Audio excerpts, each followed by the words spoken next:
I have always been a believer in the sense that I've always had the third eye. Most people who have never experienced anything themselves have always experienced it when they were with me.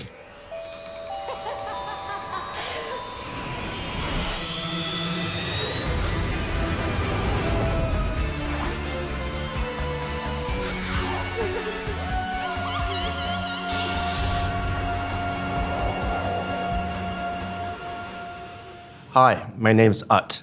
My name is Raihan. My name is Wayne. My name is Kyle. And this is Tales from Incredible Tales. Together with some very special guests, we are taking a look back at Incredible Tales, a horror anthology that aired on Channel 5 from 2004 to 2017. We'll also ask our guests to share their very own special scary stories. For this first episode, we're joined by none other than Utt, the host of Incredible Tales throughout its 13 years. Utt, how are you doing today, man? I'm doing really well. I love the number 13. Yeah. Right? Yeah. How appropriate. Utt is one of the longest VJs on MTV Asia, hosting shows like MTV Asia Hit List, MTV Most Wanted, and Bangkok Jam from the late 90s to the early 2000s. So in every episode of Tales from Incredible Tales, we'll explore a different theme and how it ties to some of the classic Incredible Tales episodes. Now, for this episode, we're looking at Singapore's most haunted locations. This episode's theme was inspired by Third Door and Bukit Timah campus, both from season 1. Third Door tells the story of probably the most famous urban legend among the men who serve national service. A mysterious death of a recruit prompts a series of events that cause a particular bunk in an army camp to put up a third door. In Bukit Timah campus, a visiting university student from Japan on an exchange program gets assigned to a room. Later, he finds out in that very same room, his long-lost grandfather, a Japanese major in the Imperial Army, took his own life after Japan's defeat in World War II. Yeah, so let's take a look at the episodes.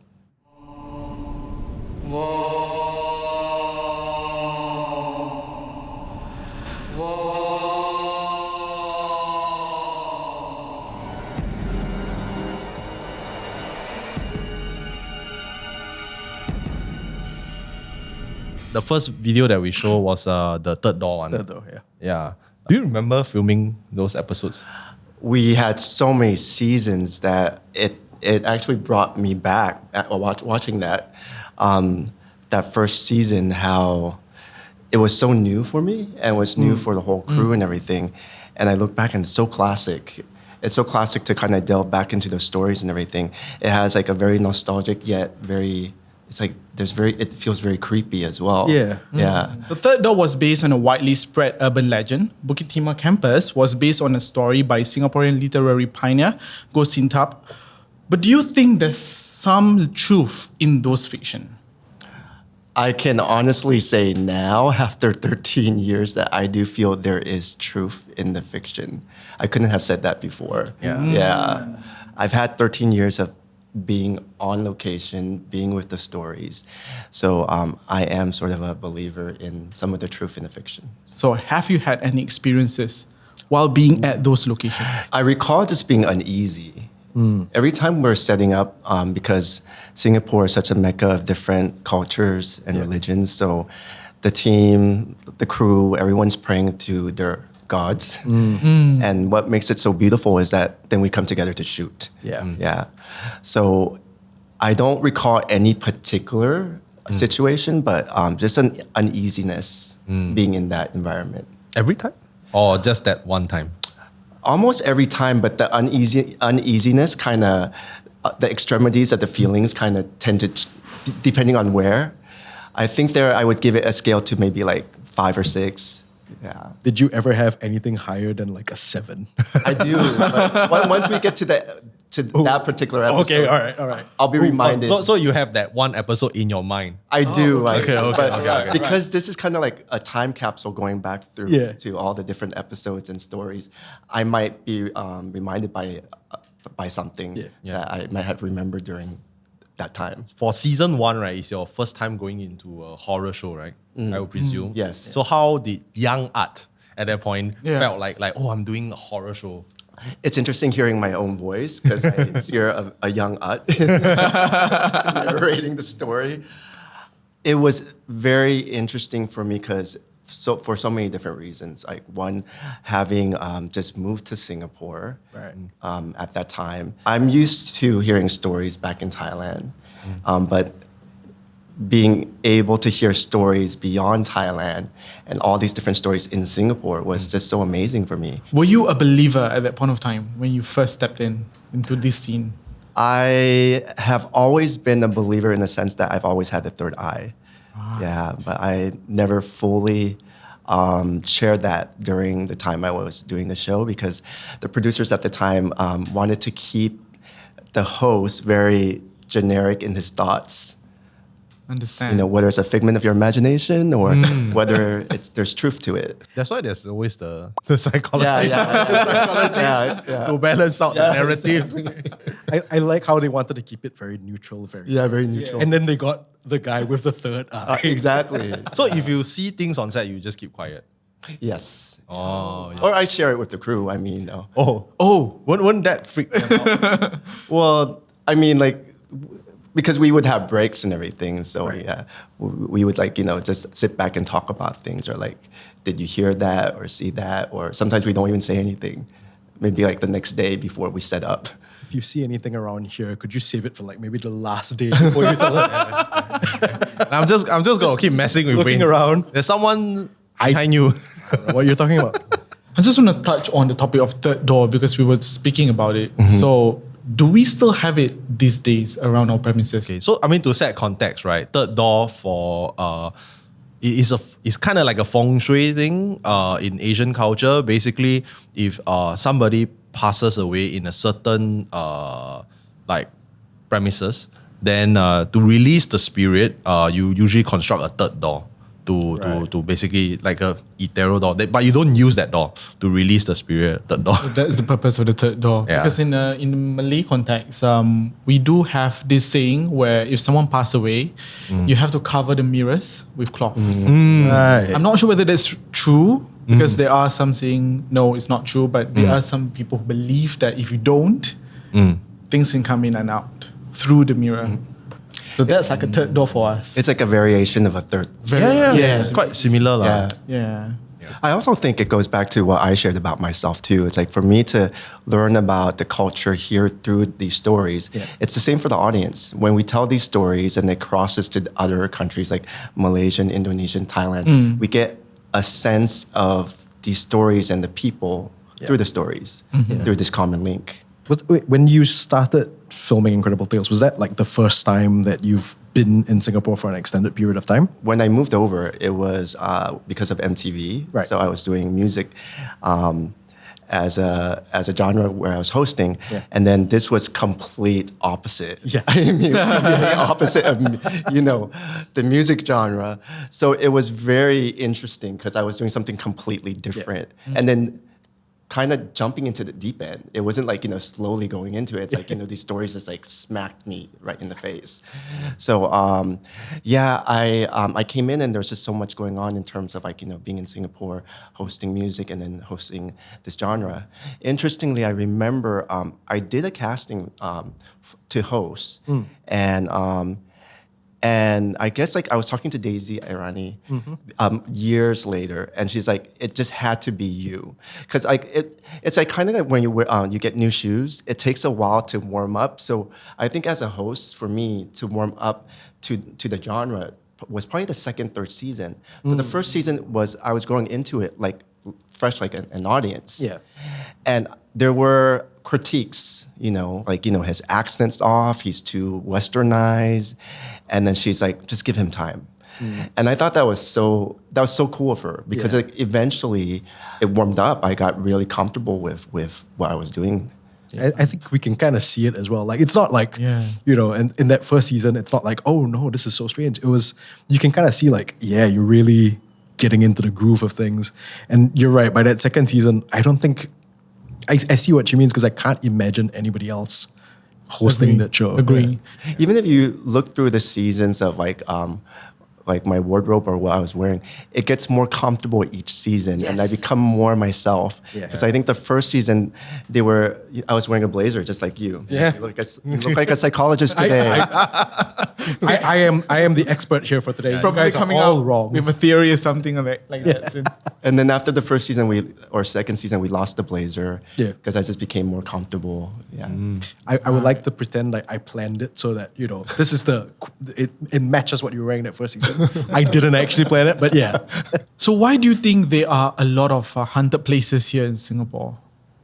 I think there are a lot of haunted places everywhere, like any country. Yeah.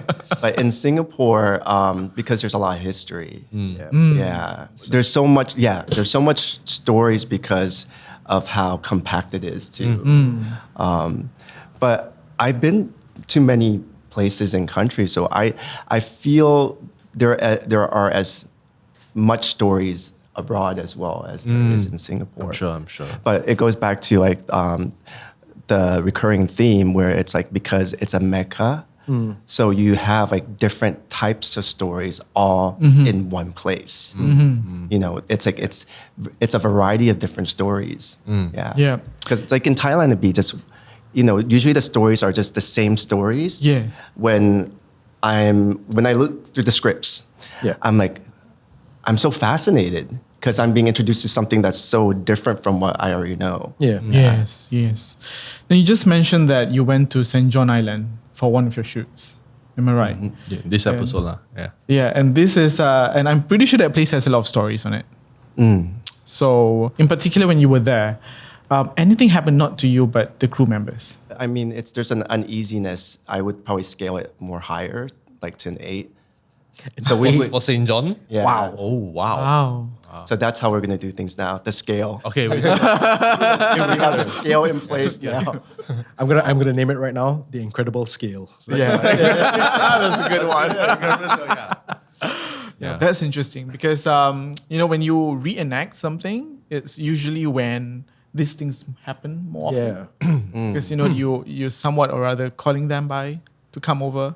And yeah, I'm pretty sure there's when the cruise. when you give energy to the energy, then that creates the reason for the energy to present itself. Yeah. Absolutely. Yeah. Psychologist. You totally stole it because I was gonna go like, well, do you think it's a psychological thing? But then you jumped right in. Well done. You should be wearing the blazer here. I think it's also like because they were humans once, right? So when as a human you see someone filming with cameras and you'll be curious. You're like, what are you doing? What are you doing? Oh, are they talking about me? I'm gonna check it out. Yes. We even for my culture in Malay culture, we believe that don't call upon them. Yeah. If you don't want them to come over, Don't acknowledge them, I guess. don't acknowledge them because else they will just want to come by and pay you a visit. I feel we are disturbing them when we're shooting. Yeah. Basically, we are invading. Like if you believe that the energies are real and spirits are real, when you're doing something at like a production like Incredible Tales, you are going into their space. That's right. That space usually it's either dormant or there's a lot of energies swirling around. But once you go into that space, then you're allowing things to kind of move, and whether that goes any which way, it's going to move regardless. We're talking about my own experience as a host, but it would be really interesting if you sat down and talked to each crew member. Yeah. Because I remember through the years, just like sometimes like, during our breaks or like catching up, each person has a different experience. Yeah. Yes. Yeah. I mean, like you talked about how in that first season, everybody was like praying, they were doing their own prayers and everything. Now you're talking about like how, we're stepping into that space. Did you guys like ramp up any kind of protection or Well, I think it goes precautions? back to like each person's like beliefs. And it wasn't like the first season that everyone's ramping up in, like, it was all the seasons. Right. Every time when we were, most of the time when we were on set, like, everyone has their own beliefs. Yeah. And so we're just paying respects into like places we're going into. Nice. I'm curious to know. You mentioned that all crews they say their own prayers. Do you also have like a priest following you to certain No, we places? don't. It was just the crew alone. Oh, that's No, I think it's more like a personal thing. Personal. It wasn't like something that we did collectively. Okay. But I think the crew, like at certain places, like certain haunted places, we would, particularly, we would have the incense. Yeah. So they will always pray Yeah. beforehand, which we did Yeah, yesterday. yeah. So the set is blessed. I hope so. I'm having goosebumps. Actually, this is tamed. Like if there's like another season, I'm gonna take you guys like on location. Okay. Yeah. On location, you But guys hear it, huh?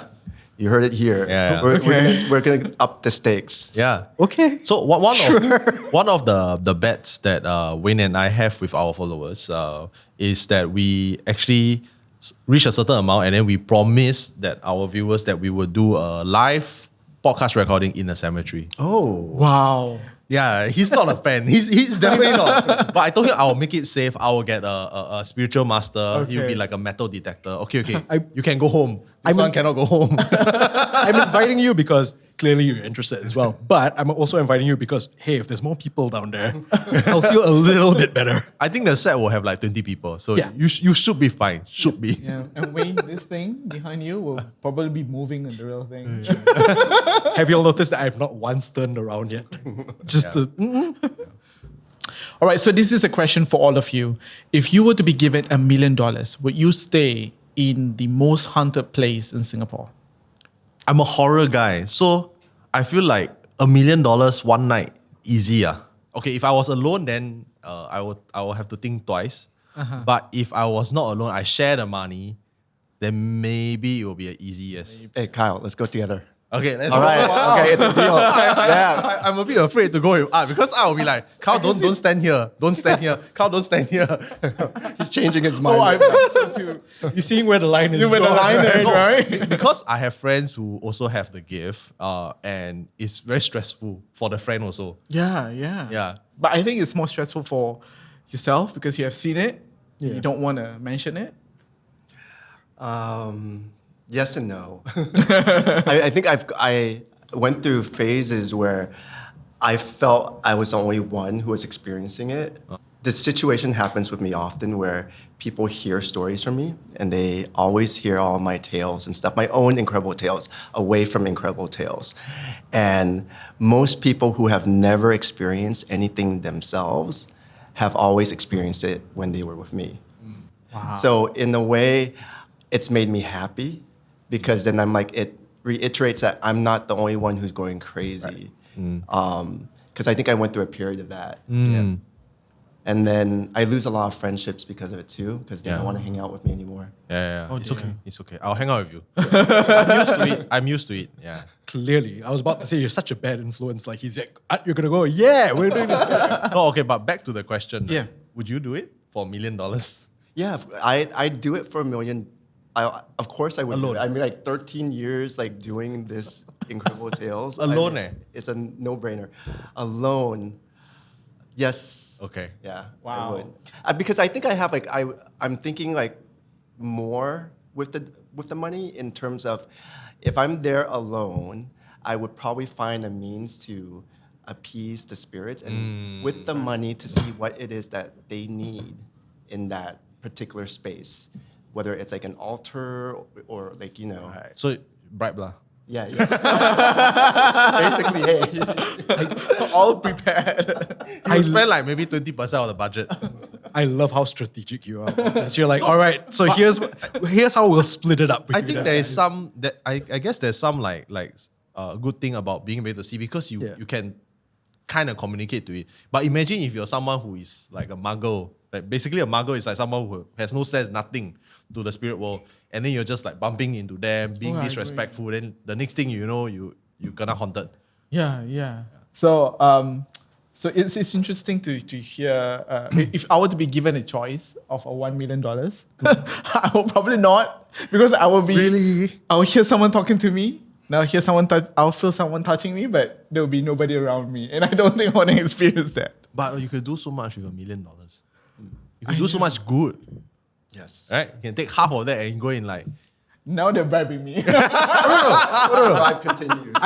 So yes, that's the only way I'll do it. Yeah. Well, that's a good deal. I will be crying the whole night anyway.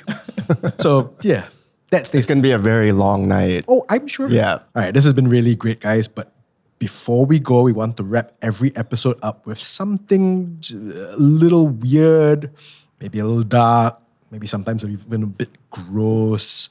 We want to have one morbid fact of the day for every episode. So this doesn't have to be about ghosts. It could be about anything. Kyle, you're going to be delivering this every episode. Yeah. What's our morbid fact of the day? Okay, so you guys want to guess? It has to do with location. This episode's morbid fact. Locations Yeah. in Singapore. Yeah, Yes. haunted locations. Haunted locations. Is it something that you found there? I mean, no, not really lah. Like, it's just a morbid fact. Okay. So one of the most haunted spots in Singapore, right, is actually Bedok Reservoir. So do you know about that? I've heard of it. Yeah. You know, right? I live near there previously. I thought you were going to say like, I live near that. No, okay. So because Bedok Reservoir actually has a reputation of people taking their lives. Yes. I think at a certain point, it got so bad that they had to put up patrols around the reservoir. Yeah. So then according to some feng shui experts, because the shape of the reservoir actually represents a skull. Oh. And then the person, actually a couple of them predicted that it would take a few lives every year because of that location. And yet the property prices are very high there. This one bo pian one. Well, this one is like no choice. You don't have a choice. Even in Hong Kong, right?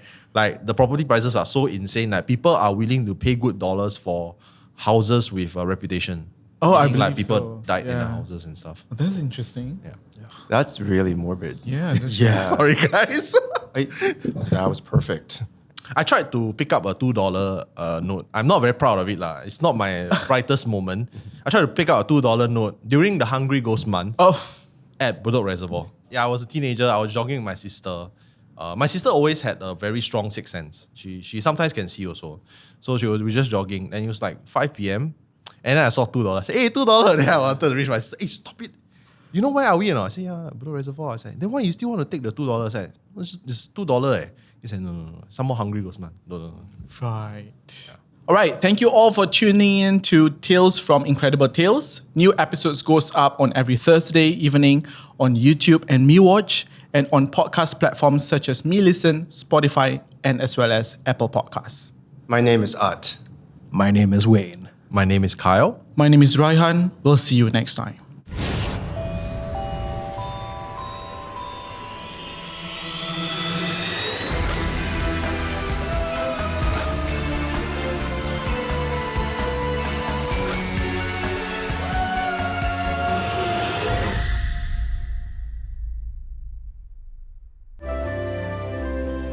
Where my mom would say, oh, this thing is trying to come in. And then she gets possessed, right? And then it's just like frustrating. So at first I get really scared. Like, I get scared as a kid. You see your mom, Yeah. like, you know.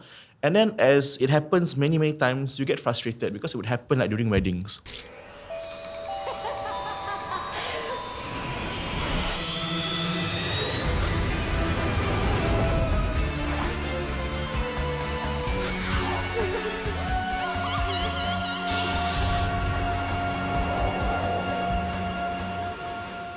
Hi, my name is Hafidz. My name is Raihan, My name is Wayne. And my name is Kyle. and this is Tales from Incredible Tales. Together with some very special guests, we're taking a look back at Incredible Tales, a horror anthology that aired on Channel 5 from 2004 to 2017. We will also be asking them some of their very own scary stories. Our guest for this episode is Hafidz Rahman. Hello, Hi. Hafidz. Whoa! Oh, what an energy. It was all pretense. Hi, my name is Hafidz Rahman. I was being asked to do it. Paid to do it. He brought the horror energy to him, like telling ghost stories like, hi. I cannot because if I get too intense with it, right, then it messes up with my head. So I just need to like go from a space where it's, very happy and chill. Happy. Thank you. I'm quite sure you've pretty much set the tone for the rest of this episode. You all know what to expect from here on. So Hafidz is currently an arts educator and a working actor who has worked with the theatre practice, Checkpoint Theatre, Dream Academy, Theatre Ikamatara, and also Theatre Kami, amongst many others. He has a podcast that aptly titled The Podcast, which celebrates everything Malay, while also dedicating a fair amount of time to horror stories too. In his free time, he dresses up as a makcik for laughs. You're obviously like a household name in terms of horror in Singapore because everybody listen to Berhantu Yeah. And then you will go into your tangent about I think I hear something. Then I will be like, Terrible. Hey, faster lah, don't scare me anymore. It's like, yeah. Terrible. But I love it. Then it's like, wait, my cat just like meow and something. Because I record. I don't have a studio, right? So everything is very guerrilla style. Everything is in my bedroom. So of course you get people going, walking at the corridor. You have my cat scratching at the door. You sure people? People lah. That's an extra effect. I don't need additional stress. It's people. Yeah. So anyway, in every episode of Tales from Incredible Tales, we will explore a different theme and how it ties to some classic Incredible Tales episodes. Nice. So for this episode, just for you, Hafidz, we're looking at black magic and curses. Ooh! Yeah. Yeah. Favorite. He's got stories, okay? Favorite. Oh, we will have time for those. This episode's theme was inspired by The Bequest and The Heirloom, both from season 2. The Bequest is a story from Malaysia in which Nora, a city girl who lives a decadent life, goes to her home village to see her aunt who's dying of a mysterious illness. The Heirloom is a story from Indonesia. A newlywed young man moves into his father's house to take care of him against his wishes. The young man gets disturbing flashbacks of his childhood involving a bloody Chris. Yeah.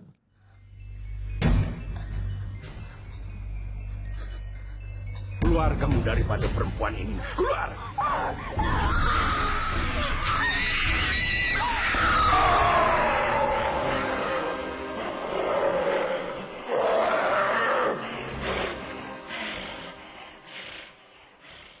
Jeng, jeng, jeng. So Hafidz, do you Yes. remember watching all these episodes? I did. I remembered watching the Pelicet episode about the Tok Wan. That was an episode I remembered watching. How does it feel? Like, does it bring back some memories to you? Or I think walking into this space, I think the first thing that struck me was that picture over there. Because I remember that was like the premiere, right? Yeah. It was in 2002, right? Good memory, yeah. Yeah. That's the first So episode. this is the first episode. I think this was at Sungai Api-Api, right? About Yeah. a house. Yeah. So that was something that I was very fascinated with because a friend lived in Pasir Ris nearby Sungai Api-Api. So we've she had heard stories to tell. Yeah. Now, Hafidz, you have covered a couple of horror stories in your Berhantu podcast. So, what do you think of the portrayal of black magic right here in these episodes? When I was growing up, there wasn't access to movies and all that, right? So this was all I had to watch, So as a kid, I was very impressed, And then, of course, as you grow older, you're like, okay, so it's actually quite sanitized for television. Yeah. But when I was watching it, I remembered, I remember being creeped out Yeah. a few times. Right. But it's the soundscape, The sound always sells it. Oh, you know? yes. Yeah. Which is why when I do my podcast, I don't put in any sound, because I try to flip the horror bit. Like, I think people get creeped out when there's silence. So I play a lot with that. I actually, I wouldn't say I believe, but I've heard many stories of essentially what they call a sucker, that we pass down generations to generations. Yeah. Sometimes unwillingly. Yes. Actually, most times unwillingly. Yeah. Who wants to keep a sucker? Yeah. Yeah. Because the thing is, when you are at that stage, when you're about to die, but you can't die because the thing is still with you, you're desperate to just hold on somebody and just unwillingly pass on. Right. So there's this, I've heard stories where if there are people who are like that, try not to go near because the moment they touch you, Yeah. that thing might just pass, Yeah. transfer. It's like a transfer automatically. It's transfer. Auto transfer, by touch. yeah. Or a lot of people always have this thing where when you go and visit someone who's really ill, don't be very ready to say yes, okay. You know, sometimes like you just want to placate them, Yeah. you know, and you really can't hear what they're saying, but you just go like, yeah. Because they might just go. Because that is you saying yes, okay, come give it to me. Yeah, so just have to be very careful, you know. I mean, these are just things that we grew up listening, you know, from our parents. Yeah, sorry. So I was just reminded of a personal family story. So I've never seen any ghosts before ever. Okay, I've maybe smelled, I've maybe had like, you know, tingling things where I feel like someone's watching me, you know, that kind of thing. But I've never like seen one like face to face. The only thing I've seen is from a third person point of view where I've seen my mom gotten possessed. Okay, so I remembered before she got possessed, she would say things like, this thing is trying to come to me. And as a kid, I'm like, what? Don't make it scary lah, you know. Yeah. I try to rationalize it. So in Malaysia, we say like, benda ni nak masuk. Like this thing wants to enter, this one to enter. And as a kid, I was like, no, I wasn't a kid lah. I was probably in my teens. I was like, I don't understand what was it. So my mom would get like pains in her body. Like she would get like really like numbing pain. And she would always take Panadol, you see. So then I'm like, you need to stop because you cannot be dependent on paracetamol. Yeah. So she always say, no, because this thing is coming in. Until one fine day, I remember I was watching television. I think I shared with you guys. My mom said, close the door. I said, why? She said, there's a white tiger trying to enter the house. I'm like, Shema? What tiger? She said, there's a white tiger outside trying to come into the house. He's hungry and he wants food. I said, what food does he want? It was very, very specific. Kapo, chalk. They want everything laid out on a banana leaf. They want sirih, which is tobacco. They want pisang, which is banana. So it's very specific. Like they said, this thing needs to be fed because it hasn't been fed for a long time. Wow. So he's looking for its owner to feed him, you know. And I happen to think that out of all my uncles and my aunts, I think my mom may have, I don't know, but I think my mom might have gotten chosen to take on this sucker because it has happened many times. It has happened many times where my mom would say, oh, this thing is trying to come in. And then she gets possessed, right? And then it's just like frustrating. So at first I get really scared. I get scared as a kid. You see your mom, like, you know. And then as it happens many, many times, you get frustrated because it would happen like during weddings. The thing with sucker is it protects your family, right? Yeah. So whenever something happens, that thing is activated to protect the family. So I remember I was hosting and I was with Zohairi, the other makcik. So we were hosting this wedding, and then someone said, "Oh, yesterday someone stole money from the bride's house, but don't know if it's a human who stole the money." Okay. Wow. So then my mom heard that story. My mom said, "Okay, nothing, whatever happened." And then I was about to go back to the wedding dais with Zohairi, and then my mom just did this. So this is like her Signal that she's coming. She's late. She said, it's coming. So I'm like, I have got no time for this. I have to go host. so I went to host, and then as I was hosting, I could see at the back of the wedding, my mom started to do silat lah. Oh dear. She silat like in front of nobody. She just went like, who are you? Why did you come? And I'm like, And I get very stressed because, you know, people are very weird. Like people that will record everything, you know. Yeah. And I have people recording, you know, and then it's my mother, you know. I do not want my mother's face to be online, whatever. Yeah. And my mom is like just not being herself, of course. Yeah, She was silat and she was like screaming at the car park, empty car park. Why have you come? Like, cakap kenapa dia datang? And I'm like, so I told Zahiri, I said, can we wrap this gig up? I need to go back to because it was my cousin's wedding. Yeah. So I said, I need to go back. And then because she has gotten activated, okay, so this is like, So there were a couple of makciks in the event itself who I think have that. So then you have like dueling makciks. Oh my God. Yes. Wow. Intense. So my mom is silat, and then you see one makcik doing this. God. I'm like, what is this? Airbender? Is it what? So two lah. There were two lah. Wait, two, and then there was one more who came. Oh There my was one more who came, and then she just went like that. She just went like, what's happening? But then her eyes are closed. Wow. And I'm like, So it's like a domino effect, you see? When one thing is activated, God. the rest just comes on. Then I'm like, okay, too much. So there was one point of time where my mom fainted, And then we had to carry my mom to the bride's house. And then it was just 2 hours after that of trying to get the thing out of the body, you know.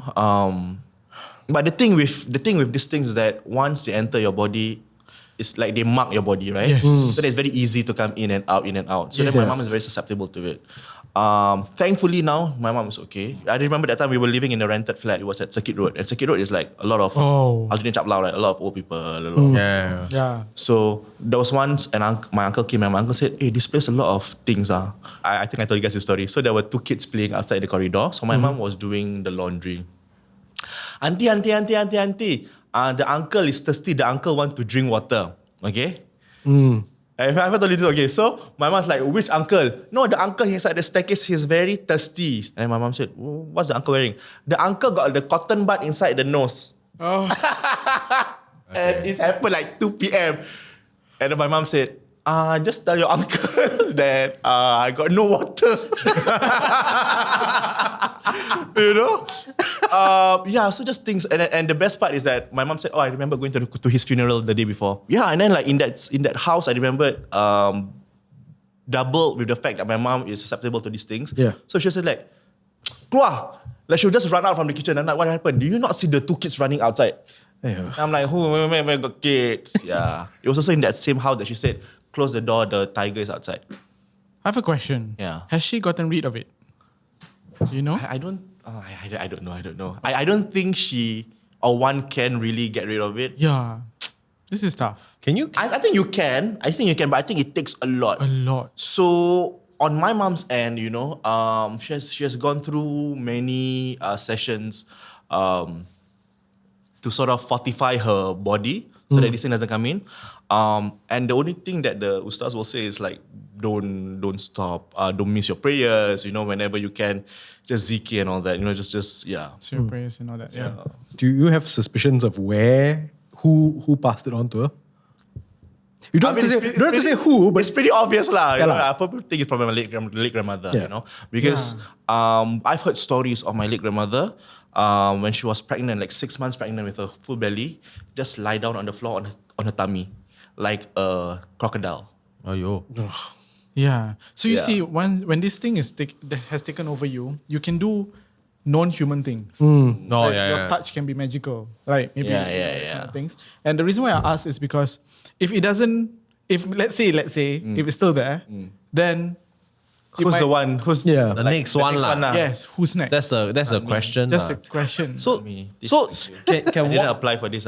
Can one say that the Sakai is jinn, right? Is it considered? I would say it's a jinn lah. Yeah, definitely a jinn lah. Because we got one story from Indonesia that one of our readers actually submitted. Yeah. She got it. The father passed to her. The father didn't die, but the father passed to her. But it's a curse. So she can maintain it. But if she don't maintain it, the money will drop. The wealth lah. The wealth, yeah. So can you consider it like a form of guardian spirit? There's neither good nor evil, just there lor. Yeah, it definitely because what happened is, from what I gather, you know, my ancestors, I mean, they travel, right? Right? We travel, go to this place, buy ship, so, you know, in the past, people are not really in tune with their religious side, right? So to them, it's like everything is okay, you know, as long as it's protection. So go to this one place, take this thing. Go to this one place, take this thing, you know? So you end up having a lot of things, you know? And you do not know because after 30, 40 years, you don't remember taking these things, right? But the thing is still latching onto you. So then it goes to the generations and generations. So I think that's where it all starts, you know? You can't really play the blame game here because you didn't ask for it, you know? And you didn't say yes to it also. It just happens to be there. Worst case scenario, this thing cannot be removed because you have to find the person who first put it in, which probably has died. Which has passed away, yeah. This one reminds me of the keris because I've heard stories from my parents that the keris, once you stab somebody and the person dies, the keris holds a spirit or bound to it. The more lives that the keris has taken, the more stronger the feng shui of the keris is. Oh my God. Which there's something bound to it. So a real keris that has stabbed somebody cannot be played around because, you know, sometimes when you touch a knife, usually we have this, my parents usually say that when you see a knife, you don't touch the blade just to see how sharp it is, because it will definitely cut you. The blade has its own Life. life to cut you because you're testing me. So imagine a keris that has stabbed many people. Don't play around with it. Wow. And that's why these days weddings, they don't use the real keris. They use The wood fake one, right? The wood one, right? That's the wood one. They use the fake ones. But the real keris, they keep it somewhere. So those people who keep real keris long time ago by our, pahlawan and all that, they really want to make sure that it's saved from anybody here. Because if anyone ever open up, wants to explore, things will happen to you. Because you may not be strong enough to hold the keris, you know? You know what I mean? Is there, I'm just asking to both of you, is there keris that has killed someone or stabbed someone, drawn blood, essentially, that's still around? I think I so. would imagine, yeah. Yeah. Family heirloom, right? Probably. Yeah, probably. And I know of a few pakciks who have a keris collection. I'm not close to him, but I know of this gentleman in Singapore who is a keris. I mean, you guys can look it up. Like, he's a keris enthusiast. So he knows a lot about keris, like the different, what does the different blade means, the shape, the history behind this keris. And these keris are not cheap. Like, I would imagine that it's actually very expensive because it has lasted through generations. It's just antiques already, at this Antiques point. are- These are antiques. Yeah. And to add Correct, on, correct. right, this keris also has to be maintained. Correct. If they've been used for many times to stab someone, to kill someone, it has to be well maintained, or else that keris is not going to live at peace. Yeah. Will haunt you back. You're the owner. Yeah, so sometimes like they would do rituals like they would smoke it because jinns feed on smoke, right? Right, So, right. like, they would asap the keris and all that. Keris, Okay. sharpen it, even though if it's not in use, and all that stuff. Have you seen like an actual keris? I do. I have. But I've Like never done used such. lah.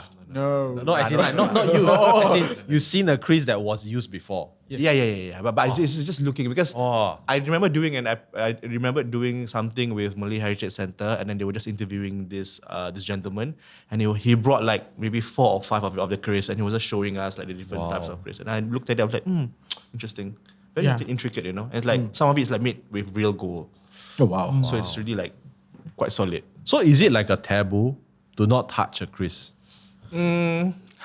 For safety reasons first, yes.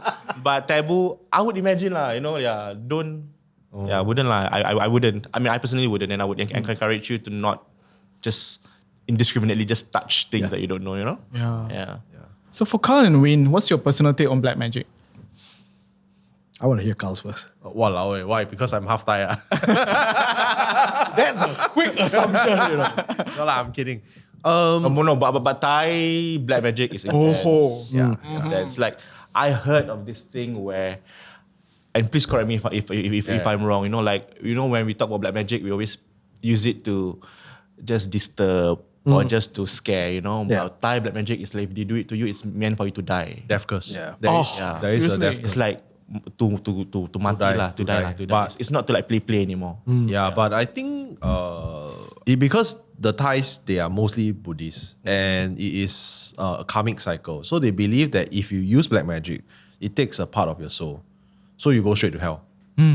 So you don't go to heaven because you're actually committing a sin. So it's an ultimate sin. Okay. So you may get what you want, but you're not going heaven. Yeah. So it's very dark. Simple things are like love potion, that those are I think quite common. I'm thinking like death curse, summoning a spirit or demon. I think that one is next level, and there's not many people that can do it. That ties into my answer also, because like I don't hear so much, and thankfully I don't hear so much about black magic and curses. Like and I suppose it ties into what you were saying, where not that many people are at that level where they can do it. So maybe that's why it's not so common. But the Chris thing also, I had no idea about that literally until today. Yeah. I mean, and the episode itself, but that's about it. So It's an extreme lah. it's an extreme, and I think that's what makes it scarier. I feel like it's an extreme thing. Like, I mean, not to victim shame, but like you must have done something really nasty to the person who's doing a curse onto you. Yeah. Like death curse. That we're talking about killing someone. Yeah. That is extreme. Correct. Yeah, that's why I feel like it's very rare. But not say don't have lah. But it's like I mean, you and I have had this discussion before of, what's scarier, people or spirits? And the fact that the curse originates from a person. People lah. Yeah. People, definitely people. So that shows like that malicious intent to it. It's like, it's not like you accidentally offended a spirit or something like that. It's somebody set aside like resources and time and all this just to get at you. So stuff like that, like even though I don't hear as much about it, still, what little I hear about it scares me just because of that maliciousness. How evil people can be like. Yeah, true. Yeah. Has any black magic happened to any of you? Wow. It's a very chill question. I like how both of y'all went, But no, No, because I don't. not to my immediate family members, but extended family, I have heard of black magic happened. I mean, it's essentially black magic lah. Because so what happened was there was a murder that happened. So my grandmother is from Medan, right, Indonesia, and one of my distant relatives, he was a young man and he was going back home, and he was murdered and he was stabbed to death. By just I don't know, and he was a doctor in training. He was training to be a doctor. His whole family is doctors. Mother and father is a doctor, so they I mean naturally they want their offspring to take on the same professional undertaking. So he was being murdered and he was left to die at the roadside or the bushes whatsoever. So then the family cannot reconcile with that, right? The family wants to know who did it, because a charge can only be taken if they know who's the one who did it. Yeah. And the police are, sorry to say, but like the police in other countries are like quite plus minus, right? That's a good way of putting it. Very plus minus. So they had to call upon a spirit. So here's the part where I'm like, a bit like, even though it's family, it's like, why would you do that? They call on the spirit of the dead boy, the deceased, to inhabit. So then the person who's there just said, oh yeah, I was walking and then I was being stabbed by this person. So he was saying names and all that. But then it dawned upon me like, should we believe it wholeheartedly? Because then that spirit can just be saying like different names just to mark someone else who's probably is innocent, you see?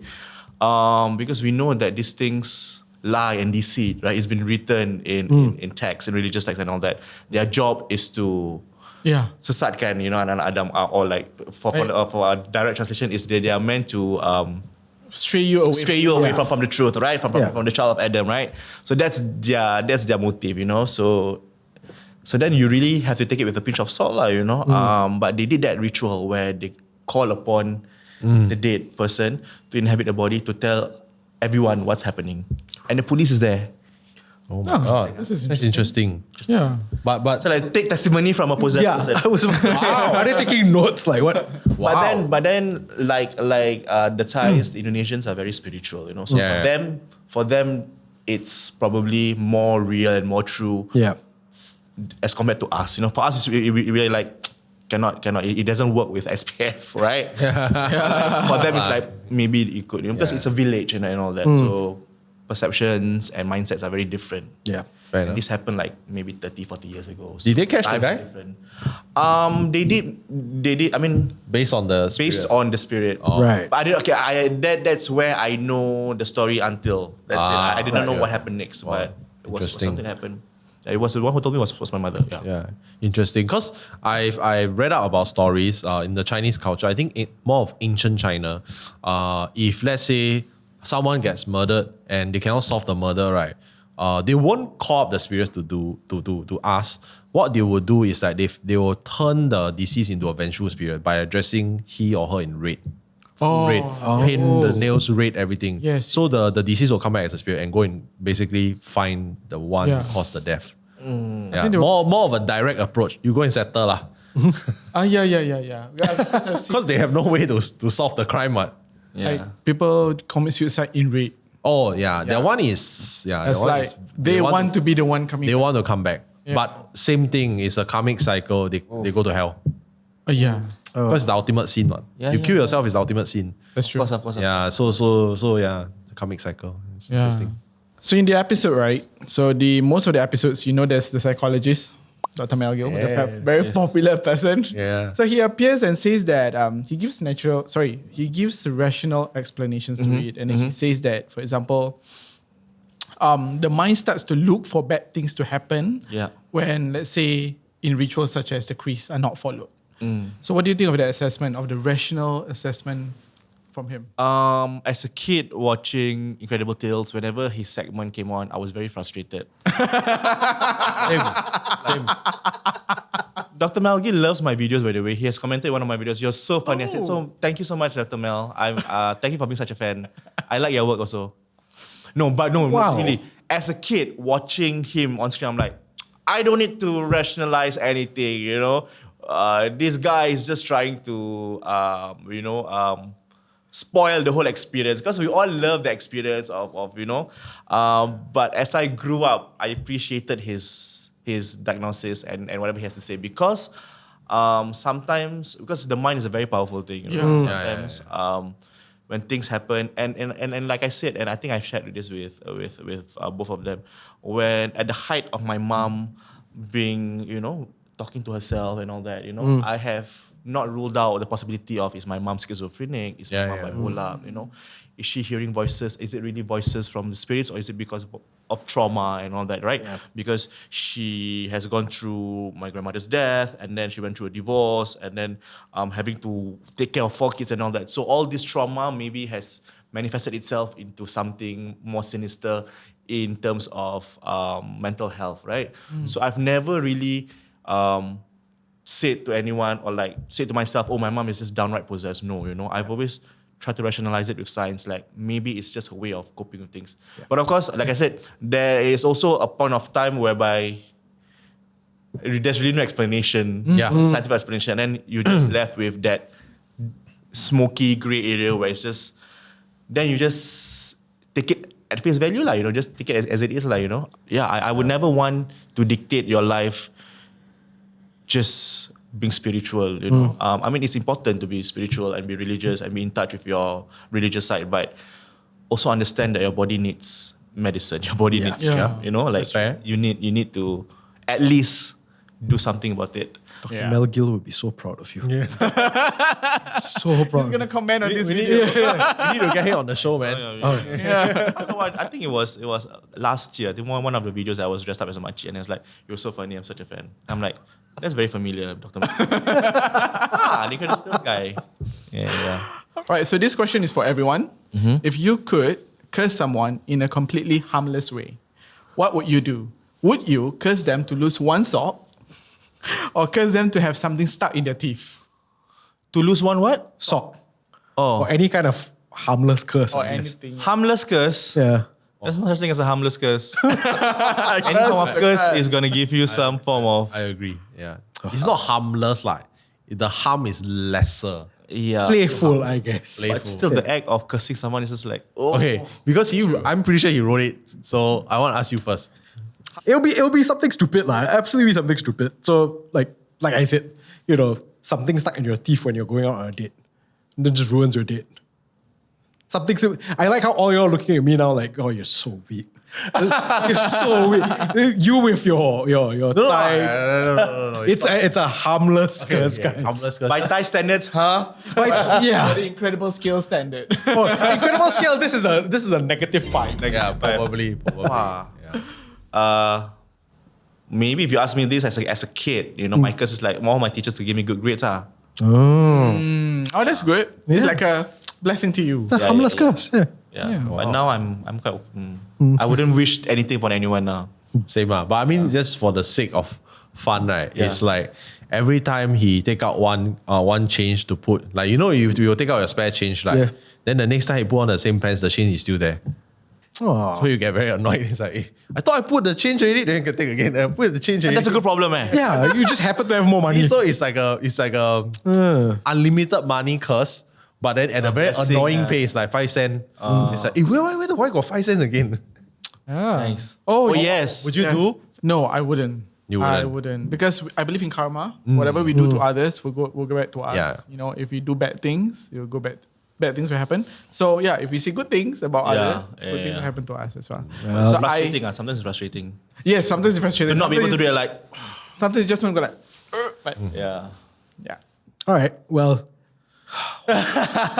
what an a episode. journey. What a journey. But we're going to start wrapping things up. And in every episode, when we wrap things up, we wrap it up with something we like to call our morbid fact of the day. Oh, okay. Yes. Where Kyle will deliver always one weird, maybe dark, maybe gross fact of the day. Nice. Kyle, what do we have for today? So this episode 2, so this one actually a bit far, but Okay. so an archaeological team opened the tomb of an Egyptian pharaoh, Why? Tutankhamun. Tutankhamun. Their sponsor basically Tutankhamun. died. Yeah. The what? Their sponsor, part of the team, Yeah. basically died Okay. from a bacterial infection. Even though they had no evidence, the newspaper claimed that it was a curse from the pharaoh. Because the Egyptians they also like believe in the whole like life after death kind of thing. They had like the Anubis and all right. Yeah. So some of them they actually put a curse. Whoever passes this tomb or disturb this tomb will get cursed by the spirits or the because the king the pharaoh lah. Yeah. back in the day. Yeah. So basically the person died lah. Which I know is for history lessons in schools, but guys, please don't disturb dead people. Yeah. Leave don't dead know. people alone lah. What might happen? I feel like that shouldn't have to be said out loud, but apparently I guess we do. You know? Don't disturb graves. I mean, beyond the fact that it's disrespectful and you might awaken some spiritual things, but like what he said, like if a body is decomposed, you know, when you expose it, like a bacteria lah, you know, then you will. Or maybe the pharaoh like they found like a form of virus or bacteria, then they just put it in the Probably. tomb. Whoever open, I hope they breathe in this air and then they kena. Probably. Yeah. Probably. Right. Or maybe the pharaoh was sick before he was, you know, being buried, and then when you open it up, it's just Yeah. things been And tested that's Dr. inside. Hafidz rationale. He's learning from the doctor. I think The mind is a very powerful tool. His favorite line. The mind is very powerful. Okay. Interesting, huh? Yeah. Right. So thank you so much, Hafidz, for joining us today. Thank you for having me. Thanks. Yeah, Hafidz. thanks, Hafiz. And thank you to all of you for tuning in to Tales from Incredible Tales. New episodes go up on every Thursday evening on YouTube and MeWatch and on all podcast platforms such as MeListen, Spotify, and Apple Podcasts. My name is Hafiz. My name is Wayne. My name is Kyle. And my name is Raihan, and we will see you next time.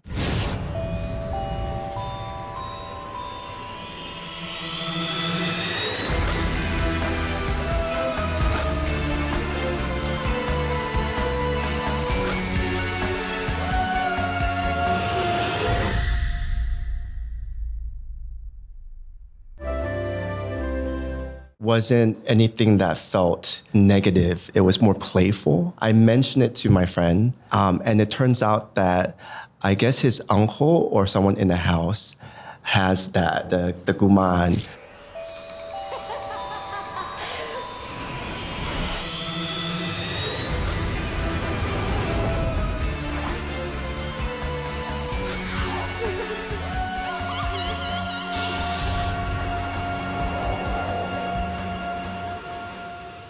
Hi, my name's Utt. My name is Raihan, My name is Wayne. And my name is Kyle.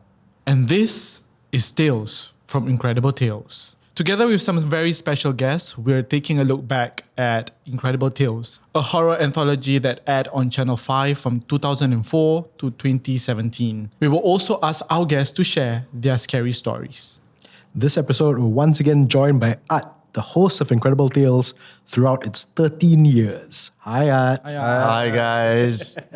So looking forward to this episode. Ooh. Yeah, so many stories. Ooh, yes. So in every episode of Tales from Incredible Tales, we will explore a different theme and how it ties to the classic Incredible Tales episodes. For this episode, we're looking at strange things that happen while you're on a retreat, or at a hotel, or even just enjoying some quiet time off the beaten path. This episode's theme was inspired by Possessed from Season 1 and Old Hotel and No Picnic from Season 2. Possessed follows a group of teenagers working at a restaurant.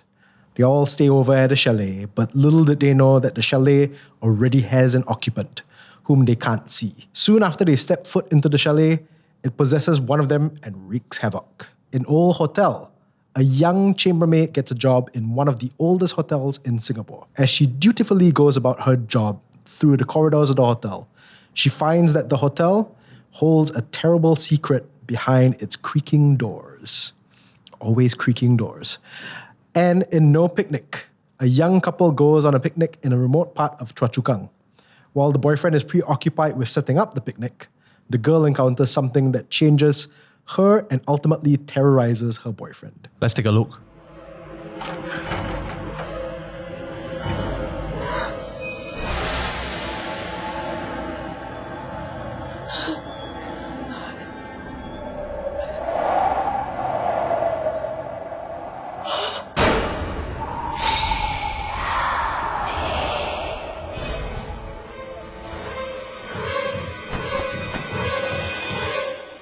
Yeah. That's intense. I know, right? Very intense. I feel like we're in the movie theater. I'm quite, correct me if I'm wrong, I'm quite sure I saw you jump. I did. You did, right? I did. Which part? Which part? When the door closed. I just like a couple of times there. So Utt, how did things change for you when, Incredible Tales went to season 2? I think it was a natural progression when we went into 2. I think once we got into the later seasons, that's when I realized how powerful our stories were becoming and connecting with people. But going to season 2, it was still an extension of me being fairly new to Singapore. I continue to learn more through the stories, but it's a bit different because as I'm here longer, I'm more comfortable.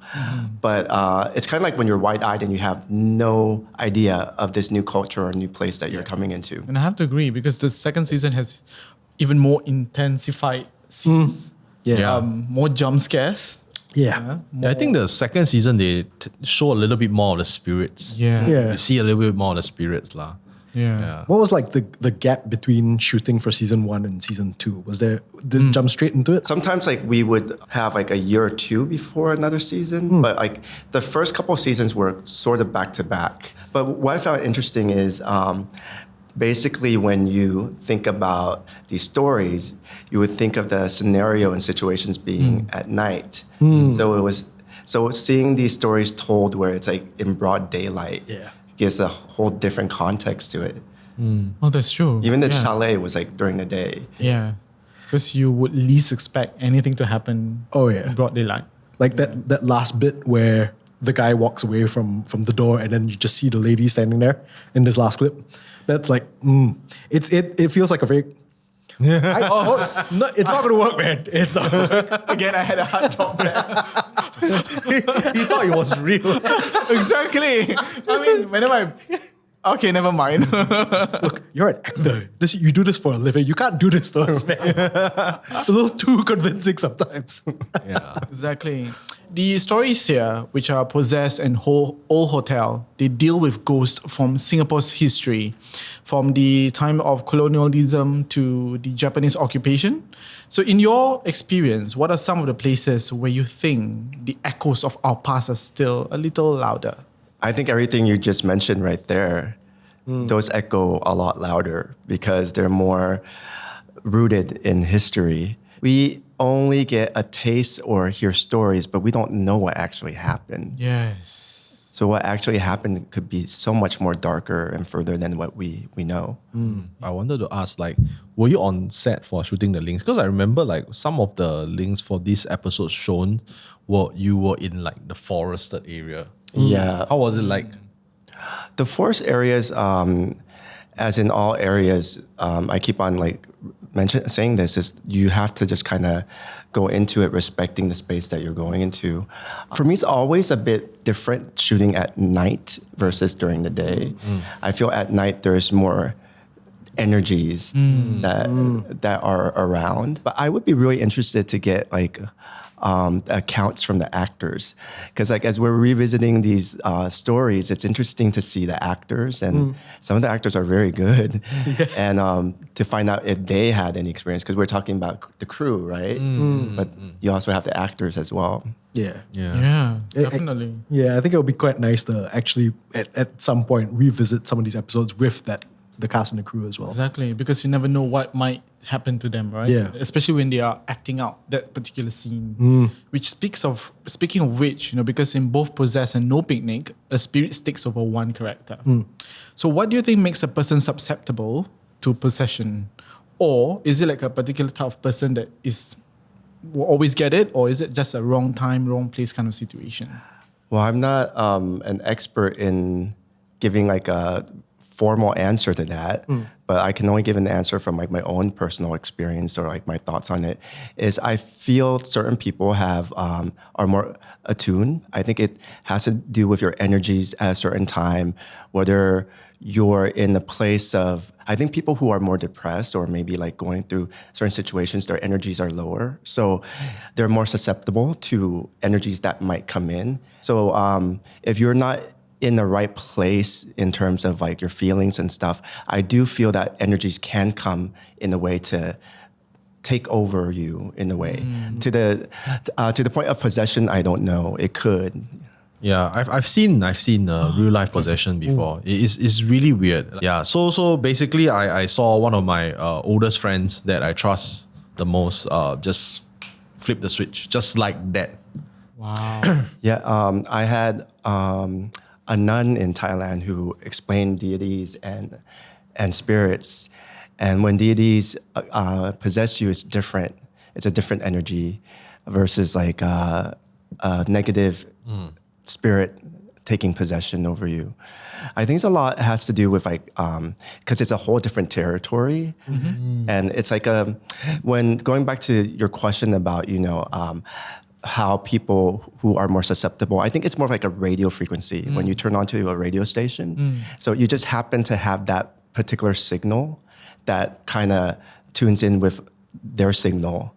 So that's why certain people are more susceptible to like seeing things and certain people don't. Yeah, it's just more of that wave, the radio wavelength. So yeah, it goes with the whole stereotype of like don't drink. Like don't drink because it's easier for you to get possessed. If you're seeing it or you sense, but then the level of being possessed or seeing a possession, it's a whole different level. Yeah. Exactly. It's like an intrusion, a greater intrusion into your life because it's somebody you know. Yeah.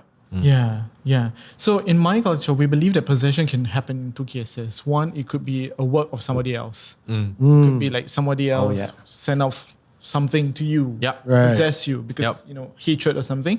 It could also be due to you. Sometimes we still have this issue where people adopt spirits. Right. So they adopt spirits for their own use, and then they don't feed the spirits well. The spirits eats them back. Yeah. It's black magic. Yeah. It exists in Thailand as well, where if you dabble into black magic with voodoo but the thing about black magic is you have to be very careful how you play because it will go back 2-3 times folds. Yes. Yeah, because I've had an experience where my sister saw one. And she sees things, you see. So she saw one and it was in our house. Back then, when it entered. So I saw something like a figure just pass by me while I was in the living room and go straight to my sister's room. And then my younger sister went inside her room and the next thing she's wailing out. She wasn't possessed, but she kept on pointing to that corner of the wall. And she kept on crying. And we tried to, console her, say some prayers, but I can feel such an energy in that room. It was like one of those moments where I totally believe that, this thing exists. Yeah. Really. So I guess when experiences hit you, that's when you just change. You become a believer. Yeah, exactly. Yeah. It's hard to be a non-believer after you see enough. Yeah. In Thailand, children grow spirits. They call guman. So I think earlier in my time in Thailand, I had stayed over at my friend's house. and I think I went for a nap. There was like a lot of people over. I woke up with kids in the room, but I didn't see kids. And I heard laughter, and I can hear running around. So I thought I was dreaming at first, and it was kind of a different experience for me because it wasn't anything that felt like negative. It was more playful. And then I mentioned it to my friend, and it turns out that I guess his uncle or someone in the house has that, Mantong. the guman, where they would have this altar just for the children's ghosts, where they give them like candy and like milk and stuff like that to sort of protect the house. So that was my first experience in that respect, having an experience that was like more light, but it was still pretty strange for me. Yeah, because it's not normal. Yeah. You're essentially praying to a spirit of a child that's deceased. Yeah, exactly. Speaking of spirits, in many places, we know that as we travel, definitely there will be spirits anywhere. Have you experienced any strange things that happens to you when you're traveling? I have a lot. I have a lot that I'll be sharing. You look at this side, right? This side is on. Yeah. No, I was looking at you. I think they do. I looked at you. I was like, oh, this. Whether I'm gonna share it in this episode or teasing. No, I'm quite curious for Win. Yeah. Nothing overt. It's just it's one of those things where it's just that feeling. Okay. I don't know whether it's just because you're an unfamiliar environment. Yeah. But for one thing, I didn't know about the superstition that you're supposed to knock on the door before you go. Oh, yeah. I had no idea about that, so I used to continuously just walk into the hotel room. And I was like, it's fine. The worst is always that sense when you're alone in the hotel room and you feel like you're being watched. That I've experienced quite a bit, and in many different countries. It's not just like, in the region you feel that way, but like there was I stayed in a very old bed and breakfast in London, and I love that place, but every time I fall asleep down there, it's just, you get the sense that somebody is watching you. So yeah, that thankfully nothing overt, but always just Speaking of the knocking door, do you guys practice it? Do you knock the hotel room door? I don't. You don't. I do it on planes. Oh really? Oh. Yeah. Oh, why? But it's not related to spirits. Oh, okay. But you do you do it now? Oh, now I do. Now you do it. yeah. Mine would not be knocking the door. Mine would be opening the door, say a prayer, and then go inside and say another prayer, and say more prayers while inside. Okay. Yeah. It's similar lah. Yeah, it's almost It's like similar. saying, hello, I come in peace. Yes, Don't that's disturb right. me. Don't disturb me. I want to respect have. you. Okay. Yes, because what happened was before that I didn't do it, and those things happened. It was on my honeymoon, I believe, Ooh. and we were right at the back, near the beach. I don't think it's a good idea to be there. And that night when I was sleeping, I had a nightmare. It was in my vision where I had somebody standing right beside me on my bed. He was looking down on me.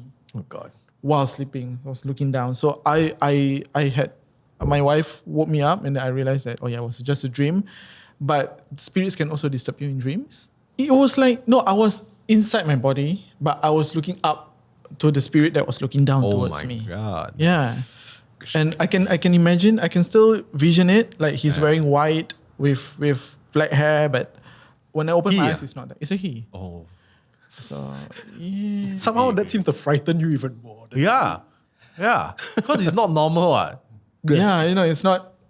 What you're talking about? No, what's interesting is because like for me and Kyle, it's quite normal if we come up with, we have stories. Yeah. But with Raihan, it's like, what? It's like, On your honeymoon. Yeah, I've had cases. That's pretty creepy. Yeah, it's pretty creepy. So that day, I had to say a prayer, and then we were very conscious about what we do and where we go, because we don't want any spirits to follow us home. So I also used to travel extensively for work.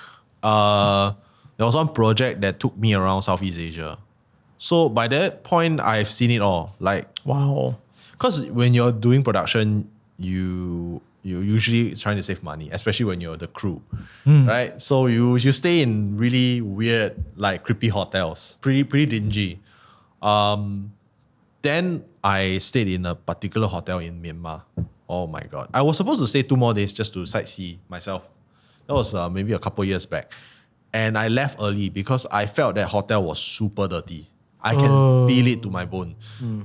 So it's a hotel right like next to a jungle. And it's like quite out of the city center. But my clients, because clients, they are very important, so we gave them rooms with windows. My room didn't have any window. Like it was straight up pitch black, even in the day, if you didn't on the lights. So I went into the lift. The lift had like the garlands, the flowers. So it's like it has a very strong chrysanthemum smell. Then I went out with the concierge. He opened the room for me. Before he opened it, he knocked. That's when like, hey, this is like a universal thing for saying, maybe this room got something. He opened. The price is like dirt cheap. So I was like, wait a minute. There's no window, and there's like 4 beds. Oh wow. I'm 1 person. And there's like a kitchen, and there's like a big bathroom. I was like, this is way too big for me. It's insane. And didn't have windows, ma. No, actually the guy was like, sir. He knocked the door open, sir. That's like, no, you go in first. Then he go in. He put in the key on the light. Then I walked in. I took 2 steps in. I smelled something very funky, like very wet, like damp smell. I didn't like the smell. I also didn't like the vibes. I just told him, got what weird smell? Then he said, okay. Then we both walked out. Then he went to change the room. Then the second room was similar but smaller, but it wasn't any better. It still felt weird. The weird vibes is strong. And the layout of the hotel is very weird. So the lift is right in the middle of the hotel. So when you take the lift up, then there's like a 4 crossroads. So you can go either way. So my clients took this way that is facing, there's the rooms with the windows that's facing the main road, which is quite okay. I took the room which was behind the lift. That's why it's pure darkness. And then I asked, can I change my room? And then they were like, oh, you want to change your room? 50 USD per night. That's like, hell no, I'm not going to pay like 200 USD just to stay in a room with windows. Oh, wow. Yeah, so I was very wrong. I was very, very wrong. I that whole night, I couldn't sleep. I kept having like vibes, like people staring at me. But luckily, I knew some feng shui techniques to change I shift around the beds and stuff to make it in a way whereby the energy wasn't so bad. But it felt really bad to the point whereby I didn't sleep for about close to 2 days. Wow. And I was shooting the program while I'm doing that. Then it affected my work. So I couldn't even stay on. Because once it read, right, my client would go back to Singapore and then they would change another set of clients. But I was the lead director for the whole shoot. So I had to stay on for the program. So I was like, I can't do this. I can't. I think if I stay 2 more days, confirm will see the ghost one. Because the ghost, you can feel like the tension is building up already. So I was like, no. I straight away, I booked the flight. I went back home. I went to Singapore straight. Then I was like, screw the booking. I go back to Singapore. I pay for my own flight. I told my producer, I'll pay for my own flight. I go home. But to this day, I didn't tell my producer why. But I just like, I had to get out here. So then my client saw me and I thought, hey, Carl, aren't you staying to this? No, I miss my family. I need to go home. But the fact that you could actually stay there for the next 2 days. I had to, it's my job. I have no choice. Oh my gosh. I wanted to go home so bad, like seriously so bad. And I've seen it all. I stayed in a hotel in Brunei. I'm pretty sure the whole stretch, right, is a very long hallway. It's like from The Shining. It's like from The Shining kind. And I was the only unit. Yeah, so it's quite empty. Yeah, it's a relatively quiet area of Brunei. So I was the only hotel. And I was fine. I felt creepy, but I didn't feel like that intense. But that one, I can feel. Like that one, that thing wanted to get me. So I faster zao. Yeah. Wow. Yeah. I'm pretty sure you have a lot of experience. Maybe you would like to share one very vivid one. Well, to segue off of like Kyle, I have an experience with a producer. We were shooting in Phuket. But yeah, we had lots of shoots in Phuket, but this is a different producer, a different timeline. think we had several different crews, one from Taiwan and one from Thailand and Singapore. So we stayed at Club Med, I remember. I think my producer at the time, like he was trying to scare us one of the nights. We were there like for 3 days, 2 nights.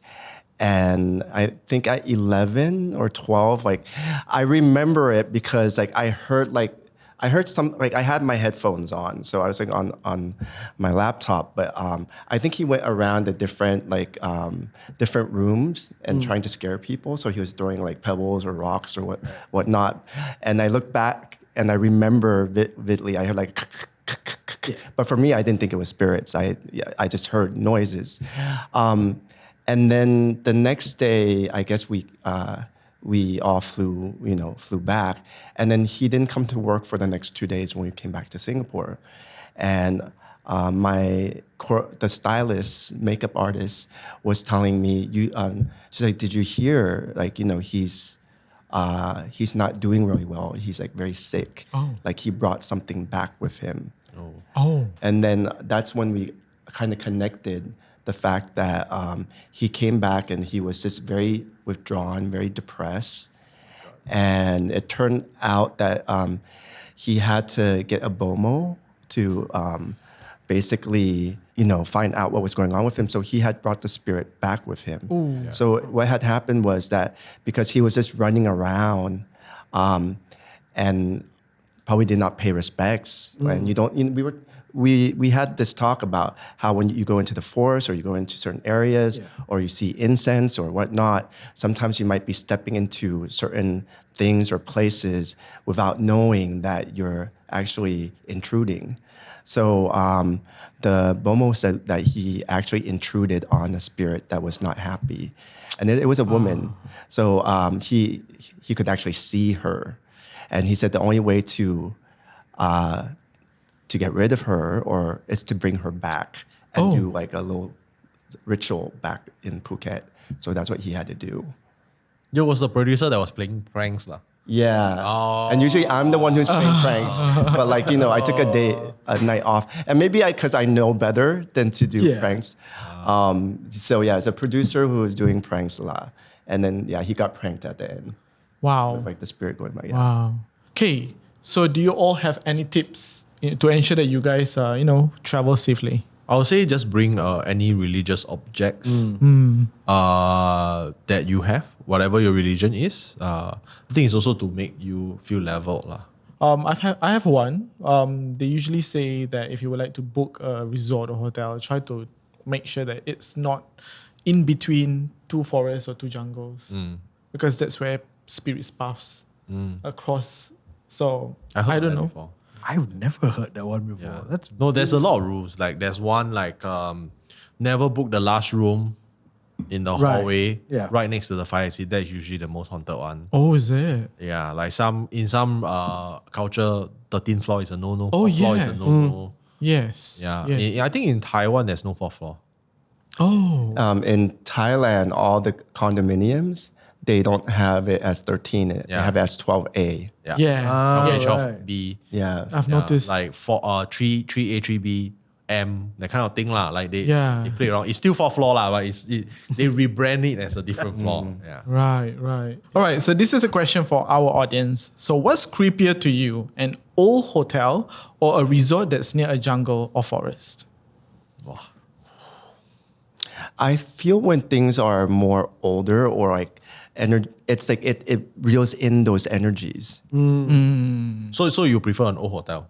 No, I prefer a new resort in the jungle or like a forest versus an old hotel, because I think when things are old, it has old energies and it's going to reel in energies. More things. Yeah. And they're not stuck there, I guess. I guess the energy they're like, because it's a foundation, a building itself. Yeah. Yeah. For me, it's the other way around. I would prefer an old hotel, because a old hotel could mean that it's right in the city center, and then you can just leave. If anything happens, you can just leave. But if you're in a new resort in the middle of nowhere, if you try to leave, like the forest spirits might get you. Oh God. Right? If you try to, I don't know, like you try to run away, then That's a strategy. you're still surrounded by forest, and the forest have even more things, right? So I think it's more of a strategy for me lah. I agree with Art, but I think like if it's a hotel, I can just run out, then I go to another hotel down the road or something. Yeah. I'm thinking we should do a game show together. That'd be so funny. Last man standing. Let's go. Yeah, let's go. I have to say, hearing both their answers, now I've decided I'm just not going to go on holiday for a while because crap, there's no way to win. No, but I think I'll go with what you were saying as well, where it's an old hotel. There's something so imposing about it, even if it's in the middle of a city.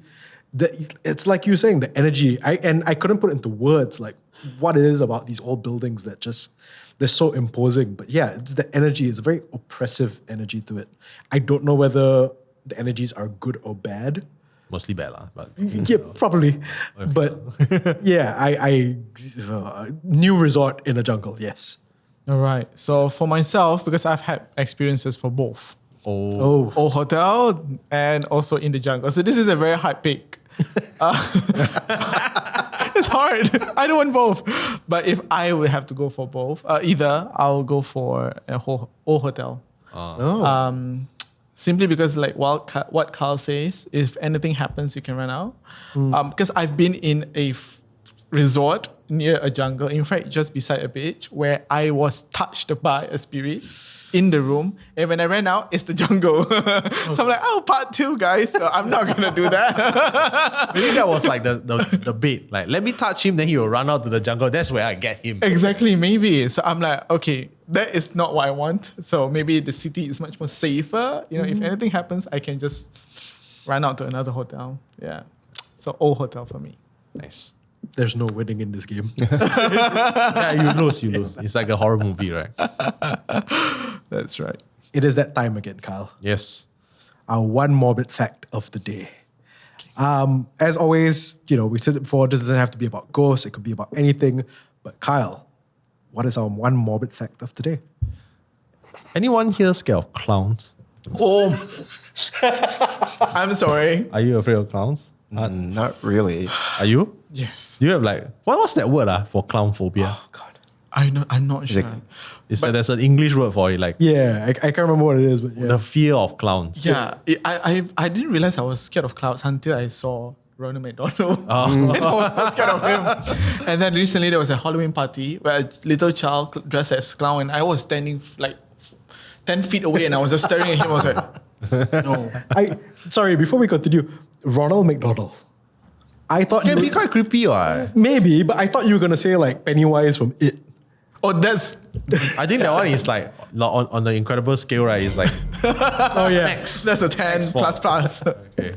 Yeah. So I guess you can't go to Nevada lah. Apparently in Nevada, there's a clown themed hotel. You. And it's dubbed America's Scariest Motel. And then the best part, right next to a cemetery. Oh. What? Are you serious? Yeah. Wow, you can't get creepier than that. I know. Like Some dark tourism thing. can you imagine if they just got everyone who had that phobia and just threw them into that hotel? Game show. A game show, yeah. That's a game show. That's a game. I would watch that. I'd feel so bad for those contestants, but I would watch it. Please all don't the sign me up. way. It's a bit late. You've already told us, man. Yeah, That was one more big fact. Thank you. that one power, that one. All right. So thank you so much, Art, for joining us again. And thank you to all of you out there for tuning in to Tales from Incredible Tales. New episodes go up every Thursday evening on YouTube and MeWatch, and on podcast platforms such as MeListen, Spotify, and Apple Podcasts. My name is Utt. My name is Wayne. My name is Kyle. My name is Raihan, and we'll see you next time.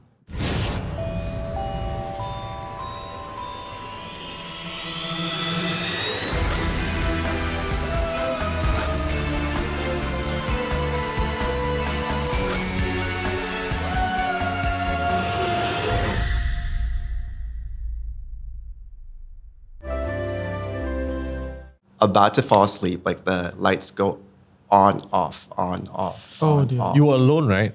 I was alone. That room, there was like a suicide or something like that. Yeah.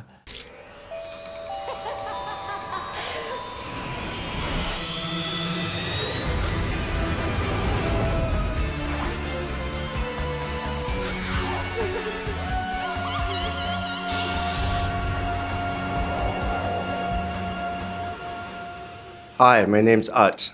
My name is Raihan. My name is Wayne. My name is Kyle. And this is Tales from Incredible Tales. Together with some very special guests, we are taking a look back at Incredible Tales, a horror anthology that aired on Channel 5 from 2004 to 2017. We will also ask our guests some of their very scary stories. Utt, the host of Incredible Tales throughout its 13 years, is back with us again for this episode. Hi, Utt. Hi, Hi, guys. What do you think about the number 13? Oh, I love it. So you find it lucky?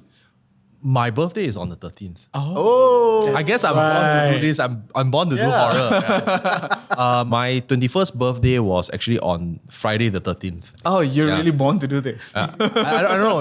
It's really strange, right? We couldn't write a better origin story for you. right.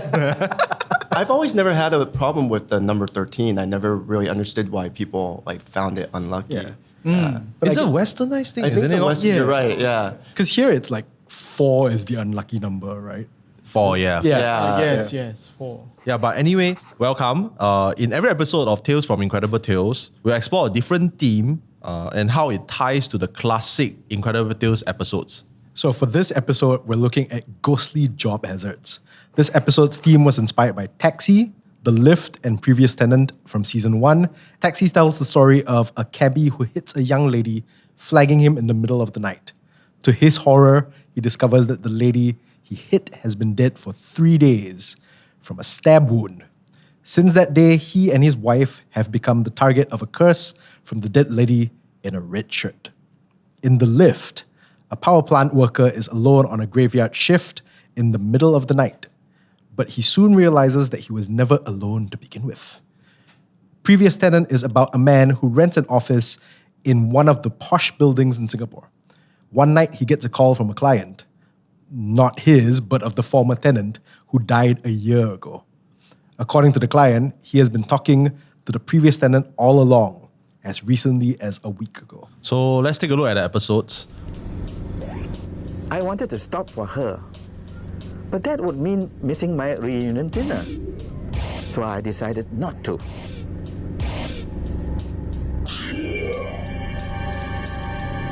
At first, I thought it was probably my tired mind playing tricks on me. I decided not to pick her up either. I'm having goosebumps, guys. My heart is It doesn't help that it's so raining, fast. It's raining. Exactly. You can hear the rain. And after 3 episodes of those, and by the way, those are the 3 most, for me, worst fears that could happen, because it could happen anytime. You're in the lift, because you do take a lift when you go home.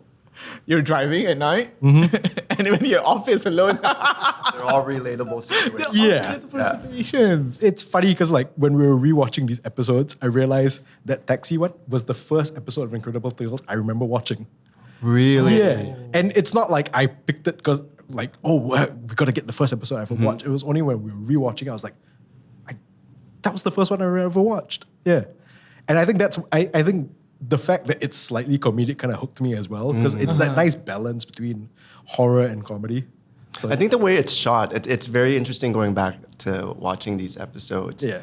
I mean, I think when you actually watch it, it's scary. Yeah. But because it's so nostalgic, so going back to certain moments, Yeah. it's just like it brings you back, and for me, it's a bit comedic. But that was really cool to watch. Were you there at the location itself? You were. I think the host links, but not the reenactments itself. And did anything happen to you? Because I think those places that you were at were really, really scary. These were more tamed. Interestingly, when it's like situations that you can relate to that we're talking about, whether you're in office or you're driving on the roads, the situations are more tamed in the sense where it's like as a scale from like 1 to 10, it's probably like a 3 or 4 for me. Yeah. So So like 3 or 4 on the Wow. incredible scale. Yeah, on the incredible scale. Okay. But I have had that situation where, like, personally, I've had that situation where I had been on the road and then just felt like it was never ending, and then it felt like a deja vu. Like I kept on driving on the same road over and over. I've had that personal experience myself. oh my God. Where was that? In Phuket. Oh. Yeah, I was doing a travel show. So on the way on the way back after our shoot, we were meeting the crew at the restaurant, and me being adventurous and hyperactive, I'm like, I'll meet you guys there. I'm gonna rent a moped. So like, I had my cousin with me, so luckily, it's not a figment of my imagination unless it was a figment of our imagination. So she sat in the back, and literally we were just going on this road. And I remember we saw an uncle, not exactly the same as what we watched, but it's like we passed him twice, but we passed him already. Was he a creepy uncle? No, he was a normal uncle, but the uncle didn't creep me out. What creeped me out was the fact that you feel like you're in a twilight zone. Yeah. Right, Because it just happened. You're like, I just passed this road. Am I on the same road? What, you know, I just saw the uncle. It took me to kind of get my head together and ask my cousin, and she was speechless. And it felt like we were on the roads for the longest time, like for an hour plus. Oh, wow. But then we were actually, by the time we got to the restaurant, it was only like 15 minutes had passed. Oh. Wow. 15 or 20 minutes. And it didn't help that like it was in like a undeveloped area, right? You were riding through an undeveloped area. So it's not underdeveloped, but it is very. It can be dark because it was like in the evening, very foresty, but the road is fine. It's just that the terrain is not. You can go up, down, and it curves. And then you'll notice like along the way in Thailand, you'll see trees and a lot of things that are given to that spot as like an offering. Right. So like every now and then you might see it. You'll see like, you know, either it's like outfits or like garlands and that's when you know that there's been a lot of accidents at that particular area. spot.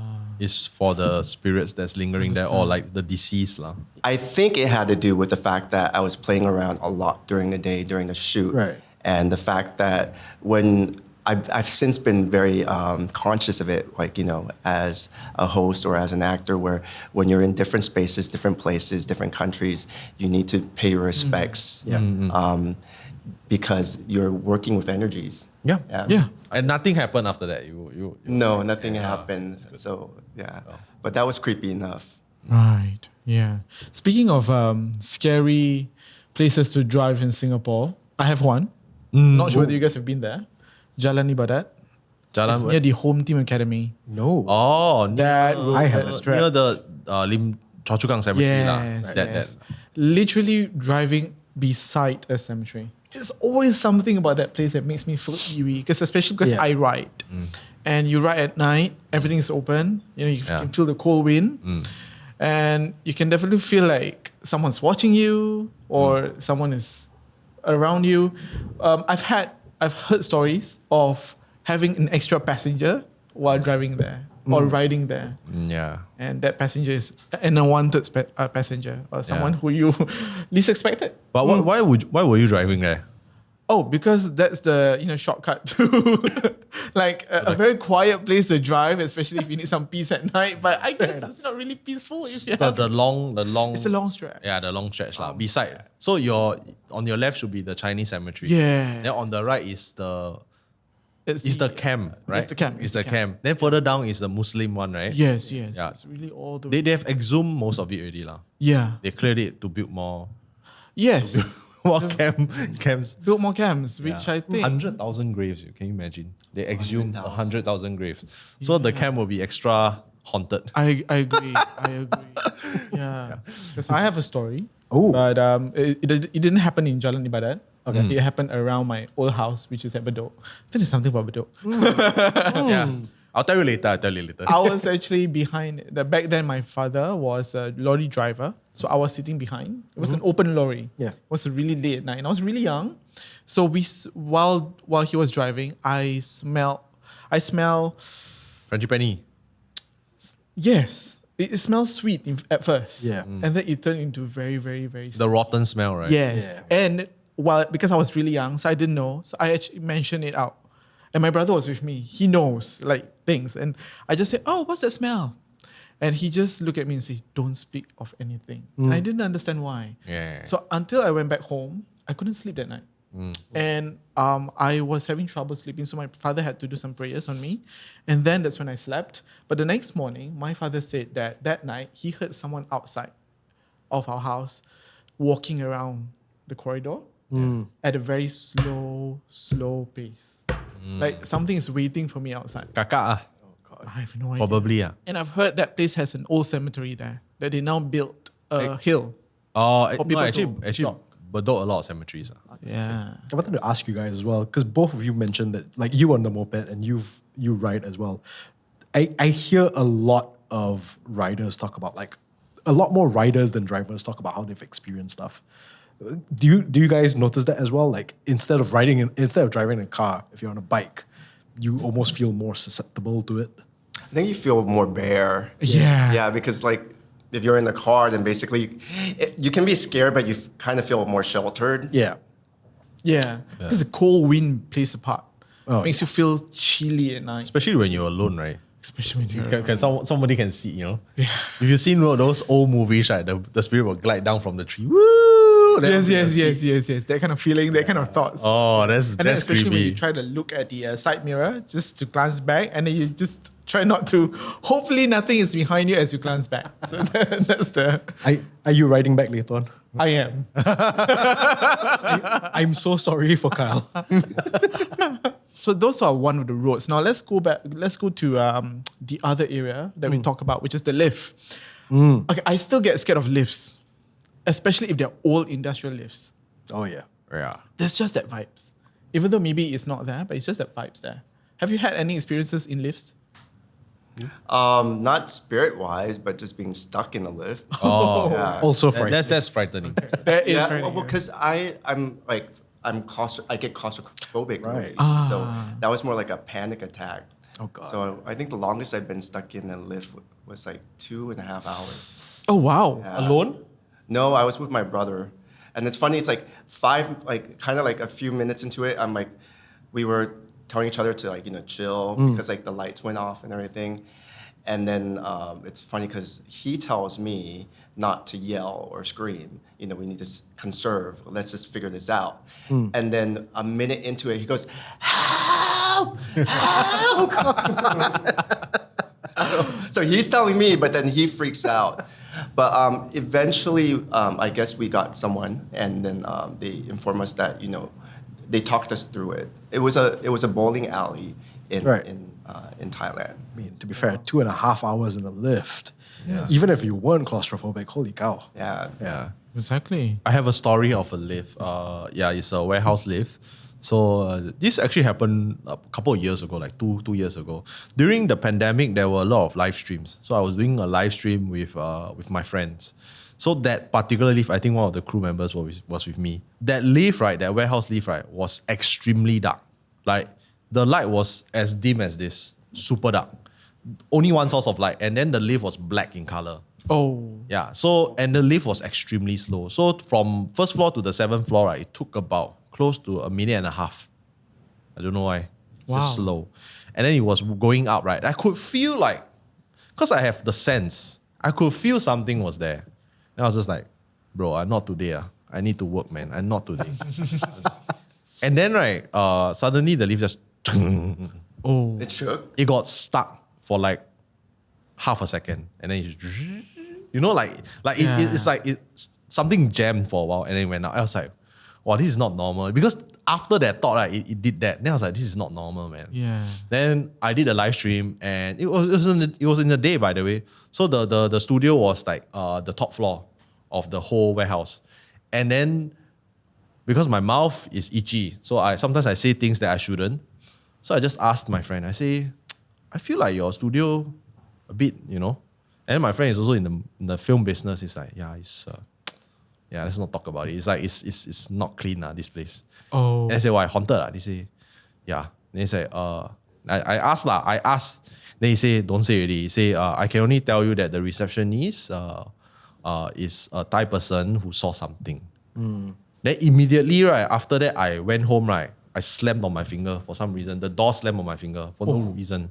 Like I was just like opening the door and then the wind, then my fingers got swollen. Then I said, I guess that's a punishment. One time, it was a one-time thing. I said, okay you finger okay as long as it doesn't drop off, it's fine. Oh wow, it's giving you a warning. Yeah, I because I said something I shouldn't. Yeah, because it's not my business. I was just like curious. Because you can tell like if a place is not clean. Yeah. Yeah. Speaking of which, next up is about office. Yeah. I'm pretty sure all of us have stories of haunted office. I've remembered one of my back then when I was in another office. My friends told me, "Don't go home later than 7 p.m." And I'm like, "Why? Why not? I just want to stay here and do my work." I said, "No, you don't go home after 7 p.m." And of course, I follow them. I don't dare to stay. But yeah, I've heard stories from them. I've heard stories about MediaCorp, like Oh, yo, the The old one. Yeah. The old one. The campus they were talking about is the old one in Caldecott Yes. Q. I remember when we were in film school, we actually visited MediaCorp as part of a learning experience. So we bumped into a radio DJ, and then the radio DJ said, this radio tower is famously haunted, and there's a big tree just right in front of it beside the art department, and the art department also apparently some of the set designs will come to life at night.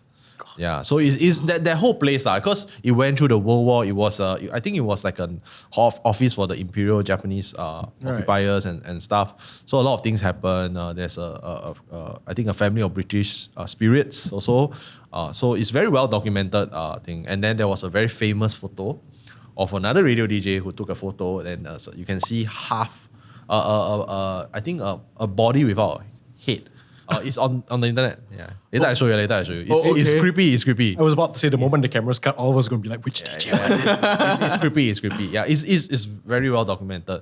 Oh, Yeah. wow. So I've heard a lot of stories from my friends who work at MediaCorp. They say, sometimes when they shoot too late, they have sets Then they can see people that don't belong to the crew there loitering around. But it's, wow. they know they are not human, but they just like don't care Like.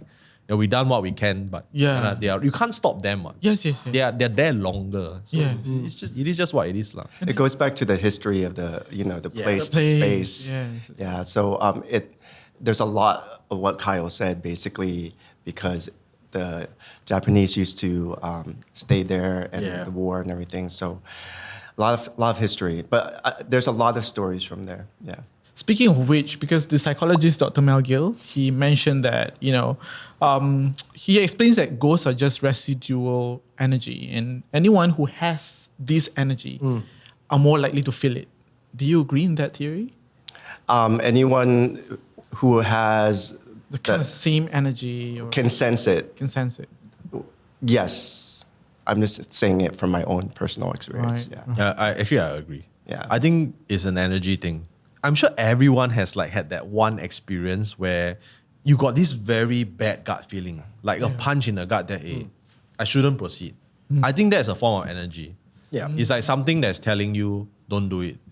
Yeah. It could be, it depends on your belief, but it could be religious, it could be spiritual, it could even be like a different dimension, like a different version of you telling you, hey, don't do it, you're gonna die, or don't do it, you're gonna get into an accident, that kind of feeling. And I have a lot of experience where I ignored it and something bad happens. Like it could be like you hurt yourself or you drop something that's very valuable or something like that. So definitely. Yeah, I agree with Kyle. It's like your instincts usually tells you right, but it's when you overthink, like, wait, did I or did I not, or should I not? And you start to complicate your thought process. So usually that's a form of energy where you know, but you kind of start to question whether you know or not. Yeah. I think it does make sense as well, because if you guys are a bit more a lot more sensitive than I am, that's for sure, these kind of things. And I guess it's the level of energy, I suppose, because even me, who I'm not as sensitive to these kind of things, you get those instances like we were saying where it's you walk into a room and it just doesn't feel right, the gut instinct. So yeah, maybe it's just not just the same wavelength, but different levels. Yeah, it's true. Because when we were talking about revisiting those reenactments and how did I feel being at those locations, and I realized because our degree of our senses is different. Yeah. So it's like I'm somewhat desensitized by certain things. So something that would have been on the scale of at 9 or 10 now becomes a 3 or 4 for me. Yeah. If we ever are in an area and I'm going to ask you about the scale of the area, I'm going to take that into account. That I'll have to adjust it a little bit because it sounds like your 5 might be my 9. Yeah, exactly. Yeah, each of us needs to have the incredible skill on us. Yes, yeah. So we can kind of measure. We're going to market that along with these months. We absolutely are. After these months, we're going to come out with our scale. Exactly. So what's the creepiest place that you've worked in and did anything happen? On a different production shoot, and it's with a producer who I worked with before I joined MTV in Singapore. I was the resident MTV VJ for Thailand for a particular show called Bangkok Jam. Yeah. Bangkok Jam was what initially brought me over to Singapore. So we did, I think we went to Phuket to cover the nightlife there. Right. But there was some complication in booking like the accommodation. So we ended up in this like 1 or 2 star accommodation that was like further out. And it was a scene like out of a movie. It was like a small little shop house, very old. It looked like a Wong Kar-wai like movie scene, like very reddish orange. And I remember we checked in, and the first thing I knew, I was like, okay, I'm gonna stay out and party and come back here like the latest I could. And I think we came back around like 2-ish or 3. And my cameraman was like 2 rooms further from me, and then I was 2 rooms away, and then my producer, she was like 3 rooms away from me. She's always heard stories about me. I mean, at that time we worked with each other for 2 years already. Right. And going back to the first episode where we were talking about mirrors, right? Yeah. So it's a huge mirror right in front of the bed. Oh no. I mean, that's already gone wrong. Oh God. But I was really tired because we did like a lot of shoots. Yeah. So I'm like, this time around, it's like, because I wasn't playing around. I already knew walking in and everything. It doesn't take someone of my experience. You would walked in and you would smelled it right away. You'd be like, no, I'm not staying here. Yeah. But yeah, I already knew to pay my respects, whatnot. And then right when I about to fall asleep, like the lights go on, off, Oh dear. off. You were alone, right? I was alone. Oh no. I was alone in the room. I just felt that it was not the right place to be, because it's like when you can feel energies, and I know it was not a positive energy. Yeah. Because the energy is like too strong. Yep. So I actually picked up the phone, I think, and I called my producer. I called my cameraman. Right. Like, I think he fell asleep. I don't know how. And I called my producer, and I'm like, I'm coming over. Right. And she's kind of confused, and then I hung up the phone, and I was walking out, the lights went on and off again. And then I walked through the hallway, and then I knocked on her door, and then right when she opened it, the hallway went on, off, on, off. Oh my God. And then, like, she knew. Yeah. And this is someone who's never had any experience and, like, was kind of, like, not a believer. And then, like, we just hugged each other. And I think we went to the reception after that. Yeah. And then, because like it gets to a point where I'm just very matter of fact, because it's like I don't have time to like deal with like, oh no, we can change your room. And it's kind of like I'm just like, hey, I have a third eye. I know what's going on. Like, what's up with my room? What do I need to do? Where's the altar? Right. So at first like they did the pleasantries, but then they got it. And then I just went up to the altar upstairs. And I think that room, there was like a suicide or something like that. God. Yeah. Because I just need to get to the bottom of it. I'm like, I need to know. Yeah. Because I need to know what I need to do. Yeah. And this is not new to me. Yeah. So just get to the point. Yeah. Yeah. So that's my story that you wanted to know. No, it's creepy because to set some context, actually in Thailand, most hotels will have an altar. They usually hide it. It's either on the roof or like at the corner of a building. The altar is for the resident spirits. Mine was at the roof. Yeah. Basically, they directed me to the roof. So that's where I paid the respects and everything. So my producer to this day, like she doesn't let up on that story. She goes like, I spent my whole life never having any experience, and then you had to give me this. It's fated, man. It's fated. Yeah. I've got one experience in Wales.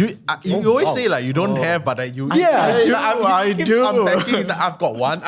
Okay, let's go. It just pumps up because I remember when I was traveling to Wales in UK. It was an Airbnb. I was staying there for one night, and it was a very old cottage. I was staying with the owner of the house, but I was put up at the attic. That's where I was sleeping in. Yeah. So I was traveling. I had no idea that anything would ever disturb me. So that night, while I was sleeping, I suddenly felt like something was on top of me. Right. And I was suffocating. I was trying to move, but I couldn't. And I really was struggling. So I said some prayers, and then suddenly, I just woke up. And then when I woke up, I was still frozen. And then I was like, I didn't know there were ghosts here. I'm in a Western country. Usually in Asian context, we see more of them. Yeah. But I didn't know that there will be an experience there. But that was it lah. Like it was just like the. Oh, I didn't know. That was it. I like how you're like, that was That was it. No. I mean like he said, right? Like for us, it's okay lah. That one quite normal. That one quite normal. That's a 9 to me. It's like maybe a 4. It's like if we were like eating like really spicy. Yeah. Me and Kyle are like super hot. Yeah. Oh yeah. So like, that's like pretty. Yeah, that's pretty tame. I like how the two of you are like, oh, that's a 9 for you. That's like a Tuesday. Yeah. So this is a question for all of you. Would you rather deal with an angry supervisor or a ghost in your workplace? Wow. Okay. Right now lah, given what I do for a living as a horror creator, I would deal with a ghost. Cause for the content. See the things that we do for you all. I don't know. For me, I'd rather deal with the ghost. As cowardly as I am, I don't think ghosts are ever going to be as passive aggressive as some of the supervisors I've ever had. So yeah, I'd rather deal with the straightforward ghost. Like you said, get to the point. Who do I need to talk to about this? What do I need to do? Supervisors, they just roundabout and everything. No, ghost. I agree. Yeah. Same. Yeah, absolutely. Probably like the ghost just disturbs me once. Yeah. And that's it. Yeah. But an angry supervisor is going to remember you for forever. Yeah. Yeah. A ghost. We're all on the same page. Definitely on the same page. Yeah. Because when you deal with someone physically, it's different. Yeah. Yeah. So I'd rather deal with non-physical. Yeah. I think there should be a message to all you supervisors Yes. there. Yeah, this is a message right there. What does this say that we all rather deal with the ghost? All right. It's that time again, guys. Let's hear our morbid fact of the day, Kyle. So this episode's morbid fact is actually from Japan, right? The Japanese have one specific word for overworking. It's called karoshi. Basically, it means that you die from overworking. Literally die Yeah. from Wow. overworking. Yeah. It's a bit disturbing that they have an actual word for it. Means it's very common then. Yeah. Yeah. It is. Not It is. a word. Yeah. It is. Yeah. I mean, we don't have a word for it, but sometimes I feel like work is the word for dying But honestly, from if you overwork. see a salaryman, like the spirit of a salaryman, I don't think I'll be scared. I'll feel sad for the guy. Yeah. Oh, yeah. It's like, I work until I die. Yeah. And then you work after you die as well. They go back to work. Yeah. They go haunt their supervisors. Did you know that with the suicide rates in Japan, the protocol, the law is basically anyone who kills themselves because it's so high that the family has to pay. Oh. Yeah. Oh my God. For anything that's incurred from the suicide. Oh no. So sometimes the suicide happens in a way where they want to punish the family too. So sometimes. Oh my God. Well, that's a bonus morbid fact. Yeah, I was about to say, you took a morbid fact and then you just made it more morbid. Yeah. All right, so another great episode. Thank you so much. And thank you all of you for tuning in to Tales from Incredible Tales. New episodes go up every Thursday evening on YouTube and MeWatch and on podcast platforms such as MeListen, Spotify, and Apple Podcasts. My name is Utt. My name is Wayne. And my name is Kyle. My name is Raihan. We'll see you next time.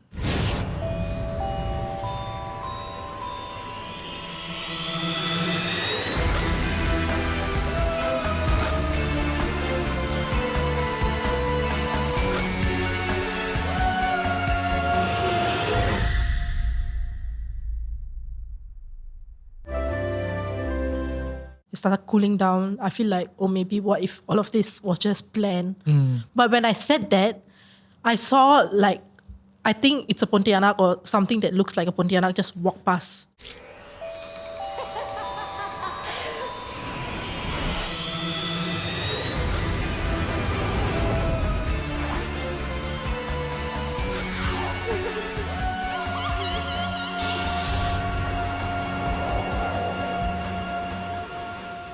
Hi, my name is Rishitha.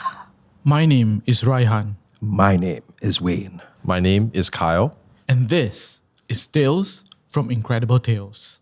Together with some very special guests, we're taking a look back at Incredible Tales, a horror anthology that aired on Channel 5 from 2004 to 2017.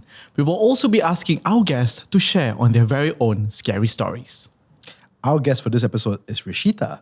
Hi, Rishitha. Hi.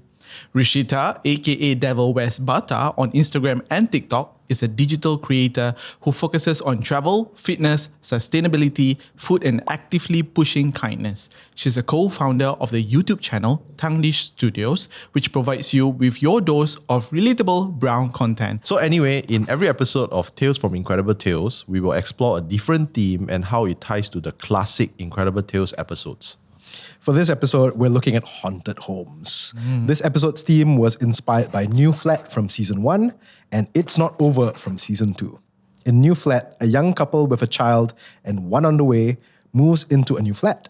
The pregnant wife, alone at home with the little boy, discovers that a certain entity haunts the flat. Her husband questions her sanity, for he does not feel any presence at all. In It's Not Over, an abused wife takes her life and her child's by throwing herself and her child from the HDB flat window. When the husband returns, he finds a message written in blood. This isn't over, darling. Yeah, let's take a look at episodes.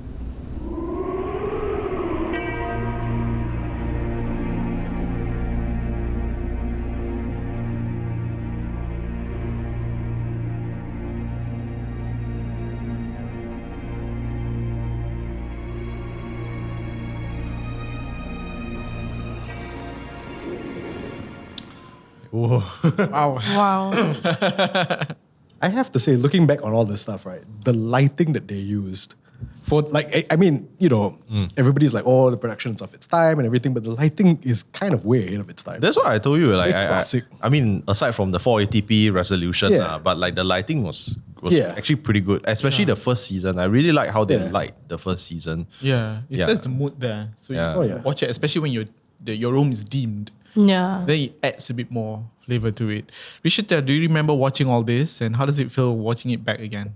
I think I was very young when it came out. So it was like, oh, every time there's Incredible Tales, I'll just like, cover myself in a blanket. And, like a bit freaked out. But also I'm like, it's a thrill factor. So I just want to watch it. Then I would just like go around telling my friends, I watched it alone. I'm not that scared. Oh, Wow. you did? When I was very young.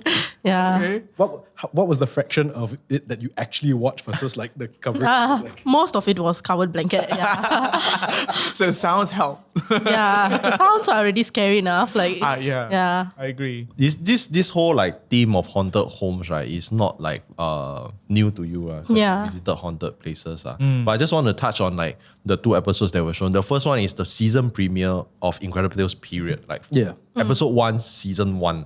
Right? So it's a house in Pasir Ris near Sungai Api-Api, which is famous. Have you been to Sungai Api-Api? That Yeah. one. Yeah. Seen that. That's the visuals for that episode.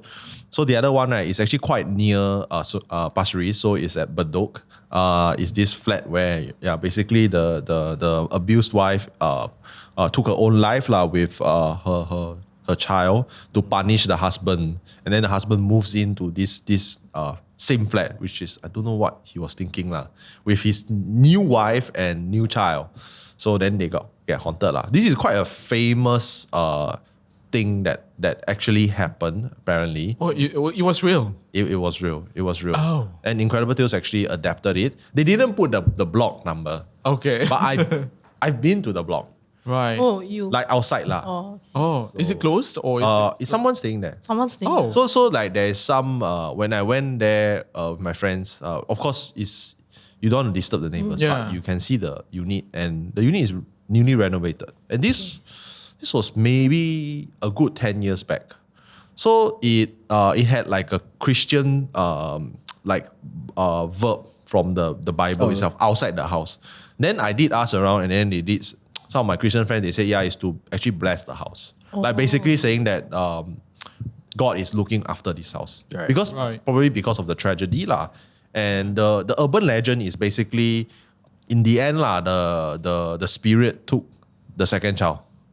So the second child also, yeah. And then the house remained on the market for a while.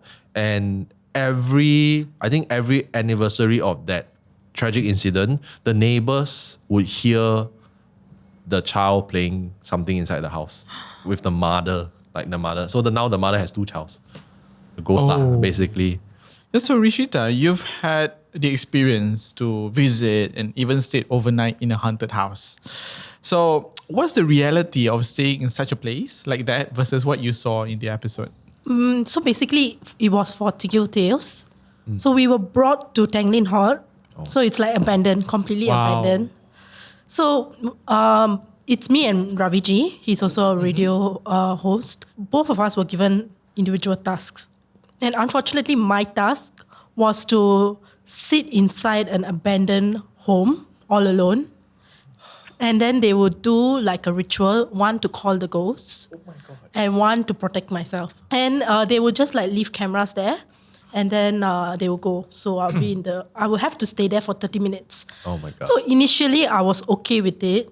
Like I was okay with it because personally I'm not really a strong believer. But I also have fear. So what happened was one of our crew members, I think it was the lighting guy, he fainted. Oh. And there was a strong floral smell.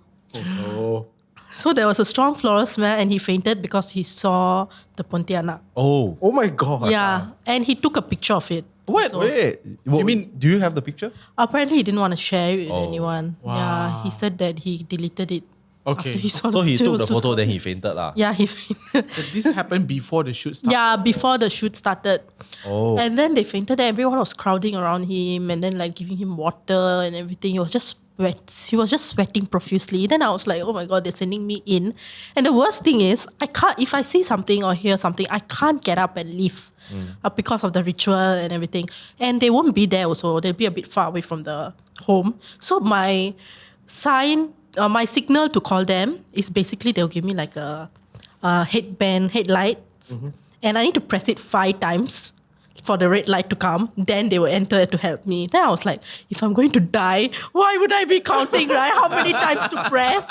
Like I just want immediate help, you know. Like I would panic and press like 100 times or what, then the light doesn't even come. Then, so they put me all the way in. So I was already very scared. I'm like, no, okay, never mind. I'm not going to do 30 minutes. Yeah. Okay, and it was pitch dark, by the way. It was pitch Yeah, dark. I can imagine.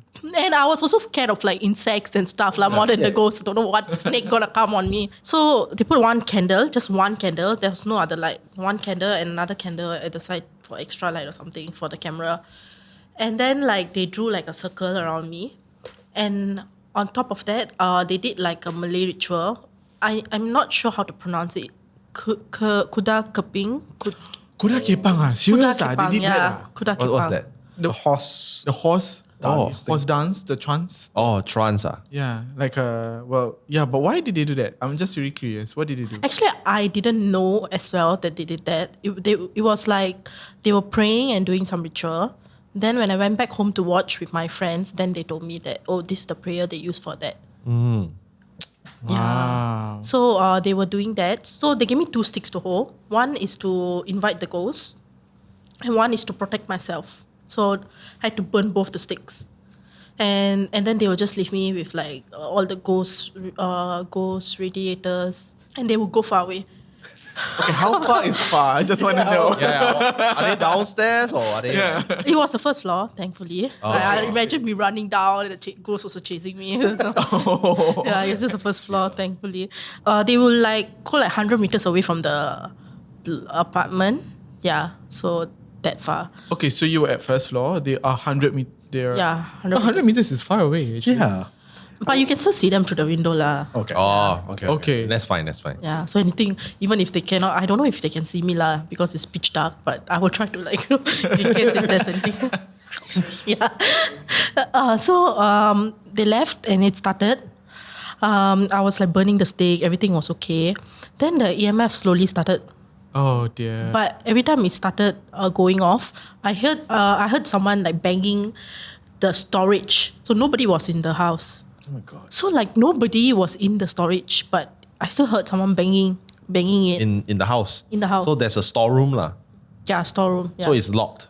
It's locked. It's an abandoned apartment with a locked storeroom. Yeah. Wow. Wow.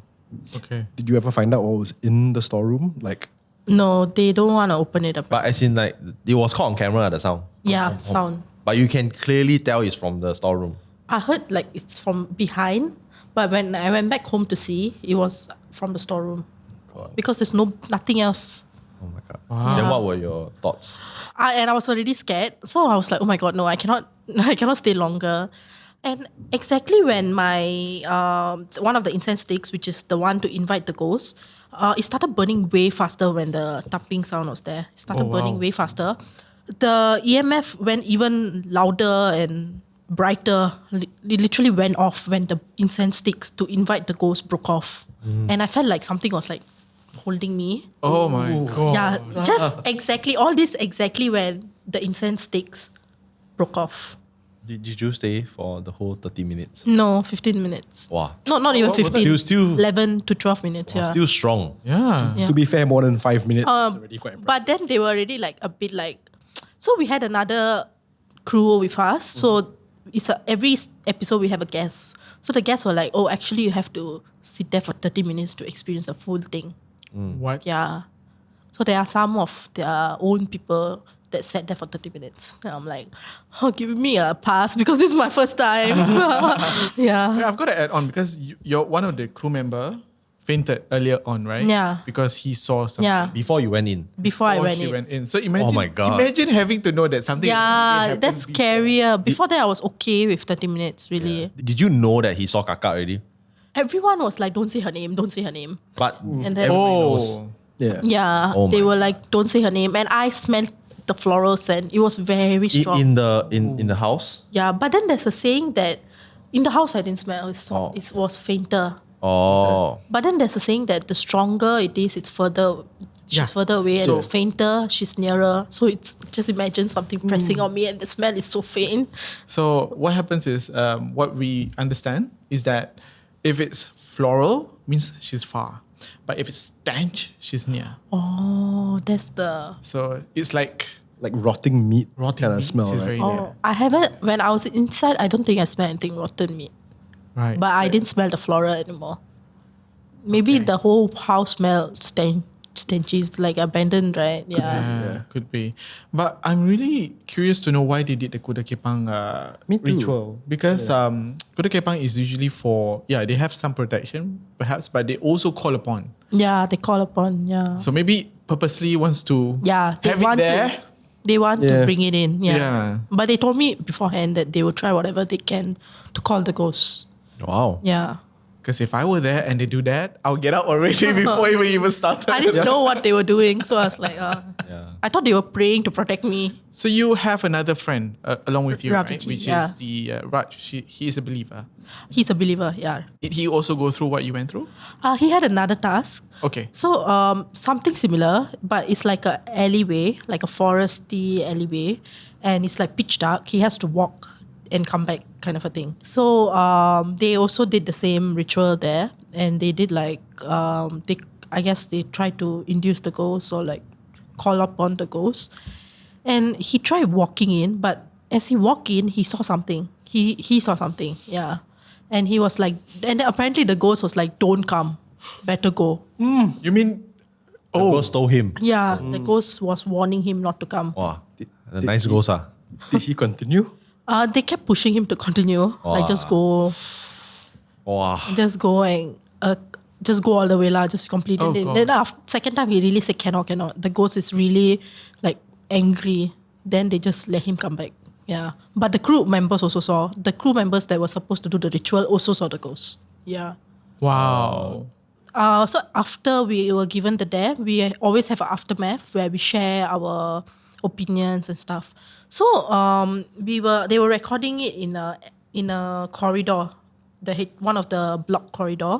So I was here and the crew was here. So they can't see what's behind them. So they were just asking me in general, what's your opinion and everything. Then I was like, initially I was scared. And at the moment I was very scared. But when I came out, it started cooling down. I feel like, maybe what if all of this was just planned? But when I said that, I saw like, I think it's a Pontianak or something that looks like a Pontianak just walk past the corridor. Oh, bro. Yeah. Oh my God. Just That's what walk you past. mentioned earlier. Yeah. I mentioned So earlier. as you say that, I think it's nothing. Yeah, that's Something when I just saw. appeared. It's like, Yeah. hey, what was nothing? Yeah. You're talking about me. And the weird thing is, it was in your head, right? You were just thinking about it. You didn't even vocalize it, right? Yeah, I didn't vocalize it yet. I was gonna say it, then I saw. Then I was like, oh my God, I saw something. Then they all tried to capture and run to that place. Like they couldn't see anything. Yeah. But it was really momentary, and it was like I was also confused because in my mind I always thought like a Pontianak is very tall, or like big or scary, but it was quite small. Then just like They come in different sizes, I guess. I guess so. Yeah. But it could also be like, again, I keep thinking back. Like I research sometimes like, if science says there's no ghost, then why do people see it and stuff? They said that it could be like your fear coming out as hallucination. So I just assume that's the reason why I saw Pontianak. So would you say that today you still believe there's ghosts, or is it all in the mind? Yeah. I'm the second, I personally mind. feel all in the All mind. in the mind. Personally. Even yeah. after all of that, you still... Yeah, we did a lot. We did like Ouija board, and the Ouija board moved in front of us and everything. Oh wow. And like even during the Ouija board, like I felt like something was like really, because so Braviji went blank because he's a believer. He's a strong believer, so he gets scared faster also. So when the Ouija board was moving, he couldn't believe it already. Like, oh my God, he thought I was pushing it. So I was like, no, I'm not pushing it, because like I'm not good at reading. So it's like sideways. So I don't know how, where it's going, what are the words properly, I'm just staring blankly. So I was like, no, I'm not pushing it. Then he went out, we went blank. So at first I asked questions like, are you Indian, Malay, Chinese? So if you're Indian, you say, I, Malay, am, Chinese, C, and stuff. And then he would just go to the letter. So he was Malay ghost. Then asked how old were, how long ago did you die? Then he went to V and 0. So I assume it's 50. After that, I didn't know what to ask, because I really came there unplanned. We don't know what is going to happen. So everything is unplanned. So there are certain rules. I didn't know that as well. So I asked like, do you think you find us cute and stuff like that? Hell no. Because like... What did they answer? No reply. Then I was like, do you like us? And apparently you shouldn't ask if you like us. Oh yes. Okay. So what happened? After I asked, do you like us?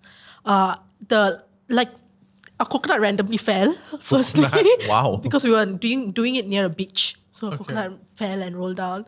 Another one is my hand, I slightly removed it. You're not supposed to remove. Yeah. But because I was scared of the coconut, I removed it. And then I felt like something was like pushing me, kind of a thing. But we had like in Tamil it's called Samya, so I think it's the priest, Indian priest, there to help us out. So the priest was like, so at first we tried to push the coin to go to goodbye. Like, we want to end this game, but the coin didn't want to go to goodbye. It just going back to the starting. Wow. Then we asked 3-4 times. It didn't want to go back to goodbye. go to goodbye. Kept going to the starting. Then she had to do some prayers and force it to go to goodbye. Yeah. Well, you're glad that the priest was there. Did Yeah, you ask yeah. the no question? Like there's the no question when you do Ouija board. You guys know what that is? No. How did you die? Oh, The spirit will flip out, will be very angry. I asked how long ago did you die? How long ago? I think it's fine. It's like, how did you die? You never ask that. Yeah. 0 to 10. Okay, so when you were doing that investigation in the Tanglin Hot apartment, what was the scale? How scared were you? On a scale. Oh, I was really scared. 10. 10 upon 10. Yeah, Oh 10. wow. Okay lah. You've been doing horror content for a while, right? Like, have you had your own personal experience that is not like related to your work? Like, Yeah, I think the scariest experience I had was during Hungry Ghost Festival. So it was me, my friend, and her younger sister. We wanted to go eat mukata. Then we were crossing the road. So it's like, so when you cross the road, it's like grass patches, right? If you jaywalk. So, and usually they do the prayers on the grass patches. Yep.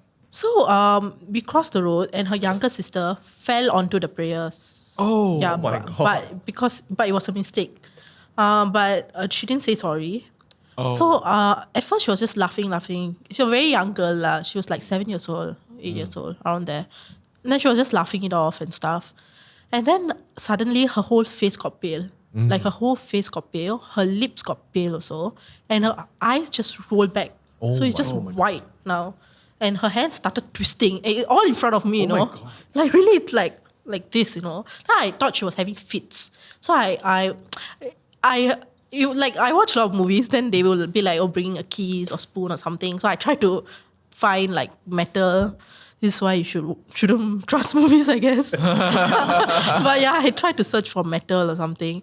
And then my friend was taking care of her. Then when I was back, the girl fainted. Then my friend told me that apparently the girl was looking at her and saying something in Chinese, like angrily. But the thing is, she doesn't know Chinese. So how can she say something in Chinese?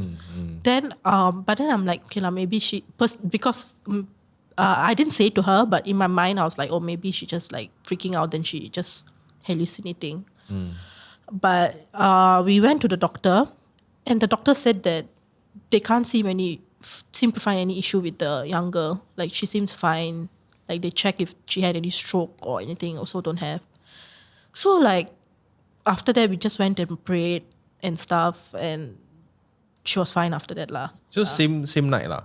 All this happened the same day. In the same night. I'm genuinely in awe of this. Like after all that's happened, you're still a non-believer. Like how do you? Because the thing is, I grew up believing in science a lot more. So I'm not a religious person also. Yeah. So like I would say I'm an agnostic. Yeah. So maybe there is a possibility of ghosts. Like I'm not rejecting it completely, but I feel like the evidence is not enough for me. Right. Yeah. Does that make sense? I agree.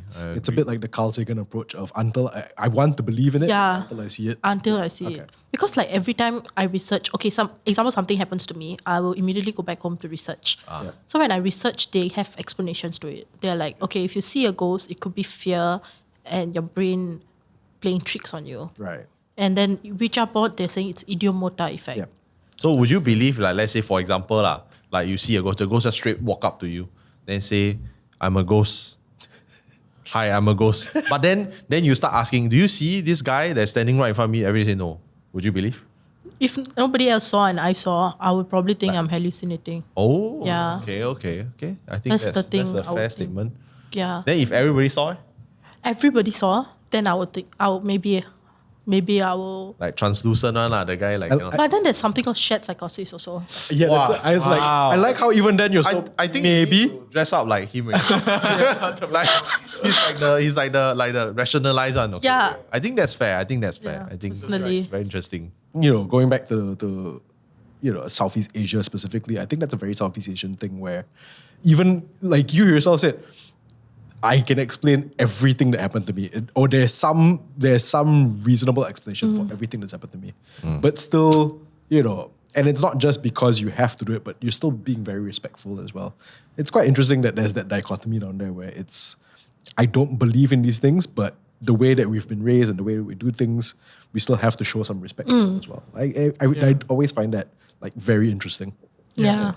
So this is a question for Rishitha. So you see that the woman's lives in both stories are made all the more difficult by the man to varying degrees. So, and even when you look at many of our myths, they're demonized version of women. Like women tend to be the hantu. What are your thoughts of women's role in ghost stories in general? A lot of beliefs also comes from the idea that women's anger is more powerful, like different cultures and different religions. A woman's wrath is more powerful, not because there's emotion tied to it, there's reason tied to it.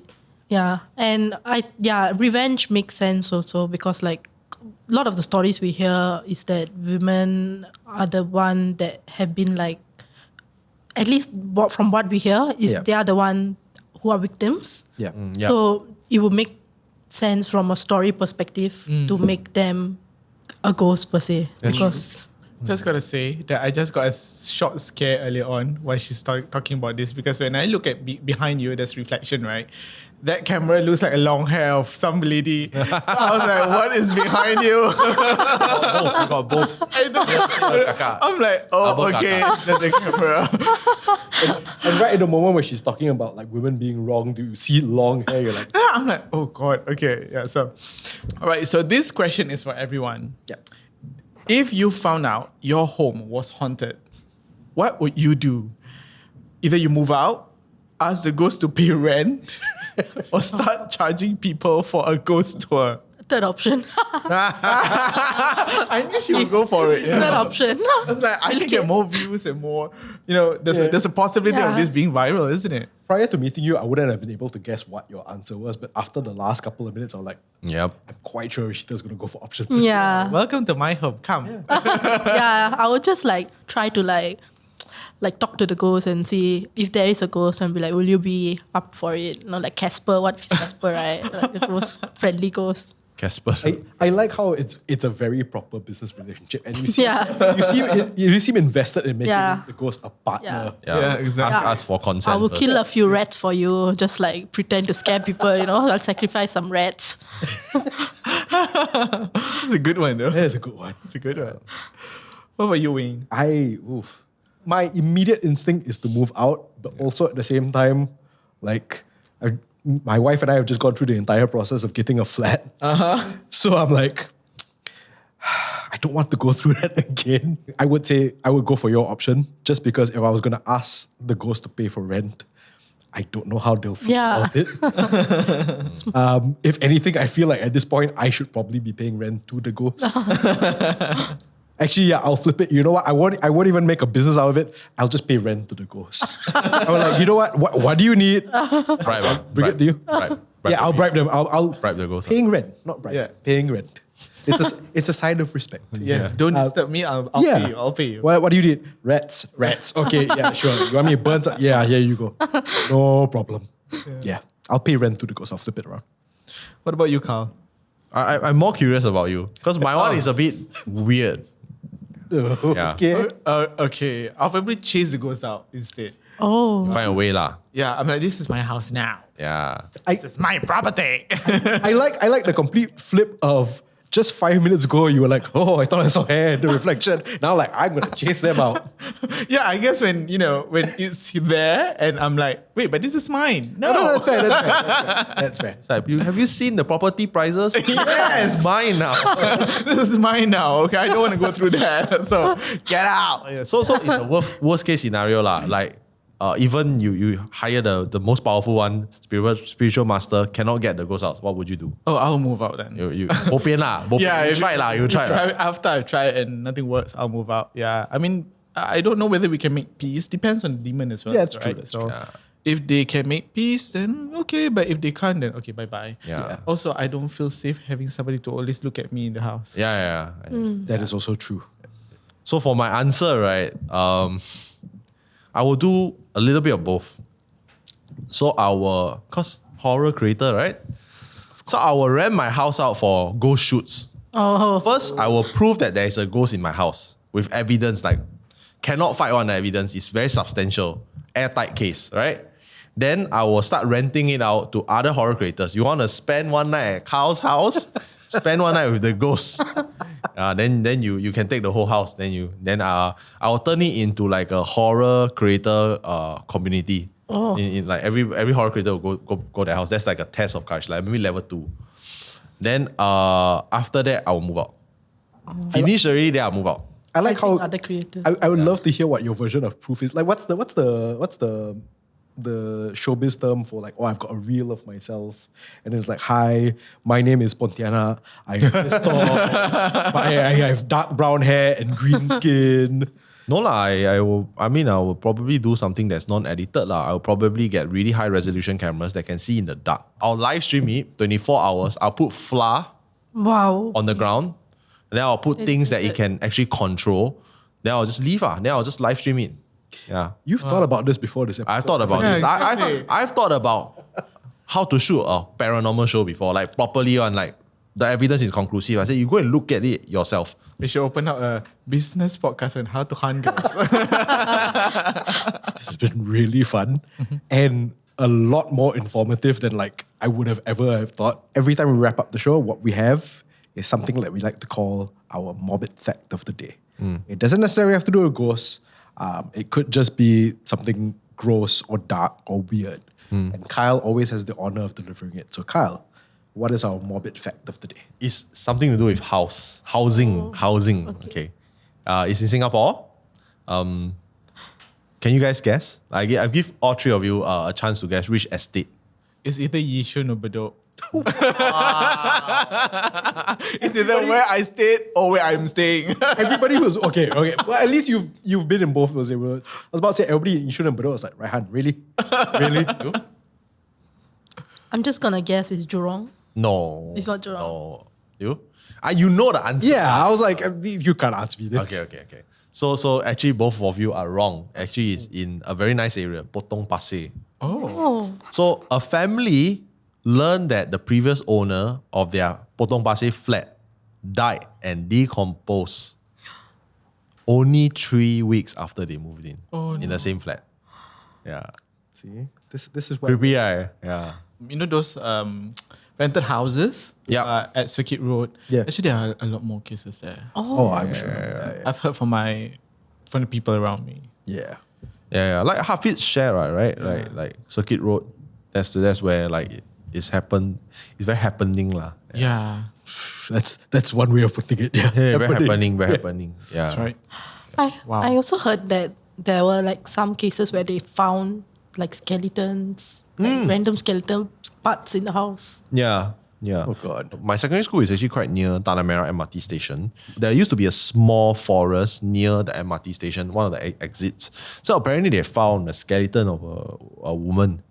And it's been there for years. I think they were doing some works and then they just happened to find it. Unsolved case. Oh. I think it's an unsolved case. Wow. So yeah, and then there were always rumors in secondary school. The hill right before you go to Tanah Merah MRT station, right, that one haunted, got ghost one. Don't walk there at night. Yeah. Creepy. All right, so thank you so much, Rishitha, for joining us today. It's been really great. Yeah, it's so fun. Thank you for having me. It was a very fun session. Next time we go ghost hunting. Yeah, we're definitely going to start something right after this. And thank you to all of you for tuning in to Tales from Incredible Tales. New episodes go up on every Thursday evening on YouTube and MeWatch, and on podcast platforms such as MeListen, Spotify, and Apple Podcasts. My name is Rishitha. My name is Wayne. My name is Kyle. And my name is Raihan. And we will see you next time.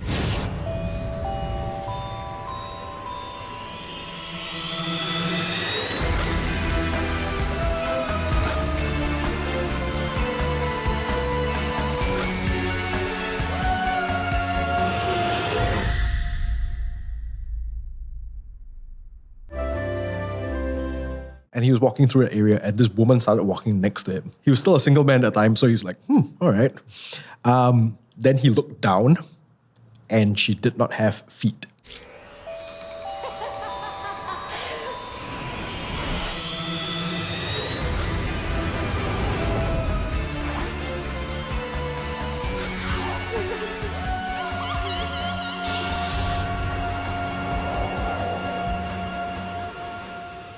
Hi, my name is Utt. My name is Raihan. My name is Wayne. My name is Kyle. And this is Tales from Incredible Tales. Together with some very special guests, we're taking a look back at Incredible Tales, a horror anthology that aired on Channel 5 from 2004 to 2017. We will also be asking our guests on their very own scary stories. Utt, the host of Incredible Tales throughout its 13 years, is back with us again. Hi, Utt. Hi guys. I love the intro.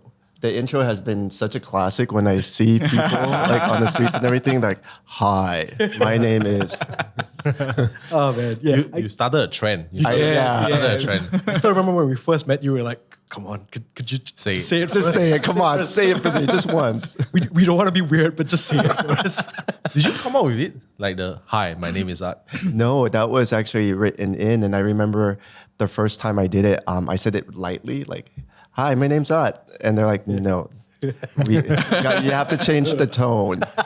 We have to set the tone differently. So yeah, then we kind of worked with it, and then that's how it became the way it did. Yeah. Just very straightforward. And it did set the tone for the whole entire season and the seasons After, right after. yeah. We were just talking about how like Incredible Tales has its own Wikipedia page. Maybe that should be like a subsection. The Right. greeting. The greeting and the music. Yeah. Yeah. Oh yeah. Yes. Speaking of which, in every episode of Tales from Incredible Tales, we will explore a different theme and how it ties to some of the classic Incredible Tales episodes. Now, for this episode, we're looking at ghost stories from the past. This episode's theme was inspired by Old Well from season 1 and Misfortune from season 2. In Old Well, an old kampong in Mandai has long disappeared, but for an old well that nobody uses. But a secret tale that surrounds the well holds a family tragedy that has been long forgiven. In Misfortune, we travel back to 1953 and recount the story of 3 women, a prostitute and her 2 mama sons, who are savagely butchered by an unknown assailant with a kitchen knife. Let's take a look at the episodes.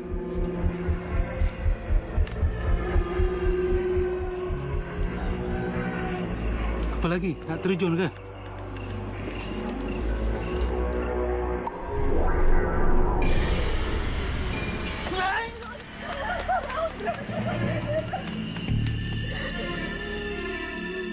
Wow, your face Wow. was mince meat. There's so many nicer ways you could have said that. I think it's specifically written to have like sort of like a comedic tone to it. It's just so it makes it even more Oh, classic. yeah. Yeah, I think the well one was also quite funny. Yeah, like I said, you're gonna jump. I think it was add to like to balance the tone. Yeah. But it was, and I think they really like to held back on the horror because they could have easily given her like really the rotten makeup because like it's the shroud thing, right? Yes. That they are buried in, so it would have looked more like a pocong. Yeah. Yeah, Exactly. but they went chill lah. Yeah, because yeah, there's yeah. kids watching. I mean, I was watching it and I was really scared at the point of time. I was sharing with you guys how we would air at 10 or after 10 yes. because Yeah. we didn't want children to get scared. Yeah. But it turns out that a lot of times when I would meet people, they would be watching it as a family. The whole family would be watching it. The kids, the parents, and even the grandparents. Yeah, nice, wholesome family Yeah. activity. Yeah. Yeah, I remember watching it on Thursday nights, I think, between me and my sister only. And we were like 8 or 9. And I remember there was one time where we were watching and in my parents' place, the TV was actually facing the main door. Right. So it was 10 p.m. We switched off all the lights. I mean, my parents sleep already lah. Yeah. So me and my sister, they didn't really care that we watch a horror show. So we just sat there and just nice, there was someone knocking on the door at a very crucial part of the episode, like tuk, tuk, tuk. And we freaked out. It's like, hey, ghost. And as a kid, I was very timid. My sister was a much braver person. Then I told her, hey, you go and open the door. Please, go and open the door. Then she opened the door. Turns out someone was selling like Yacob or something, like vitagen. But at 10? At 10? At 10. Yeah. It's an auntie. No, but the auntie, we've seen her around. Okay. So, She's just hustling. But it was creepy, like because we did a pause. Like and the TV was still running because not Netflix, right? You can't pause like live TV back then. But it's like still playing. Then it was like, Should we open it or not? Let's say you open it.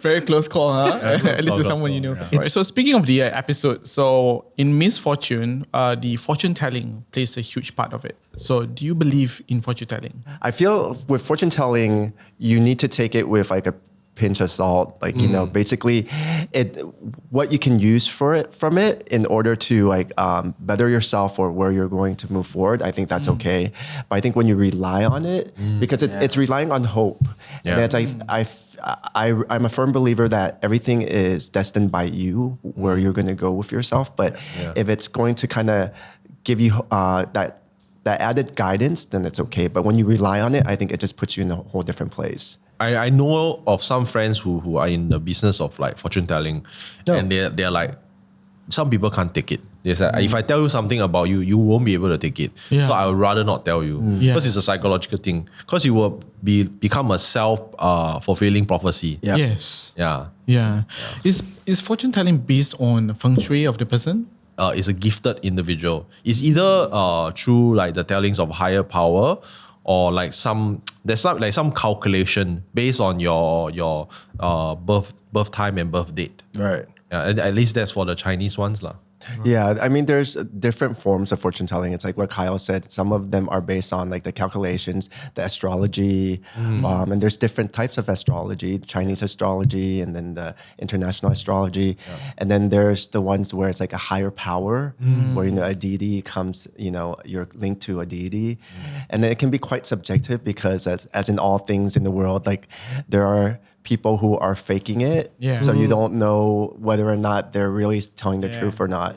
It's very psychological. The thing is, like, if you're a fortune teller and you're using the tarot cards or the calculations enough times, then you're going to be able to tell, tell a person, like, what their personality is, what their problems might be. But for that person, it's like, oh my gosh, they know me. But it's like, no, they kind of know you through their experience. It's kind of like mentalist, right? It's like behavioral science, right? Yes. So they read your behavioral, and then they met so many people, so they kind of know like how you would react. Then they will tweak it lah. Not saying it's fake, but like they will tweak it based on that. And I think it applies across all different forms of, like, I guess. As long as you take it, but you don't have it just running in your mind over and over. Right? Yes. My mom actually went to see a fortune teller when I was 16. And that's part of the reason why I ended up in Asia. So apparently she went to see a monk who can see the future. So that's not, I don't know if you would claim that as a fortune teller, but he had told her that she needed to get me out of where I was born, anywhere in the world, but where her, if it was her motherland, it would be even better. Oh wow! And then that my fortune will change. Wow. That I will become famous. I guess it came very specific. That's very specific. She didn't tell me that at the time. She told but she told everyone else, like all the relatives and everything. Wow. That it was bad. If I had stayed, it would have been bad fortune for me to be in the U.S. So she had to change the environment for me. Oh, wow. But I think it was like if you bring him back to your homeland, his fortune's going to bring him accelerate him into the industry. Like with she didn't say industry, she said fame. Wow. So she didn't understand what they meant by fame. Okay, so there's a real classic feel to the All Well episode that we saw. Like it's taken straight from the films from the middle of the 20th century. So how do you think horror stories in film and television have changed since then? I think there's a mix. I mean, you still have the old school way of telling the horror stories, and then you have the new ways, which is with the times. I think like we were talking about the medium, how it's told in in a documentary way, and I think nowadays, like if it's like kind of because we're like in the social media age, so if it's told in a way that connects to the newer generation, then they kind of connect to it better. So. As with all things kind of start to adapt. So I think that's how ghost stories are told now. But then you can't take away like the classic ghost stories. They'll always be classic. You'll always go back to them. That's why like the Exorcist or those Friday the 13th. Like they'll always be classic. Yeah, I agree on that. It's like how in the Malay culture, Kak P is still there all the way from years back. Oh yeah. Yeah, the most recent adaptation was Revenge of a Pontianak, right? Yes. Yeah. She's basically the Dracula of Southeast Asia, right? Yeah. I think for Thailand, the version of ours would be the Nanak or Nanak. Yeah. So there's been different versions. Yeah. But like it holds true to the core story, which I'm sure is the same. But the way it's presented gets presented in a more modern way each time. Yeah. Because I think the last one that they did a take on Nanak, there was some comedic elements to it, along with the horror part of it. So that would answer your question: how things have changed between with that storytelling. And I think the storytelling, it comes from the same foundation, but they kind of adapt it to the new generation. Yeah. Right. So at this point of time, we've seen you film in various places: city, forest, jungles, alleys, and all that. Which type of setting was your favorite so far? I don't think I have a favorite. I felt like I was on an adventure each time we went to shoot. An extension of like me getting to explore Singapore. So, being in these different places. I think we were mentioning about the Mandai Kapong, right? Yeah. And I look back and I'm so fortunate to be able to have gone to these different places that don't exist anymore. So I would say just overall I enjoyed being everywhere, like at the flats. Because I think in the beginning, when I first moved to Singapore, I didn't know the heartlands because I lived in the city. So, I was in a condo. So when I started to shoot Incredible Tales, it brought me into the heartland. I started to see like the flats and how people live, and then also being in the city and then in the forest. And I realized that like Singapore is not just Orchard Road. It's not just shopping. It's like there's a whole it's quite big as compared to what tourists believe Singapore to be. It's small, but it's bigger than for someone who's not Singaporean. Yeah. So you mentioned that you actually visited the kampong. So when you were shooting your hosting links for the well episode, was it in an actual kampong in Singapore? Yes. I'm not sure where, but I remember vividly back in the day that kampongs still exist, but they were smaller. They were rare. Yeah. We have one in Buangkok still. We do, yeah. Was it the Bangkok one? I think so. All right, so this question is for everyone. Did your parents or grandparents share with you their ghost stories? And what are they? And do they still scare you until today? My grandma didn't really share anything. But after she passed away, she came to visit me. That's... yeah. Wow. It took me a second to process what you were saying. Realize, right? Yeah, I was like, you said that a little bit too casually. Okay, so your grandma visited you right after she passed away, or? Yeah, she did. Yeah, my grandma's really, she's very kampong. She was a street hawker. She's very like a dirty grandma. She has a lot of sexual jokes and everything. I'm like, how do I say this in a way that gives honor to her? But she was a really funny grandma. Very dirty in a good way. Anyways, so that's how she came to visit me. Basically, she just threw a lot of jokes at me and everything. And then basically she's because she was 9. She was I think 100 already. Wow. So the way she came to visit me was hey, I'm okay. I lived my full life. So now it's later, bitches. Yeah. No, literally, that's what she said in Thai. Oh, my God. I'm going. I'm not looking back. You're on your own now. That's really sweet. Wow. Yeah, it was Really sweet. sweet. It was really sweet. Wow. Yeah, okay I try to stick to the kampong theme. Yeah. I can see you going through the Rolodex of stuff. I have the Rolodex of ghost stories. So okay, my father's side is Chinese. So my grandfather is actually from Fujian, China.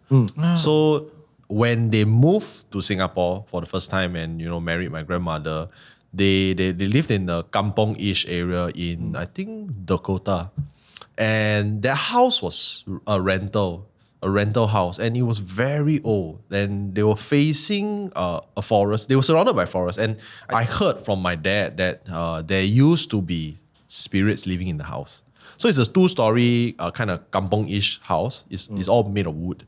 And my great-grandmother would stay in the first floor because she was bedridden. And the first floor is where the kitchen is at, with the living room. It's a very small one. And then the rest of the family would stay in the second floor. Then, and it was a big family, so there were like 5, 6 of them staying together, siblings, and then my grandparents. So every night, right, my great-grandmother, because at that point she was like already a bit bedridden and almost on the way towards the end of her life lah. So she would yell out names of deceased relatives. Oh, wow. Yeah. She could see them. Yeah, and she was staying alone at the first floor. Yeah. Then sometimes my dad and my uncles and my aunties, they will hear people climbing up the stairs in the middle of the night. And you will always freak them out. So you will go like this. Okay. Then before you reach the last step, and then you go down. Yeah. So there's a couple of theories lah. One of the theories is that it's one of the deceased relatives. And another theory is it could be a deity. Because my grandparents are very devout to the religion lah. So it could be the deity. But my uncle did say that it's more likely to be the spirits from the underworld. Right. Coming to visit my great-grandmother. And some of them heard chains. Oh. Because it's the chains from the underworld to pull the spirits lah. What about your favorite, or the ghost stories from the past that your parents or your grandparents? Kampong. The kampong kind. I know you got one. I definitely. Kampong one. It was always around where my parents used to stay. My parents both stayed in the same neighborhood. I think it was my dad's father, who he never outwardly said that he had the third eye. Yeah.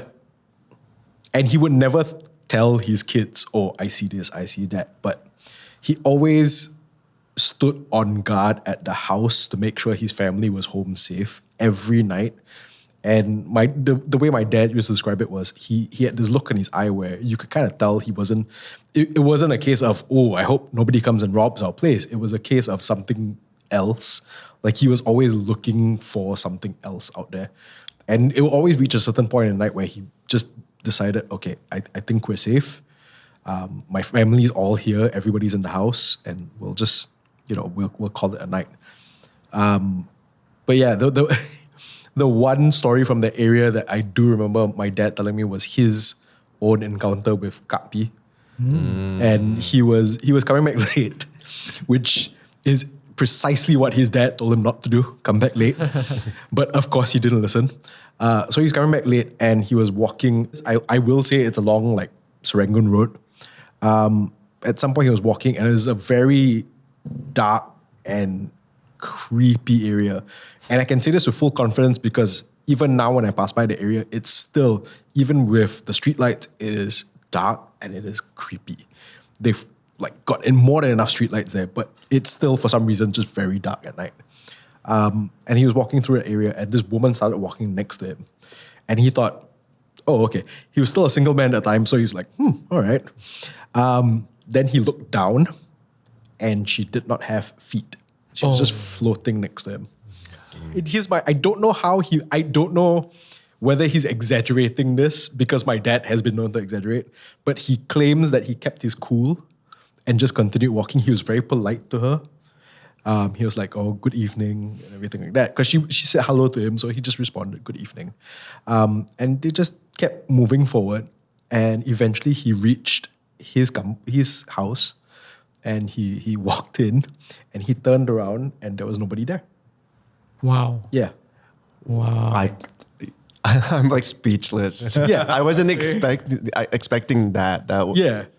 And what's like in my head right now is like, reenactments Yeah. in the Yeah. future. Yeah. All these stories that we're Yes. sharing. Yeah.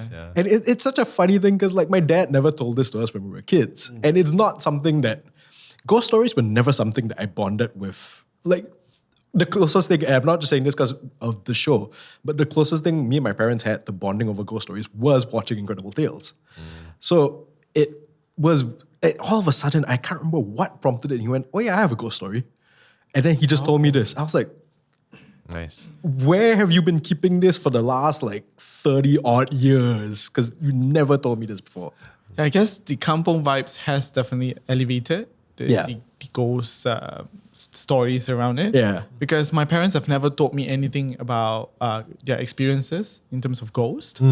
But I've had experiences being chased or being talked to by a ghost Ayub. in God. kampong. Ayub. So my father has a kampong back in Malaysia in a place called Pontian.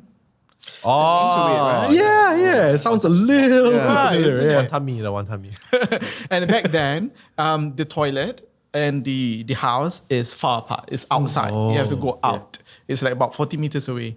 So I was really still young. So he did told me this, that when you're at night, try to stay inside the house. Yeah. I need to go to the toilet at that point of time. It was 12 a.m. Yeah. What a bad timing. So I left the house. I went alone because I was really desperate. And I went to the cubicle there. It was just a really squarish cubicle where you can enter. There's light on it so I can see the toilet. I wanted to enter, and right before I enter, I heard a very nice female voice asking me in Malay, "Adik, nak main sama-sama?" Translation? In English is, "Little boy, do you want to play with me?" And at that point of time, I just stand there. Right before I enter, I stand there. I look up, I look down, I look left, right. There was nobody. I hold my pee, I went back. Yeah. I didn't decide to pee. And I went back. My father asked, "Do you pee?" No, there was somebody asking me if I want to play with her. Yeah. And then my father said, "Okay, never mind, you stay here." You're much braver than I am. I would have peed myself. Right on the spot. Do you guys still have the house? Yes. So it's But like a thanks- holiday home. No, it's my my aunt's place. Right, so we paid a visit at that point of time. But the house right now has a toilet inside the house. Yeah. Oh, okay. That's great. Yeah. I don't have to go through that again. Yeah. Yeah. Right, if there's one specific ghost story or the ghost itself that you're really scared of until today, what would it be? I think the one that stands out because we're discussing it is Manak for me. Not so much whether it freaks me out, but it's such a classic story because there's a love story that's embedded in the tragedy of it being a horror. And I think that will forever be a tale that kind of resonates for me personally because there's the tragedy in the ghost of Manak who is waiting for her husband to come back from war, but she's already dead. Yeah. And his love for her, he sees her alive. Whereas like the whole entire Kampongan village knows that she's dead. Right. So I think just having that cross is like, it's very tender, yet it is quite scary too at the same time. I think a lot of people don't really, to a lot of people, horror is just scares. But I think people don't realize how much emotion goes into these stories as well. And it's more than just horror. That's why we talk about like the comedic elements of it, but it's still very much a part of it. What about yourself, Carl? I would say the classic Pontianak. Because I've experienced it. I've not seen it, but I've experienced it quite a few times. The frangipani smell. Yeah. So it's that smell that reminds you of her. And also the whole story of how it's also tragic lah. Yeah. Like how the patriarchy of Asian culture basically created this spirit, right? Yeah. Yeah. So I think for me it's definitely Pontianak. Yeah, That's right. It's hard for me to give a different answer for that as well because she's so much a part of our culture. I talking about the frangipani as well. This suddenly made me realize that the first time I never encountered her, but I remember when I was a kid, the flat we were staying in was there was a neighborhood of flats, and then right next to it was like 2 lanes of landed properties, and these landed properties aren't old, or they weren't old at the time. They were like maybe built like 20 years ago. So it wasn't like, rich history or anything like that. But there was a staircase that led from the landed properties up to where the flats were. And I remember passing by there with my mom and my dad, and I think at least one of my siblings. And I can't remember who it was, somebody said as we were walking past, "Can you smell those flowers?" And my mom immediately went, "Shut up." Yeah. And I was very young at the time. I had no idea why it was bad to point out that you smelled flowers. And it was only like years later that we were recounting that story. I was like, oh, that flower specifically. Yeah.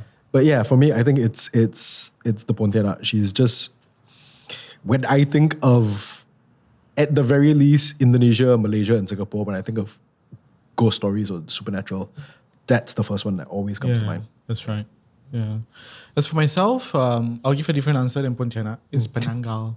Oh, Headless. The bodiless. yeah. Just the head floating around with The entrails.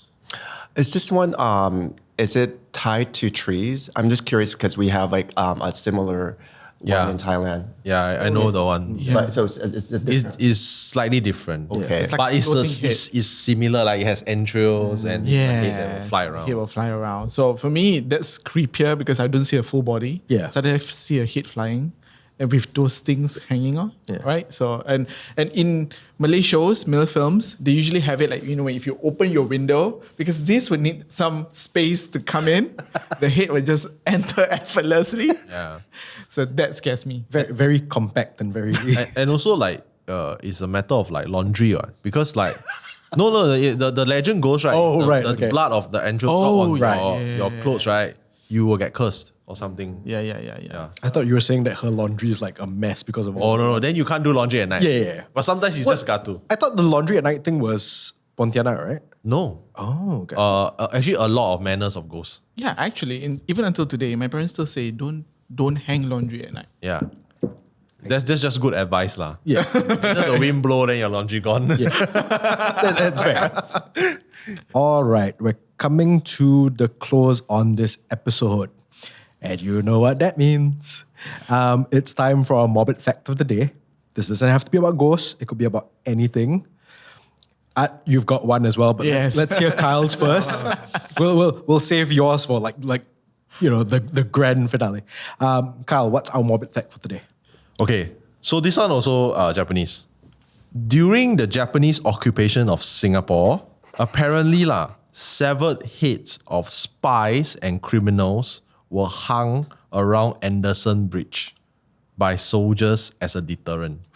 Anderson Bridge? I mean, Anderson Bridge. Oh, wow. Yeah. I hope people are watching this and not just listening to it because the reactions on your faces. Mine's excitement. Yeah. Mine's like, okay, I got head there right after this session. Yeah, no, because I would imagine that as a deterrent. Yeah. Because they I think they did public execution as well. So it's not that far for them to do this kind of atrocity. Yeah. I'm no longer going to look at bridge the same way. Have you not heard about the bridge? Oh my God. Which bridge? All the bridges. No. So there's an urban legend in Singapore back in the day when they wanted to build bridges and they were afraid that the bridge would collapse. They did a ritual where they kidnapped young children, chopped off their heads, and put it in the pillars of the bridges to appease a form of a bridge guardian. Mm-hmm. It's an urban legend, lah. Yeah. So There's a child stuck in a bridge right now. Child's head. Oh, several. It's like it's their spirits. Yeah, to hold the bridge. Yeah. It's really messed up, and I heard it from my grandmother. That's the thing. Oh. Yeah, she told me. Okay. Mine's actually a segue from what Kyle just shared wonderful. now. So similar to the bridge, urban legend in Thailand, but I think it's probably true. So a lot of like the pillars that you see, like more of the Grand Palace, or like if you go out to outside of Bangkok, the ancient cities, the pillars. Yeah. So there would be, I don't know the exact theme behind it, but there would be the bomo or or the priests or the monks or whatnot. They would come up with things. So let's say they need to signify karma, winning, rich. So you have to go out to find these letters. So winning, Wayne, Karma, Kyle, Rich, Raihan. Then you would have to basically give your life up. And then what they would do, but there'd be more to it, They have jewelry, they will have pigs and cows and whatnot, and they would just throw you in alive before they do up the pillar, because they need your restless spirits in order to protect the grounds. Oh my. Oh my God. Isn't that a good segue from? Yeah, that's that's extremely morbid. But like, is it a thing? Is it real? Or is it just an urban legend? It's an urban legend. Oh. All right. So thank you so much, Utt. Thanks, Right? Thanks, great Utt. episode. Thanks, guys. And thank you all of you out there for tuning in to Tales from Incredible Tales. New episodes go up on every Thursday evening on YouTube and MeWatch, as well as on podcast platforms such as MeListen, Spotify, and Apple Podcasts. My name is Utt. My name is Wayne. My name is Kyle. My name is Raihan, and we'll see you next time.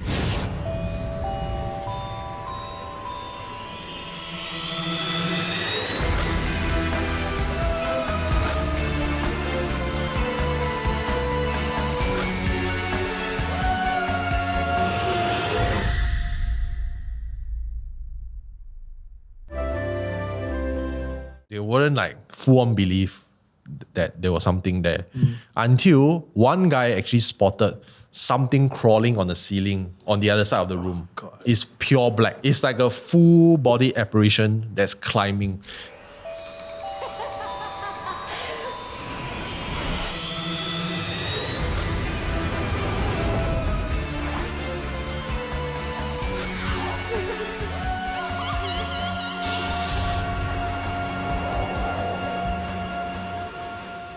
Hi, my name's Utt. My name is Raihan, My name is Wayne. My name is Kyle.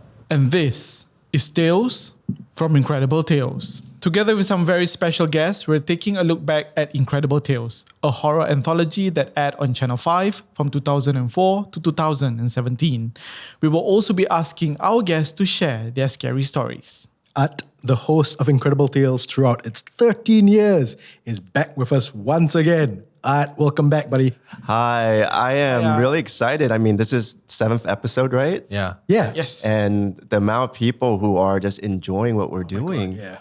And just stopping me wherever I am just to talk about what they're listening to. So Very nice. it's pretty amazing. Really awesome. Yeah. I have to use incredible. Speaking of incredible, in every episode of Tales from Incredible Tales, we will explore a different theme and how it ties to the classic Incredible Tales episodes. For this episode, we're looking at lingering spirits out for revenge. This episode's theme was inspired by Coffee and Pao from season 2. Every morning, a hawker delivers a fresh coffee and pao to an interrogation room that is no longer in use. A curious rookie officer investigates and finds out that the room holds a haunting story. Now let's take a look.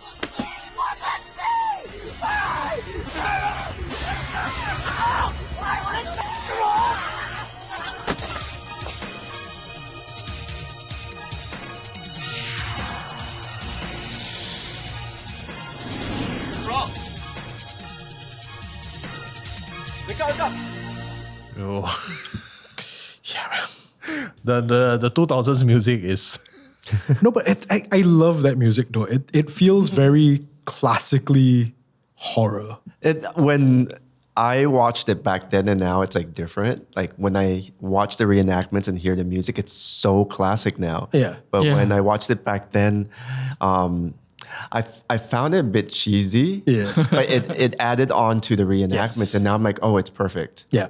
Yeah. When you know everything, the visuals, the sound, it's like as if you don't have to watch the visuals and you can just hear it and you can actually just visualize it. I mean, speaking of visualizing it, right? Do you think that they portrayed an accurate representation of someone who's getting possessed? I would say so. I would say so from experience. If you don't witness it yourself or seen it yourself, you would think, really? Does that really happen? It looks like kind of over the top, but that's what really happens. That you have no control of your body. And I think it depends on the person who's being possessed, because a lot of times they could be going through, I've once talked to like a monk about this.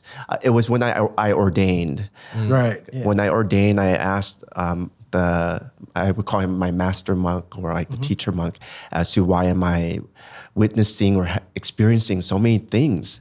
And he said, well, as you are going into ordainment or any type of religion, the spirits will come to you as a means of help, to like help them cross over, or they need to work their way up, depending on depending on their karma and the form of death.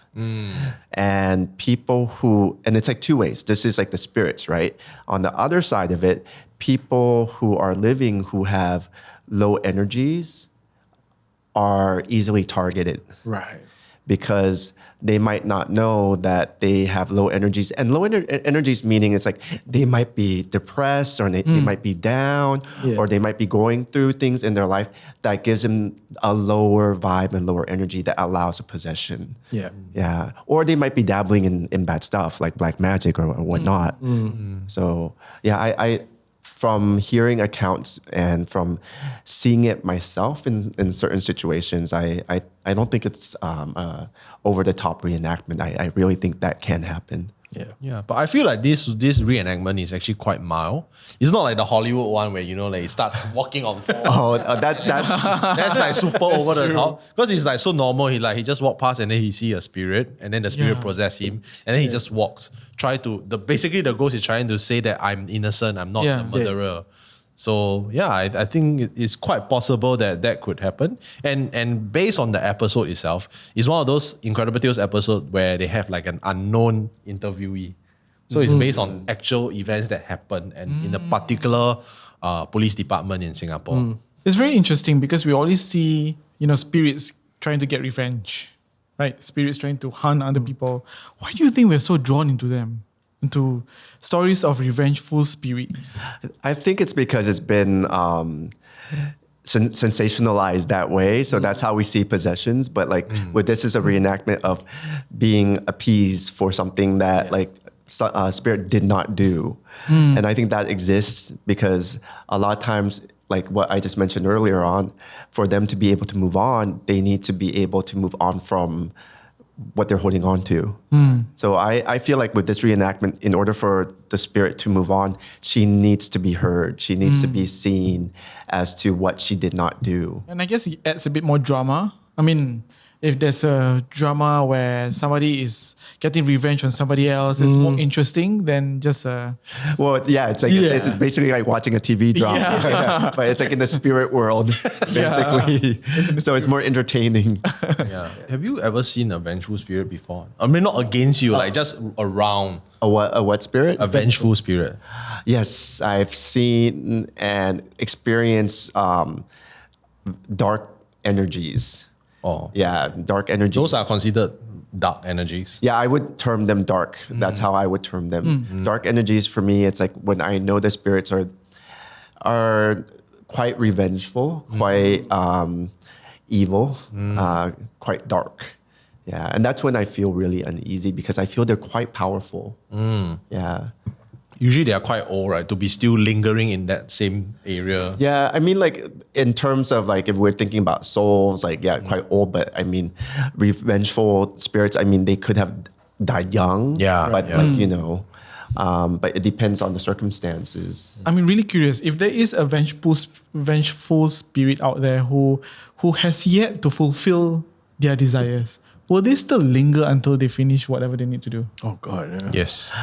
I think so. Yeah, they will still linger. I think it's like a much bigger discussion because there's like quite a number of movies about it too. Yeah, there's like a movie in Thailand last year that was based on like very dark spirits and energies.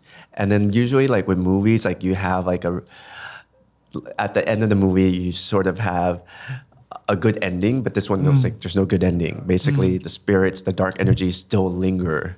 Because the vengeful spirits, they are there possibly part of their karmic cycle. So the cycle hasn't run out. That's why they're there.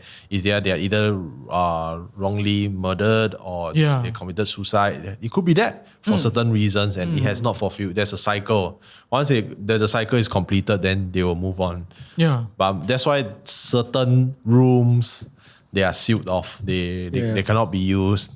There's a reason for that. Oh, I remember when we had the award shows with MTV in Genting. And just the ride going up to Genting is like, oh my gosh. Yeah. Have you been to Genting? Just like the roads going up. Yeah. And then I don't know the exact story, but maybe you guys can help me out because you might have heard the same thing. But apparently there's a particular penthouse or room at Genting that is purely for the spirits. Yes. Have you heard that? I've heard that story. Yeah. I don't know which. That's about as far as I know. That there's I didn't know it was a penthouse. I heard that there's a particular room that's it's just housed for the family of spirits, not just one spirit. Wow. Yeah. It's like a family of spirits. And there's a whole ritual and ceremony where it's like food is, offered and everything to protect The people who the visit. people and not protect the people, but protect the venue. Yeah. Yeah. Oh. Yeah. So to kind of keep the spirits appeased and just okay. So Yeah. this is your That's space. an exchange. Yeah. Yes. Yeah. Yes. Yeah. It's not to protect us. It's for them to. Just relax, I guess. It's for them and their intentions. Yeah. For the spirits. Yeah. So my spirit senses went a bit haywired when I was there. I didn't sleep. I couldn't sleep. Oh, wow. Yeah. When I was there working, I literally could not sleep at all. That was how strong the spirits and the energies were for me. And it's like you have, I'm there working and it's like, it's music, it's entertainment. It's like everything's like very bright and vibrant, but I can feel like a lot of darkness in that vibrance. Wow. Yeah. So they were disturbing you while you were working. No, they weren't disturbing. I just felt like a weight, like a heavy, dark weight around. The area. Overall. But it kind of makes sense. And I guess that's when I started to kind of try to find out more about, the place. And it's understandable. I mean, speaking of Genting, I'm just going to share a quick story. I just remembered. It wasn't my own experience, but it was a collective experience by 8 of my friends. 8 people actually saw it. So they stayed in this hotel in Genting, and they had like one of those conjoined rooms. So you can open the middle part. So 2 rooms conjoined. Okay. Right. So they were in one room. I think, don't know why they're gambling in the room instead of going to the casino, they're gambling in their room. And then one of the guys, it's all guys one of the guys actually went to the other room to shower. And when they checked in, right, it's a very clean room. And then when he was showering, he realized that there were a lot of long hair. 8 guys, a lot of long hair in the sink. Like not the sink, the drain. The drain trap. So it's like he felt very weird. And then he went to go and tell one of the friends He's like, hey, I think the room a bit weird, the vibes. Let's stick together. They're like, okay. Then they started getting phone calls on that same room. So one room is occupied and the other is empty except for toilets. They use it for toilets. So it started getting calls. And then when they pick it up, static. It's static. But you can see that the caller ID is from the lobby, but it's static. So they kept getting calls. And then they heard I think they heard a bit of a running footsteps, the usual outside their rooms. And they were freaked out already at that point. Then all of them started to freak out. Then one of them actually saw a shadow move past the window. And it's quite a high floor, so it's probably floating by the window. So imagine when you're inside the room, right? It's all lights, very bright. So when you look outside, it's all dark. Yeah. So it's quite obvious. So he freaked out. Then he's like, hey, guys, let's go. But nobody wanted to move for some reason. They just, we just stay here. They weren't full on belief that there was something there. Until one guy actually spotted something crawling on the ceiling on the other side of the room. It's pure black.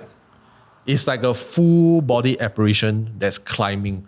So you think about certain creatures, right, that's depicted in those demon movies, right? It's like a demon climbing, like a spider climbing. And then he told, then everybody's like, yeah, I saw. Then they all ran out. All 8 of them ran out. So they ran out, they went to the lobby and they didn't sleep. They didn't go back. They didn't even try to change room. They just stayed in the lobby until the morning. Then they went back to get their stuff. And then at that point, it was gone already. And I must also add, right, one added detail is that throughout this whole experience, right, the phone kept ringing. Yeah. So it's an 8-person experience. 8 grown men. Yeah. Yeah. Well, we this came from that reenactment. We're talking about possessions and about like dark spirits and energies, and if I was to segue it and connect it to my own, that's a big experience being there in that environment, in that space. It's very dark. So that's why I feel like if there is like a particular room, it's to keep those spirits that are dark alive. Yeah. Oh, right. wow. Yeah. And they use food as, to That's what I hear. I mean, like, I think it's like when you give offerings. Yeah. There could be other things than food that we don't know. Right. It took me a second to think of like something else other than Yeah, I'm trying to be PG here. Which is, you being PG just puts all those thoughts in my mind. I'm like, oh God. Yeah. But food is a common thing for, I think, certain cultures. Yeah. Like the Chinese, they use food to pray to the deceased. Some Thais also do it, especially to the Kumantong. They do give, if you look at altars, right, for Thai restaurant, they usually will have an altar for the Kumantong. Usually will have Yacob or Vitagen, like the drink. Yeah, depending on the gods. Sweet drinks, like for the kids. In Thailand, there are different gods that people believe. Yeah. And then depending on the gods, they will like give the offerings, what Kyle said. A lot of times it's like Fanta, the red one. Oh, yes. You would see with the straw. You see that quite a lot. Or it's very common. Yeah. Or even for Ganesh would be like the banana and milk. But that's quite similar to the Hindu religion because that's done here as well. Yeah. So the offerings, like Kyle said, is quite common. Yeah.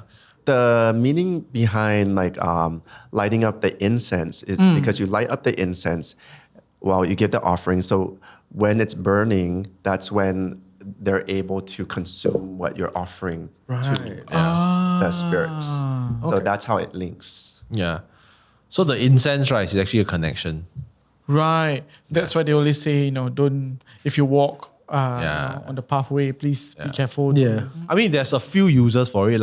From my very limited knowledge, it's either you're trying to communicate with it, or it's like something for them to appease them, or you're trying to draw attention. Because it can be used to draw attention. So imagine you light an incense, right? And then you just walk through the cemetery. Everything will follow you. Because you're trying to lead them somewhere. Yeah.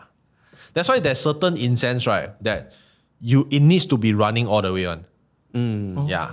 You cannot let it, like if this one is going to die out, you need to change to another one to keep it running. Or even candles. Yep. But what about, let's say, if the spirit is vengeful? Like a certain spirits that wants to get revenge, and then you are somewhat or other feeding the spirit so that, the spirit can go towards that revenge pathway. Do you think anything will happen to yourself?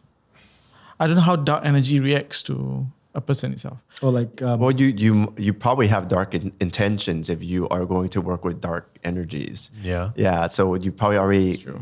You probably go along together, and then I don't know, from my personal perspective, it's like when you dabble in that, the repercussions can be quite bad as well. Yeah. Yeah. And because we spoke about this in the episode with Hafidz. Yeah. About vengeful spirits, black magic, how when we feed them further, it can eat us up back. Yeah, because it's if you take it out of the spirit and energies, the spirit world, you just look at in real life, like people who are, who are murderers, who,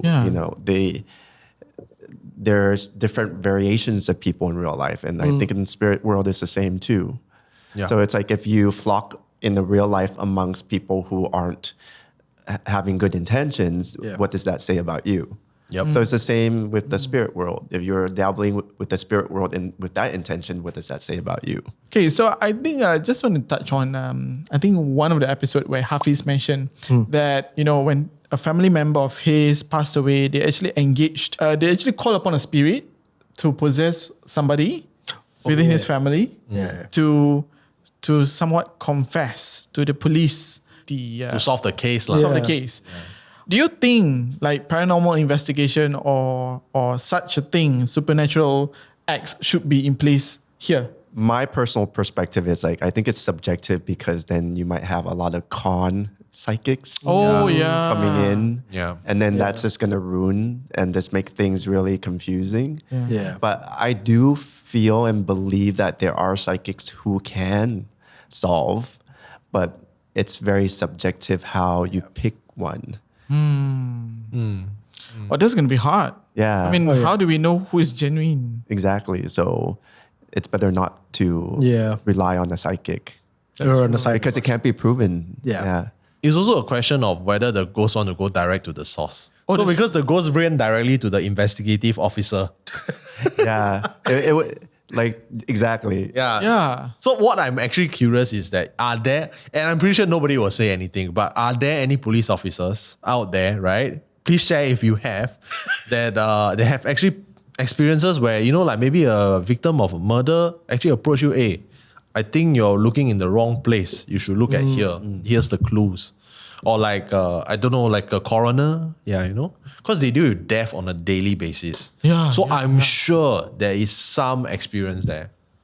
Yeah, I think that's a fairly good middle ground. It's not like, you have somebody go, I as a psychic can tell you that this person, without a shadow of a doubt, was the killer. Yep. It's pointing you in the right direction so that the actual police can do their job and figure out who's the guilty party down here. I think that's kind of the safest bet. Then at least there is still earthly investigations and proof, but it just so happened that you were nudged in the right direction. So this question is for everyone. If you met with an untimely and unjust death, would you want to return for vengeance? I'm going to answer first just based on everything that Utt has said so far this season. No. Because clearly, before this season started, I might have answered differently. Yes. But after everything you said so far, the toll it's going to take, it's just not worth it. And quite frankly, at that point, I think my spirit just wants to rest. It's funny because I have two sides of answers. One is what Wayne said, where it's like, well, I'll leave it to whoever, caused the problem or caused the situation and make it their karmic situation, and I'll move on. And then there's the other side, it's like, But the thing is, it's just gonna be like a circle. Yeah. Yeah. Yeah. Yeah. So I would go with the first one. Me and Wayne are going to the other side, guys. Yeah. What about you guys? We'll see you guys over on the other side. Yeah. okay, I think Kyle's still struggling with it. I can see. Because I know the type of person you are as well. That's the thing about you. You've got this very strong sense of justice. Yeah. So I know that this is bothering you a little bit. I think I won't come back as vengeful spirit. I'll come back as a spirit. I'll definitely come back. Because the differentiation between a vengeful spirit and a normal spirit is a spirit that has not passed to the light yet, right? But a vengeful spirit is like, you can say essentially is condemned already. Yeah. I will not go to heaven. I just want to see this person suffer, and I will torment this person as long as I'm a spirit. Something like that, right? Like I will haunt his family, I will give him illness, that kind of thing. Yeah. But for me, I will be more cheeky. I will disturb the investigating officer to the point whereby I point him to the right. Hey, bro, hello, hello. Hey, I think Sherlock Holmes can do better, okay? Can you wake up your idea? Hey. Then I'll move on. Yeah. Right. Just to get my justice, but not in a revenge kind of way. So he served his time, then swap. Because I feel like everybody has like a lifespan, right? Like if you're murdered, it also means that your time is up already. Yeah. Right? Yeah. Okay, so three of you choose to go to the other side. I'm half. I think I'm half. But I won't take revenge. We're on the other side. He's half. Mine is not revenge. Mine is justice. Yeah. Good news, I'm coming for you guys. Nice. All right. Yeah, I agree to everything. I'm not gonna go for revenge because I mean it's like a chop to the passport. It says no way you're gonna enter heaven. So Yeah. I rather just live in peace. I mean die in peace. Yeah. All right. So this has been actually a really interesting conversation.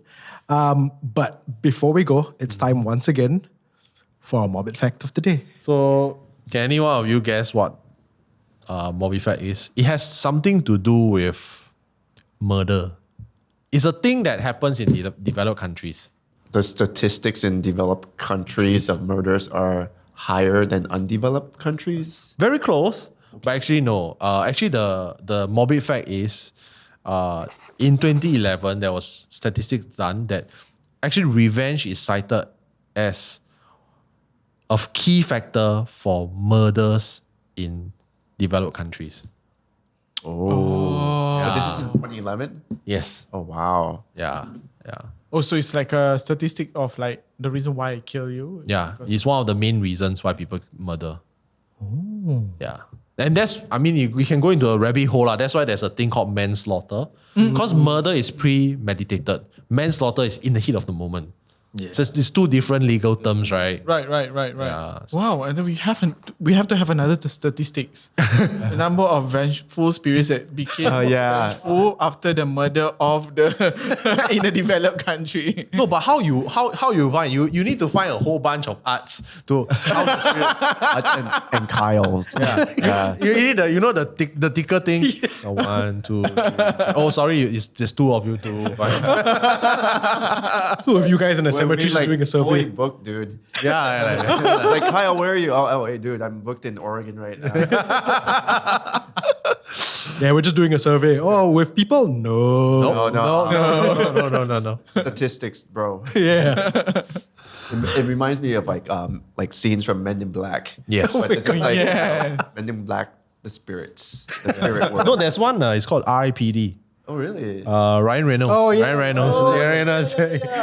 He died as a that's cop right. and he became a cop in the afterlife. Oh yes. Yeah, it's quite fun. Yeah. All right, thank you again, Art, for joining us, and thank you everyone for tuning in to Tales from Incredible Tales. New episodes go up on every Thursday and Tuesday evening on YouTube and MeWatch, and on podcast platforms such as MeListen, Spotify, and Apple Podcasts. My name is Utt. My name is Wayne. My name is Kyle. And my name is Raihan, and we will see you next time.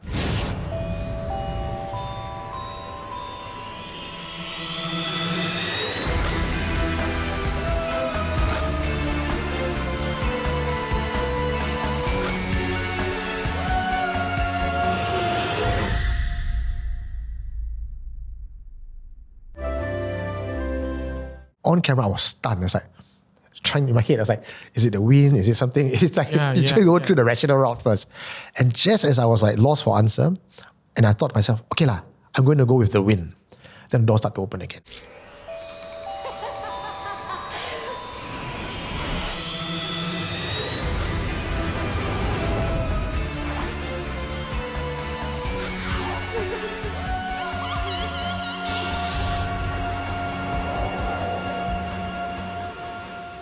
Hi, my name is Eugene.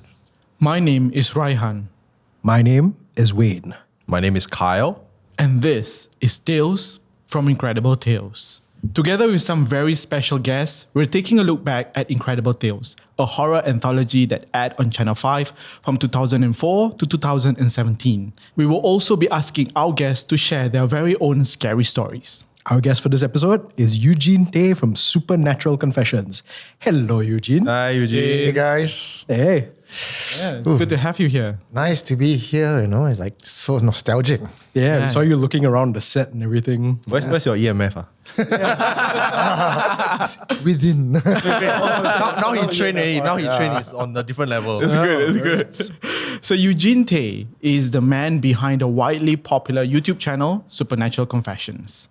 The channel is a collection of stories recounted by people with real paranormal experiences. In every episode of Tales from Incredible Tales, we'll revisit different theme and how it ties to the classic Incredible Tales episodes. Now, for this episode, we're looking at something a little bit different.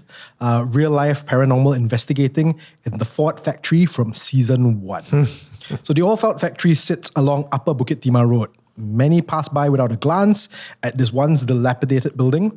In the first season's finale, the Incredible Tales crew revealed some of its hidden secrets. So this is the season finale of Season 1. Yeah. So let's take a look.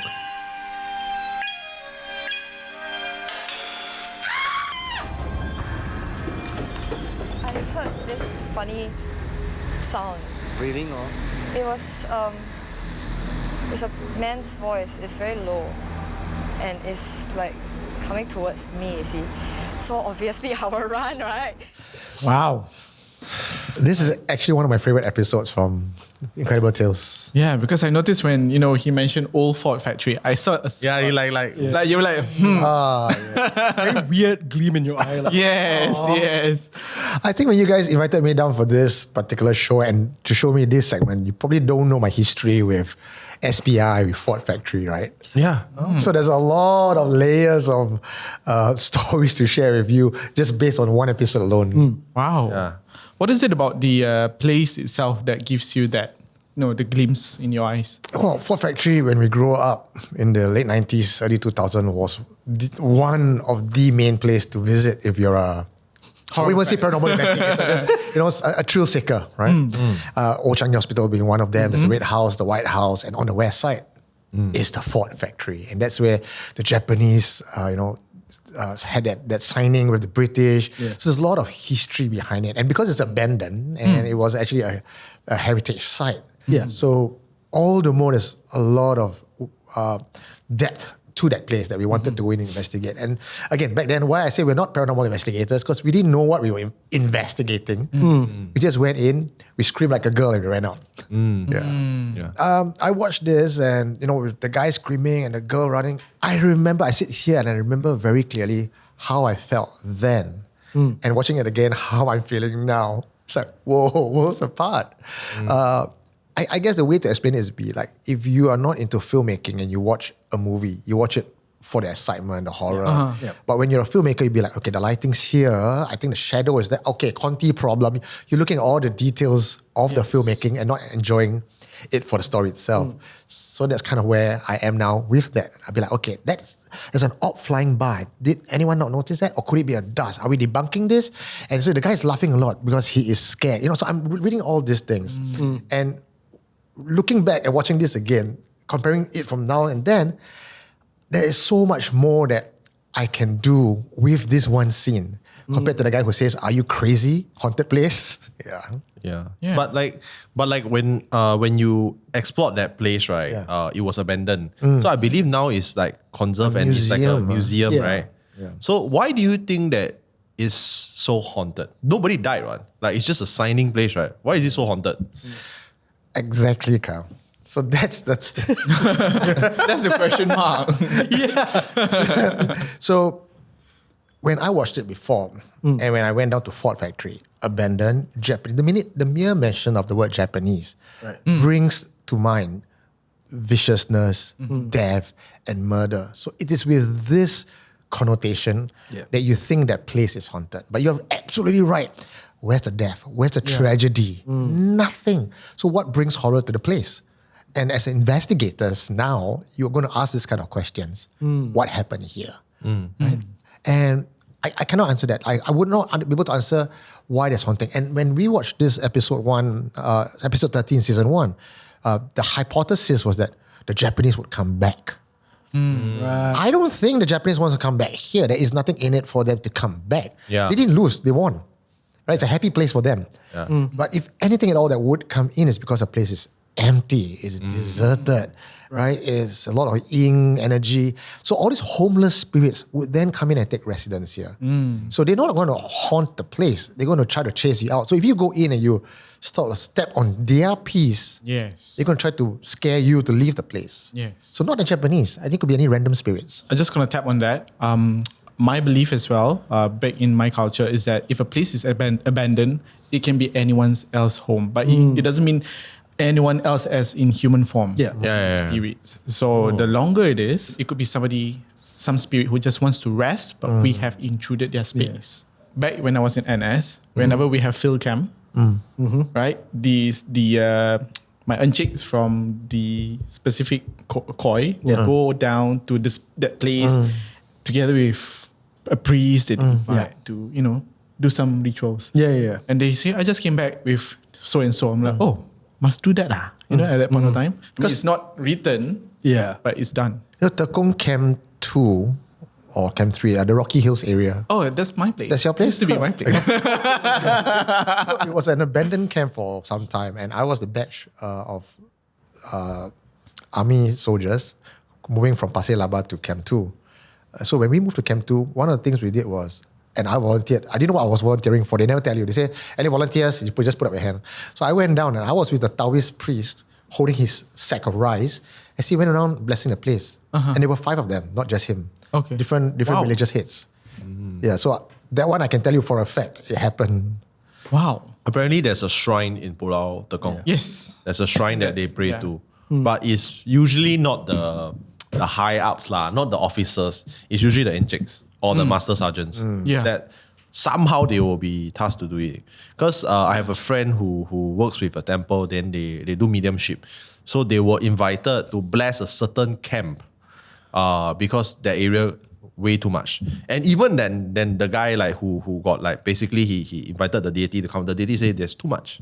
We cannot clean it all. It will come back because this is their space. But what we can do is that we can seal it so that not too much.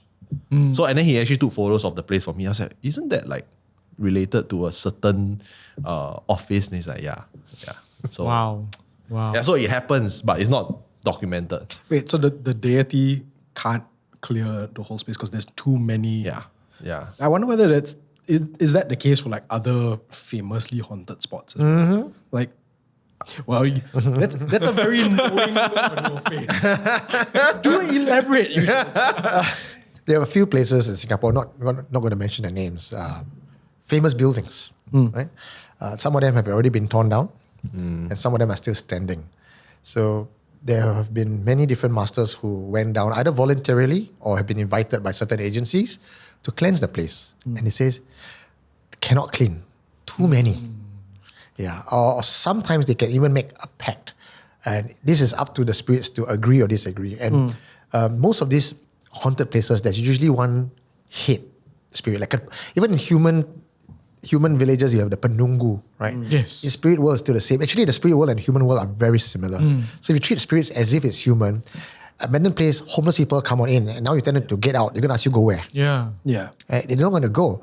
But if the medium is high power enough, what they can do sometimes is we will erect certain shrine for you somewhere under a tree. And may you all live there, and I guarantee you we'll keep doing offerings. So some of these places, if you keep an eye open, you may find a very large shrine hidden away from public eye. That's the negotiation thing where we put this for you, you don't disturb the living in the building. I have a question. When you try to seal those spirits in, for example, if it's too many, right? You mentioned that they seal them away. Do they get angry because you're sealing them away? Does it cause any havoc if they try to break away from the seal? And let's say, offerings should be made, but as generation goes by, people stop giving offerings. Have you ever encountered any of those stories? There is a building in Changi just like that. So there was a deal made for the spirits to not haunt the building, and a shrine was erected. And it was peaceful for 6 years of its operation. And then, they closed, they folded. And no one took care of the shrine anymore after that. Now the entire building is back full of people, full of spirits, not people. I think which one I know, and I think it's safe to say it's the Raintree Hotel. What? Yeah. Closed down already. Well, we'll find out whether it's safe to say soon enough. No, it's closed down already. It's actually closed down, and I've been in that building before. Before it was a commando barracks. Yeah, so that building, quite happening. Are some of the techniques that they used back then by SPI, like the sensor, like the 7-Eleven sensor? Yeah. I don't think they use EMF at that point. They had like a cold temperature thing that they measure. Are they still being used by like next generation of investigators like such as yourself? It's a very good question. I got to give props to SPI. There is no class, there's no Udemy back then for you to pick up your paranormal investigation skills. So a lot of us look towards the OGs to learn from them. And I think SPI themselves learn from people overseas. Right. Everything that you see in this show, we have used it. In fact, in the show as well, they have an EMF meter. It's just not the EMF meter that you see, the commercial one that everyone's using now. It's made popular by Ghost Adventurers. Theirs is a bit more classic, black box with a gauge that doesn't light up and doesn't make a sound. So it's bad for TV. That's why. But they have EMF meter there. So in my early days, again, because ET is a personal friend of mine, a lot of my gears I sort of T-loan from him.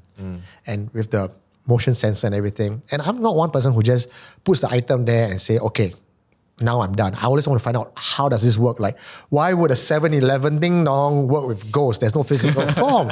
And E.T. would explain to me, sometimes spirit comes with a bit more manifestation, or maybe if a cat might even come in. So you're not putting a ding dong to detect the spirit, but you're putting a ding dong there to detect a cat coming in, so it doesn't mess up your investigation place.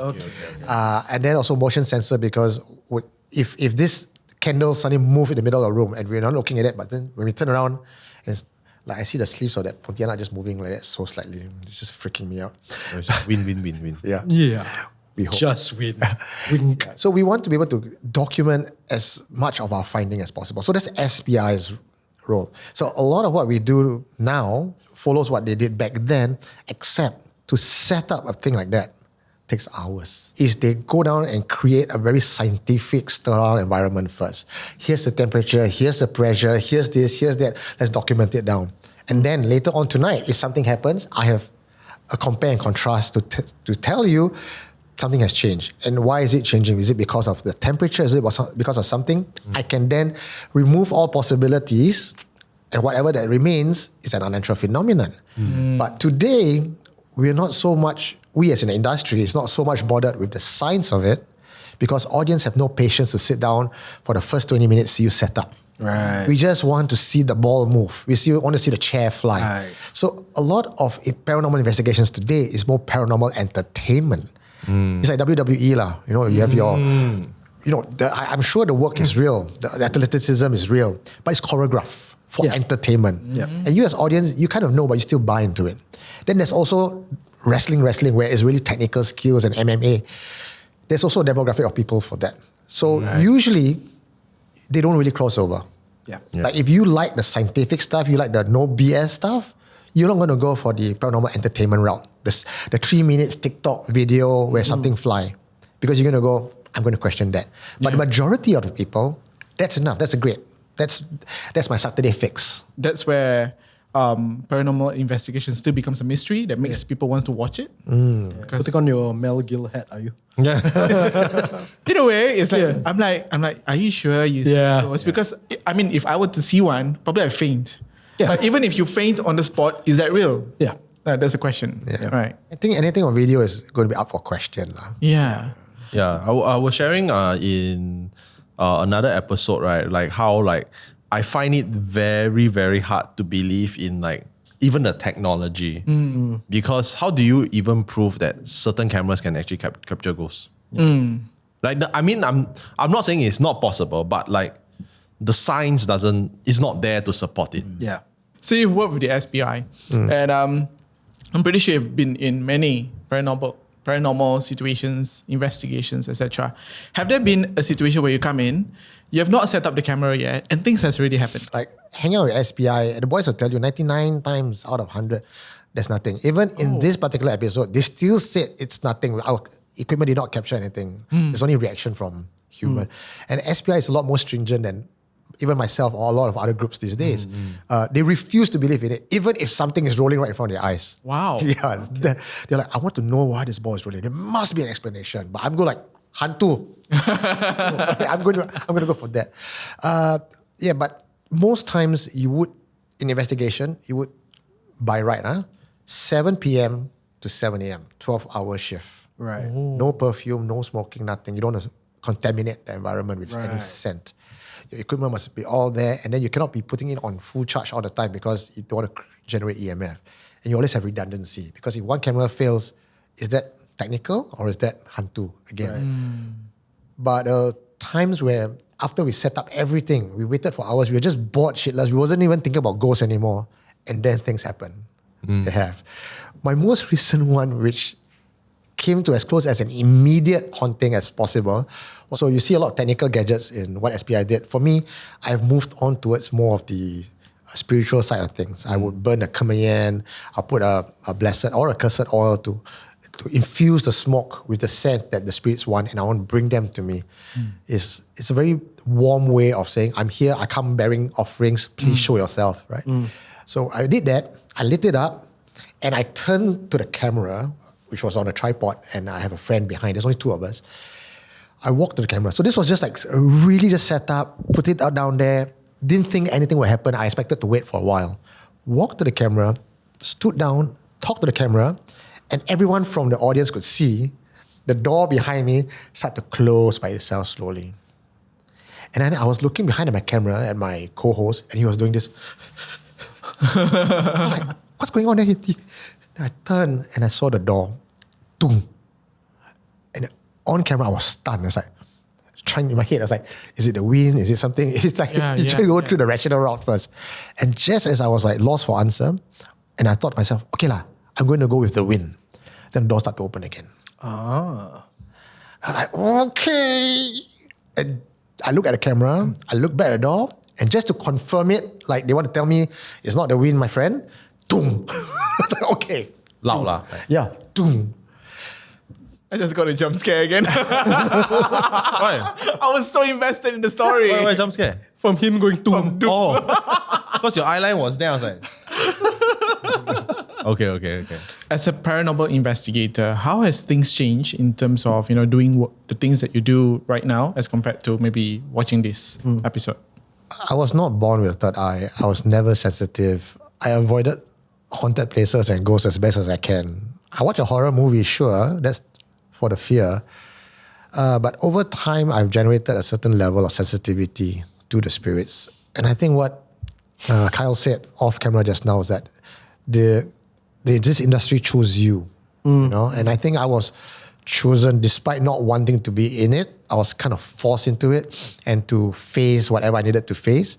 And through my own personal ordeal, I came out on the other side having more knowledge than the average person. Yeah. And that knowledge enabled me to help others who then came to me because of a book I wrote about my personal experiences.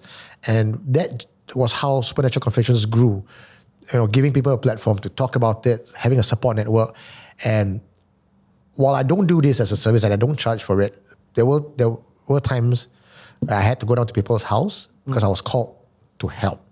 And part of paranormal investigation, not the paranormal entertainment that you see on TV, is knowing what it is that is haunting this place. What are we dealing with? Because if you don't know what you're dealing with, then you can't treat the problem. Then that's where you take your findings, you go to the right master, and then you bring your findings to that master and says, this is a problem I'm dealing with, can you help? And if you go down to any master with that sort of research, precision, they're not going to say no.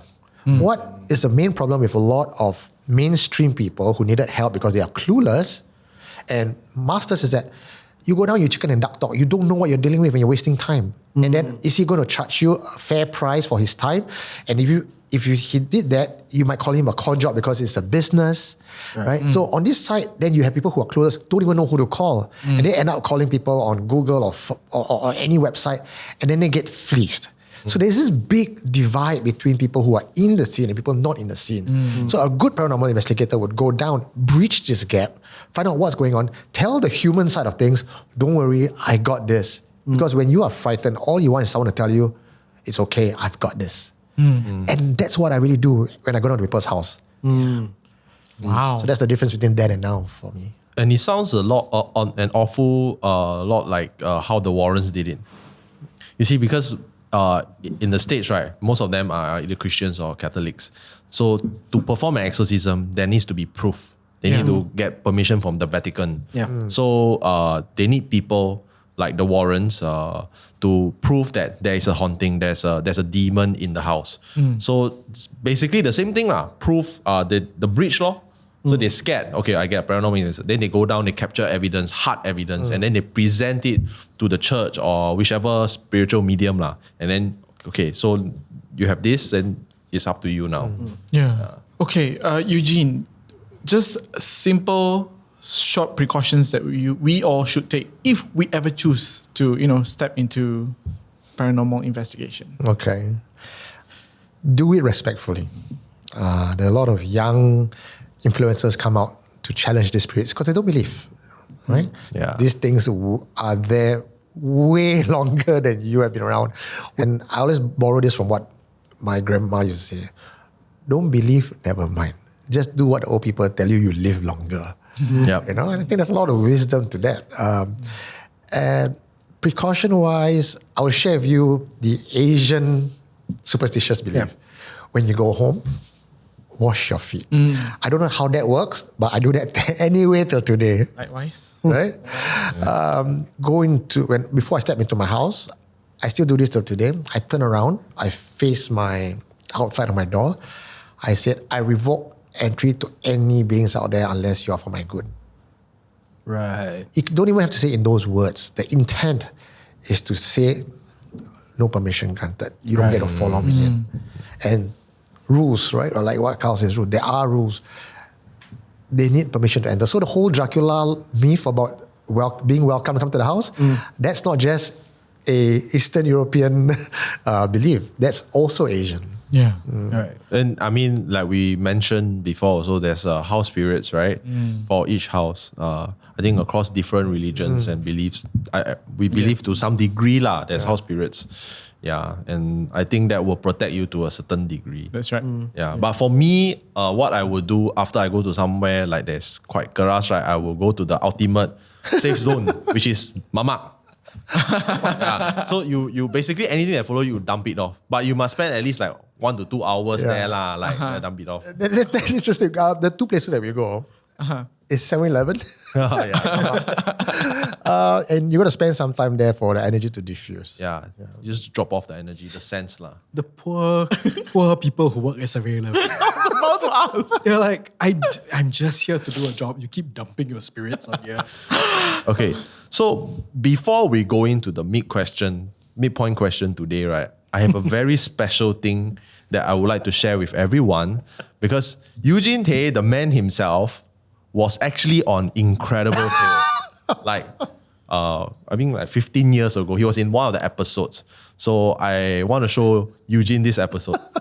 What about that? Look at how skinny I was. Suicide note? 6 years on the force. I've never seen anything like this. This place gives me the shivers. Can I say I love the dramatic look this way? I thought it was pretty good. I agree. Thanks, guys. Wow. I've not watched this. I couldn't watch it fully last time. So, yeah. I like you still sound the same. Yeah. Although you look different. Still an investigator as well. Still Just an a different kind. So I was cutting these clips out, right, to use. Then I was like, wait a minute, this sounds very familiar to one of my guests. Then I was like, then I texted Eugene, you're Incredible Tales? Yeah. Then I double check, I checked the credits. I was like, Eugene Tay. I was like, oh my God, we need to talk about this. We need to put this in the episode. Yeah. And I like how he's trying to investigate him. And then when the colleague was like, gives me the shiver, he still walked towards it. You could see a bit of foreshadowing. It's like him here and now. It's like, oh yeah. Foreshadowing for sure. So can you share with us how you got a role in this episode of Incredible Tales? I honestly can't remember. In fact, I forgot about this role until I think a few years ago, when this was on Netflix, then I started getting messages from the community. Hey, you're on Incredible Tales. I'm like, I would love to be. No, you are. And then they showed it to me. And then I recall that I did this episode. But how I got into it, who called me, I really have no recollection. But yeah, looking at it now and how I would step forward into a haunted place, I think it's something has chosen me back then. Yeah. And led me on this path. Do you think that like by making a story about something that's so tragic, right, the spirit will be angry? Or the spirits will be angry? No, I don't think so. Okay. I don't have it on a factual basis. Okay. My sense, and even what I do with Supernatural Confessions, I get a sense is that the spirits are appreciative. I do sometimes, I think last year I was going through a meditative retreat and I was, trying to do a lot of the connecting with the other world. I get a sense of appreciation. It's almost like, thank you for telling the story. Thank you for making people understand and believe in us. So I don't think I felt anything at all of an aggression or malice or feeling offended. If they did, and I've been doing this for 9 years, coming to 10, I would have stopped it long ago because obviously I'm not doing something right. But what I'm doing with this storytelling, with this putting all this together, I get a general sense that the spirits want that, the divine want that, or something else out of our human world is guiding that path and says, yes, you're doing a good job, keep up at it. Yeah.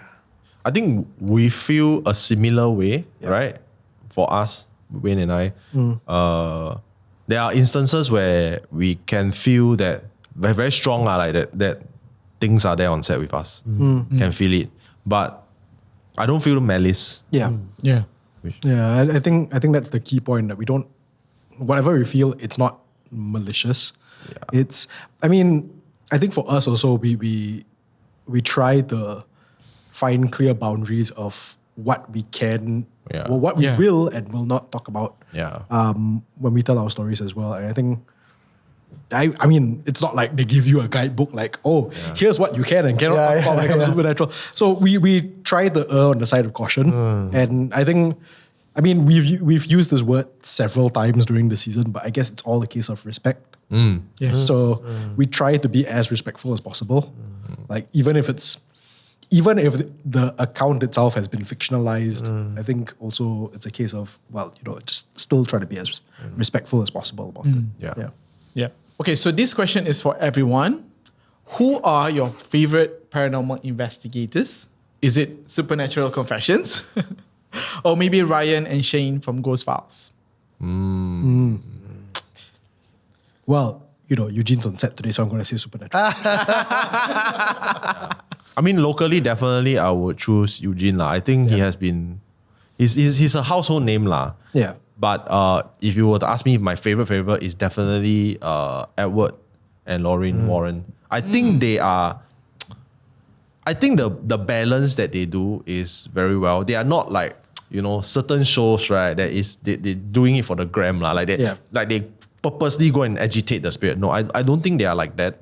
Yeah, and it also helps that they have a very lasting legacy. Yeah. I like how my side of it, aside from Supernatural Confessions, of course, I actually do like Ryan and Shane from Ghost Files, just because I think between like you said, the paranormal investigation for entertainment and for the serious science of it, I am quite famously a coward. So I kind of do need the entertainment element to kind of diffuse it a little bit. There's a reason why a lot of my favorite Incredible Tales episodes have some comedic element to it, because I can't do straight up scares all the way, supernatural all the way. I need something to cut the tension a little bit.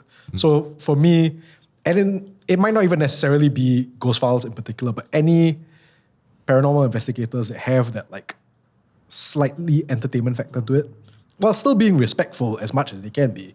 But the entertainment factor kind of helps me to takes the edge off. It takes the edge off quite a bit for me. Respectful definitely doesn't apply to Shane. Yeah. Well, at least one of them is respectful, thank you. Fearful respect. For me, I think stories that are very close to the heart really matters. Things are happening, especially in Singapore, and yours has a lot of very relatable stories to tell. So I think that's where I get really connected to your stories, and hence I'll go for that. But other than that, like you mentioned, all those investigators, they do explore at different areas of spaces. I think when we are at that location, or if we live there, then maybe we could connect with them much better. Yeah. But locally, because you're really close to us and it's happening around us, so it goes to you. Thank you. Yeah. Well, at least at this table, the consensus is clear. Eugene, number one, man. Thank you. As with all episodes, we're going to have to wrap up quite soon. Before we wrap up, however, we end every episode of Tales from Incredible Tales with something weird or maybe dark or sometimes a little bit gross. It's called our morbid fact of the day. Ooh. And our morbid fact of the day is always delivered by Kyle. So back in 2015, there was a smell-based ghost hunting tour in Los Angeles. Where participants were encouraged to find infamous phantom fragrances. But this is angmo lah. This is westernized lah. For us, right, we said, wow, smell ah, bro. You want to play with this kind of thing ah? The smell is quite power and like there's different. There's the rotten smell. Yes. Right. Frangipani. Then got one the scent just now, the one that you mentioned, the scent. Yeah, I was about to ask That's what the are sandalwood smell. So I use Kamayan, Yeah. but I add infuse frangipani, blessed frangipani essence into the Kamayan, and that sort of powers it up. Yeah. So you smell that. Yeah, this sounds like a perfume line that nobody's going to buy. I think there was one guy who did it, the Frangipani one, as a joke. Wow. Yeah. Yeah, hopefully as a joke and not a real serious business. Designers lah, and they are like quirky things. I've seen like design book right with got Kim Chua one. They put the Kim Chua inside the design book, and they thought it was pretty funny. Ha ha ha ha. Frangipani number 5. Bring out the Pontiana in you. No, kakak number Bring 5. out the Kakak number 5. Actually, idea we could do like a fashion show. Then it's all the spirits, right? Then the kakak walk like slow like that. Then kakak in different outfit like the bicycle, the motorbike, on the leg. I just want to make it clear that this is all Kyle's idea. I have no part in this, all right? It'll be a sold out event. Guaranteed. Yeah. Guaranteed. Make sure you leave the front row empty for them though. Oh, yeah. You know. Yeah. Must use the red plastic chairs. Oh yeah, of course. All right, so thank you so much, Eugene, for the sharing. It's been great. It's been scary. It's been everything. And informative. And informative. Yes. Yeah. So main point here is to be respectful, guys. Yeah. And thank you to all of you out there for tuning in to Tales from Incredible Tales. New episodes go up on every Thursday evening on YouTube and MeWatch, and on podcast platforms such as MeListen, Spotify, and Apple Podcasts. My name is Eugene. My name is Wayne. My name is Kyle. My name is Raihan, and we will see you next time.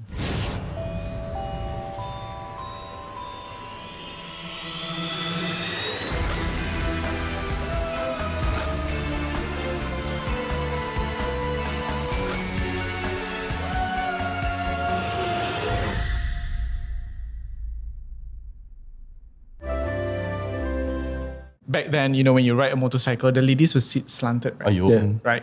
So while she was passing by Bidadari, there's one Of course. P standing there at the graveyard.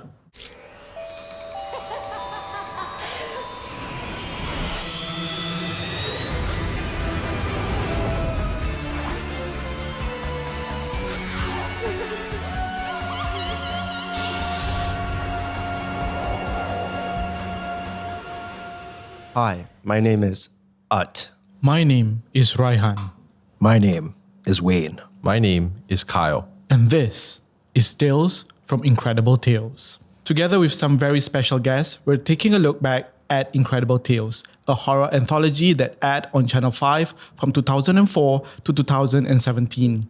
We will also be asking them on their very own scary stories. In every episode of Tales from Incredible Tales, we'll explore a different theme and how it ties to some of the classic Incredible Tales episodes. Now, for this episode, we're looking at stories that revolve around graves. The episode's theme was inspired by Follow from Season 1 and The Suitor from Season 2. In Follow, a young couple drives up to Malaysia. On the way back, the girl spots an old tombstone poking out from the grass by the side of the road. When she returns home, she realizes that the owner of that tombstone has followed her home. In The Suitor, a young girl spends the night in a graveyard on a dare. After returning from the graveyard, someone starts to stalk her, leaving her gifts and other things. Is it a secret admirer, or is it someone from the other side? Let's take a look.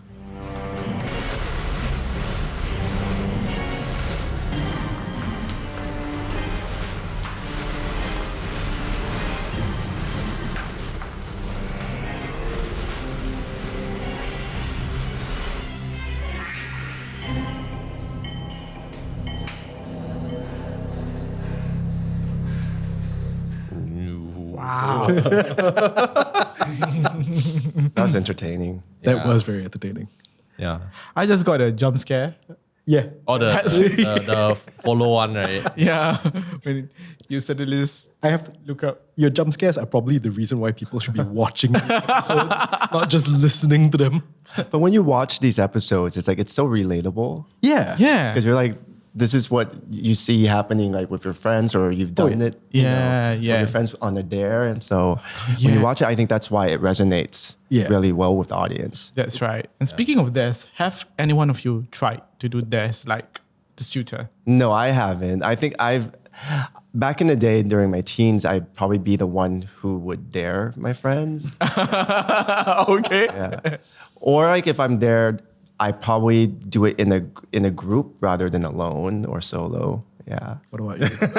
I'm pretty sure. Yeah, I've done a dare. I've done a few dares back in my day. Yeah, but like I it's not nowhere near how stupid like the character in the graveyard episode was, like where she's like, oh, if it doesn't matter if he's dead, I still want him. Like it's nobody is that dumb lah, right? I hope not. When I was much younger, I started with photography and I started urban exploring. So I visited a lot of abandoned places. So I would usually go alone, actually. I don't know why. I would go to abandoned places and photograph By them. yourself? Yeah. Wow. For the gram before there was a gram, right? not selfie lah, just take like nice, creepy visuals and stuff. So I remember this one time where I went to the Tanglin Brunei hostel. Ooh. It's still around. It's an abandoned hostel. Yeah. So it's right behind Orchard Road.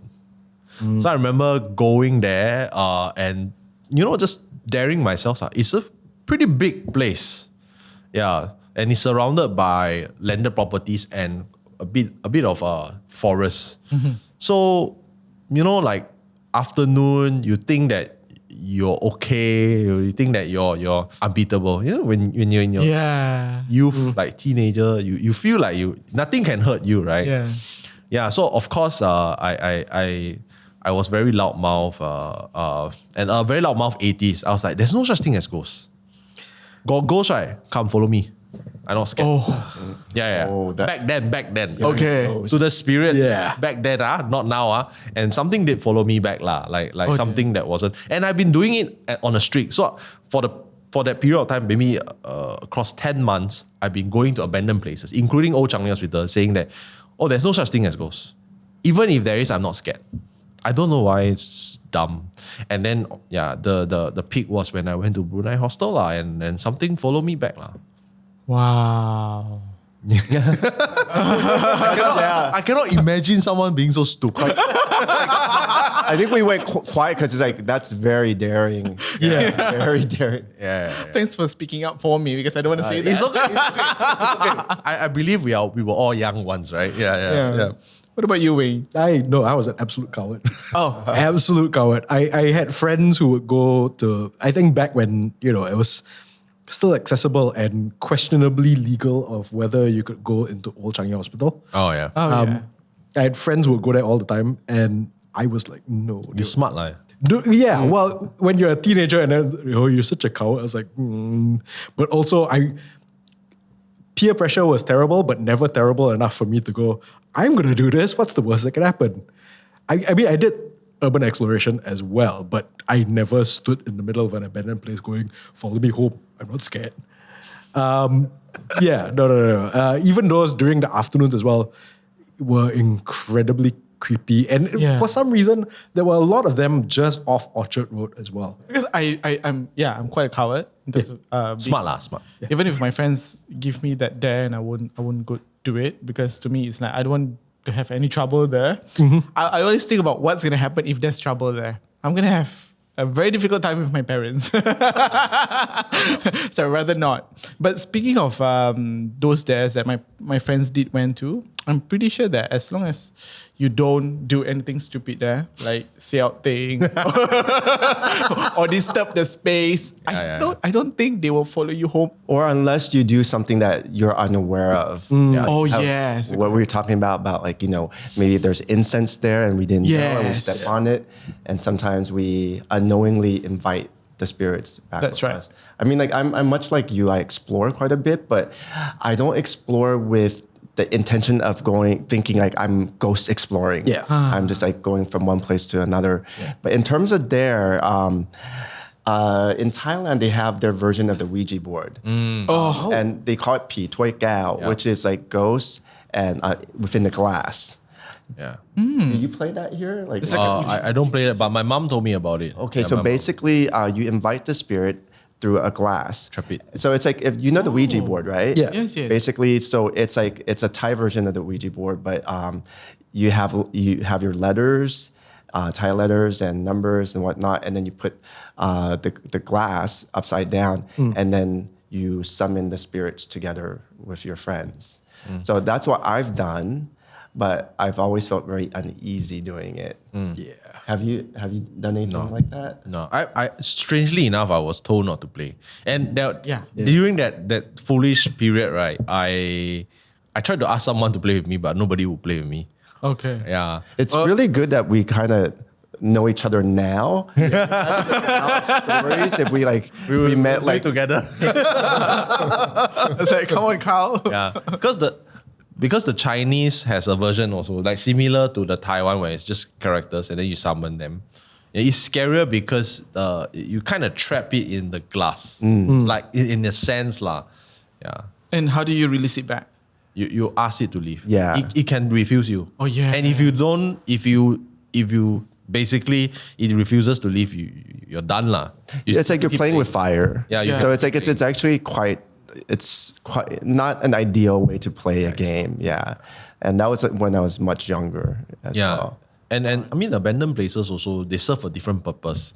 Yeah. So people who practice black magic, they tend to dump spirits there or evil things. Like they buang, like the white liquid thing that you saw is probably a curse or something evil that someone has thrown away. Yeah. I wonder how they dispose of it. Like, because the buildings... Just throw it lah. Oh, really? They just throw it. But wouldn't you, like, if it's trapped in there, if you threw away the jar, wouldn't it release whatever's in That's why they never open it. I think it's trapped in there. Right. Yeah.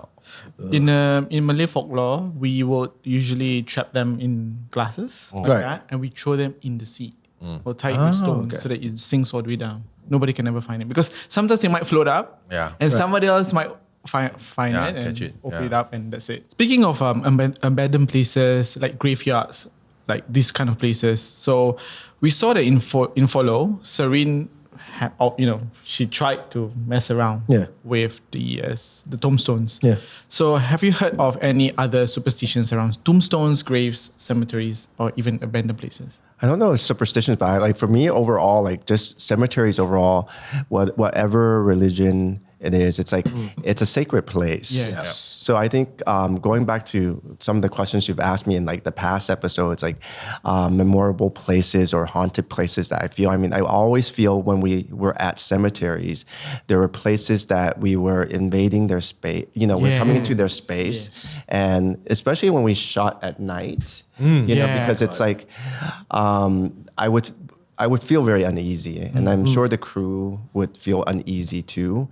That's when I was telling on the previous episode about when we do prayers and we each do our own thing. Yeah. But I think with the cemeteries, that's when you could see that we're more invested with the prayers because we're moving into a space that is legitimately their space. Yeah. So there are places that I feel you have spirits and energies running, and I've always felt uneasy being at cemeteries for shooting. Yeah. So when you were shooting the hosting links, you actually shot in the cemetery as well, right? Yes. Many different types of cemeteries.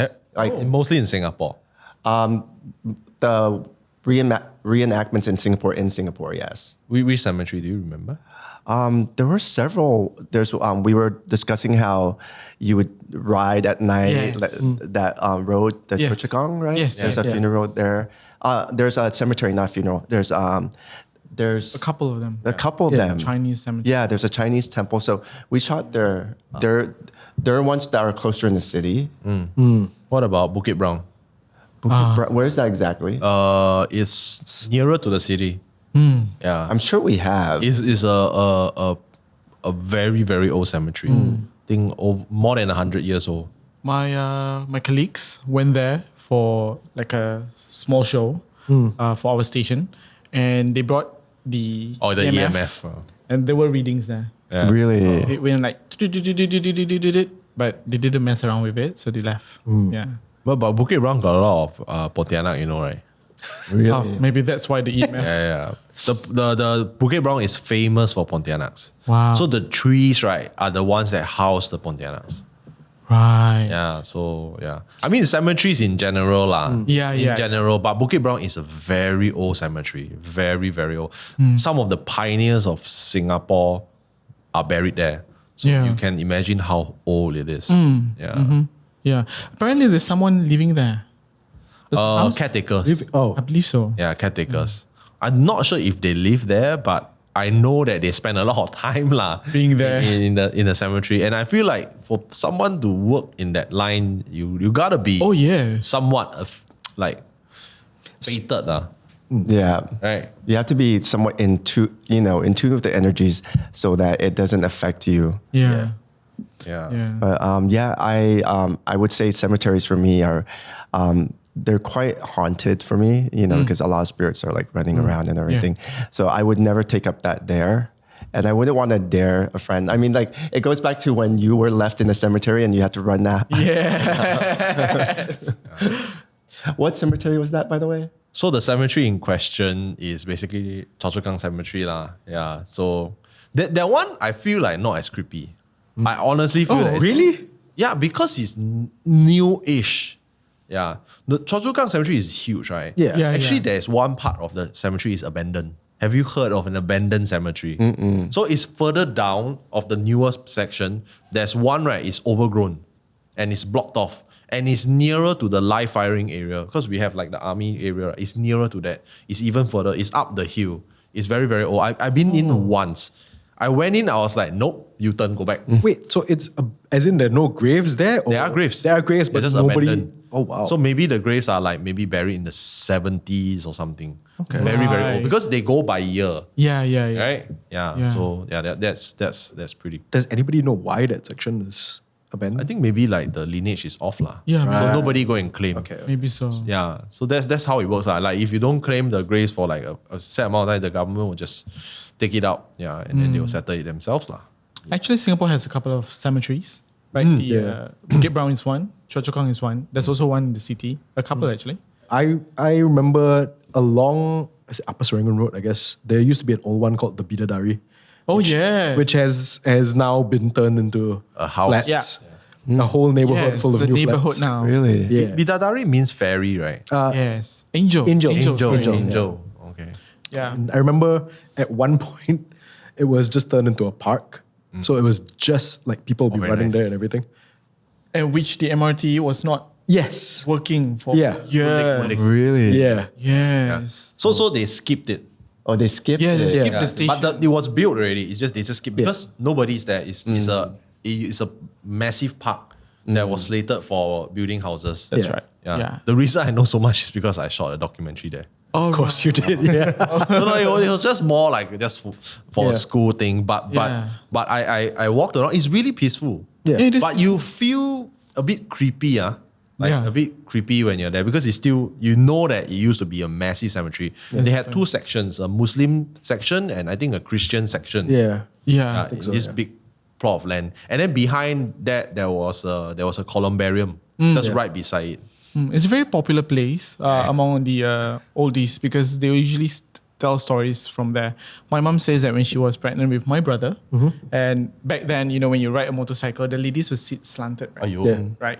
So while she was passing by Bidadari, there's one Of course. standing there at the graveyard. Why? Why she must pass by that road? Dangerous, I have no idea. Actually, good question. with your father, I presume. Yeah, that's right. Yeah. But the thing didn't disturb her. It's just that she was there. But it's there. Right. So, it's their space, you see. And it's quite near to town. Yeah. It's not say very far. It's near Serangoon and Potong Pasir area. So, yeah. When the MRT wasn't open, there were a lot of rumors. I've heard from my friends saying that, it's because it's haunted. That's why they skipped the station. They were not supposed to be anybody there, but then there were people waiting there. Oh in yeah, the station. definitely. I think it's definitely confirmed got lah. It used to be a cemetery, and you're essentially digging a tunnel through. Oh my god! Yeah, just slightly above the grave where it would be, right? You say it. Yeah, like that. Actually, that's what's happening for Mount Pleasant Road. There's another MRT. I think it's Bukit Brown MRT. So it's part of the new Circle Line, right? It's also not open yet. Right. I remember my favorite story, and I'm quite sure this one wasn't real because everybody who told it seemed too obvious to be real. That when the train would go past that station that nobody was using, you could see into the station. If you looked, you could see into the station, and there would be people waiting in the station. Oh my god! Yeah, which one? The which one is it? Woodlake. Yeah. The one that's in Bidadari. Oh my god, that's creepy. The funny thing is, I remember I heard different things about Bidadari. I heard that people found it very peaceful. It is. Like a lot of people used to go jogging through that cemetery, and that's the only time I've heard of people going jogging through the cemetery. So when they turned it into a park, everybody was like, well, the same people who were jogging before are still jogging there now. Yeah, but we mentioned this before, that there are places in Singapore that were once a cemetery and then turned into a building, a housing estate, like mine previously. So now that I know, so it's like, okay, what about the future? I think the future generations will be talking about it.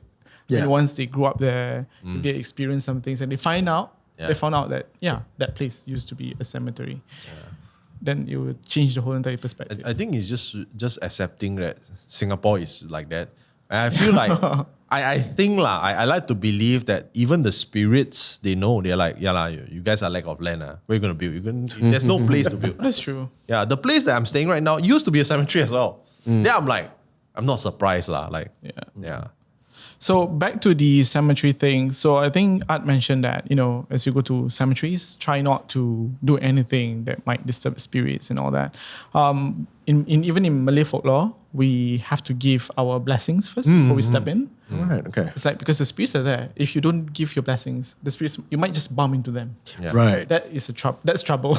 Yeah. So that's one. And then, it's okay to go at night. It's just that you have to give your blessings and you have to keep your mouth shut.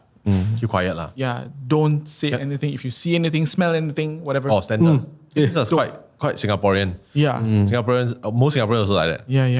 It's like your friends, hey, do you smell it? Hey, shut up lah. Yeah. So anyone who wants to go to the cemetery, please take note. It's quiet for a reason. Yes. Yeah. Is that like a thing like in Thailand? In Thailand, we don't have cemeteries because with it being predominantly Buddhism, so we cremate.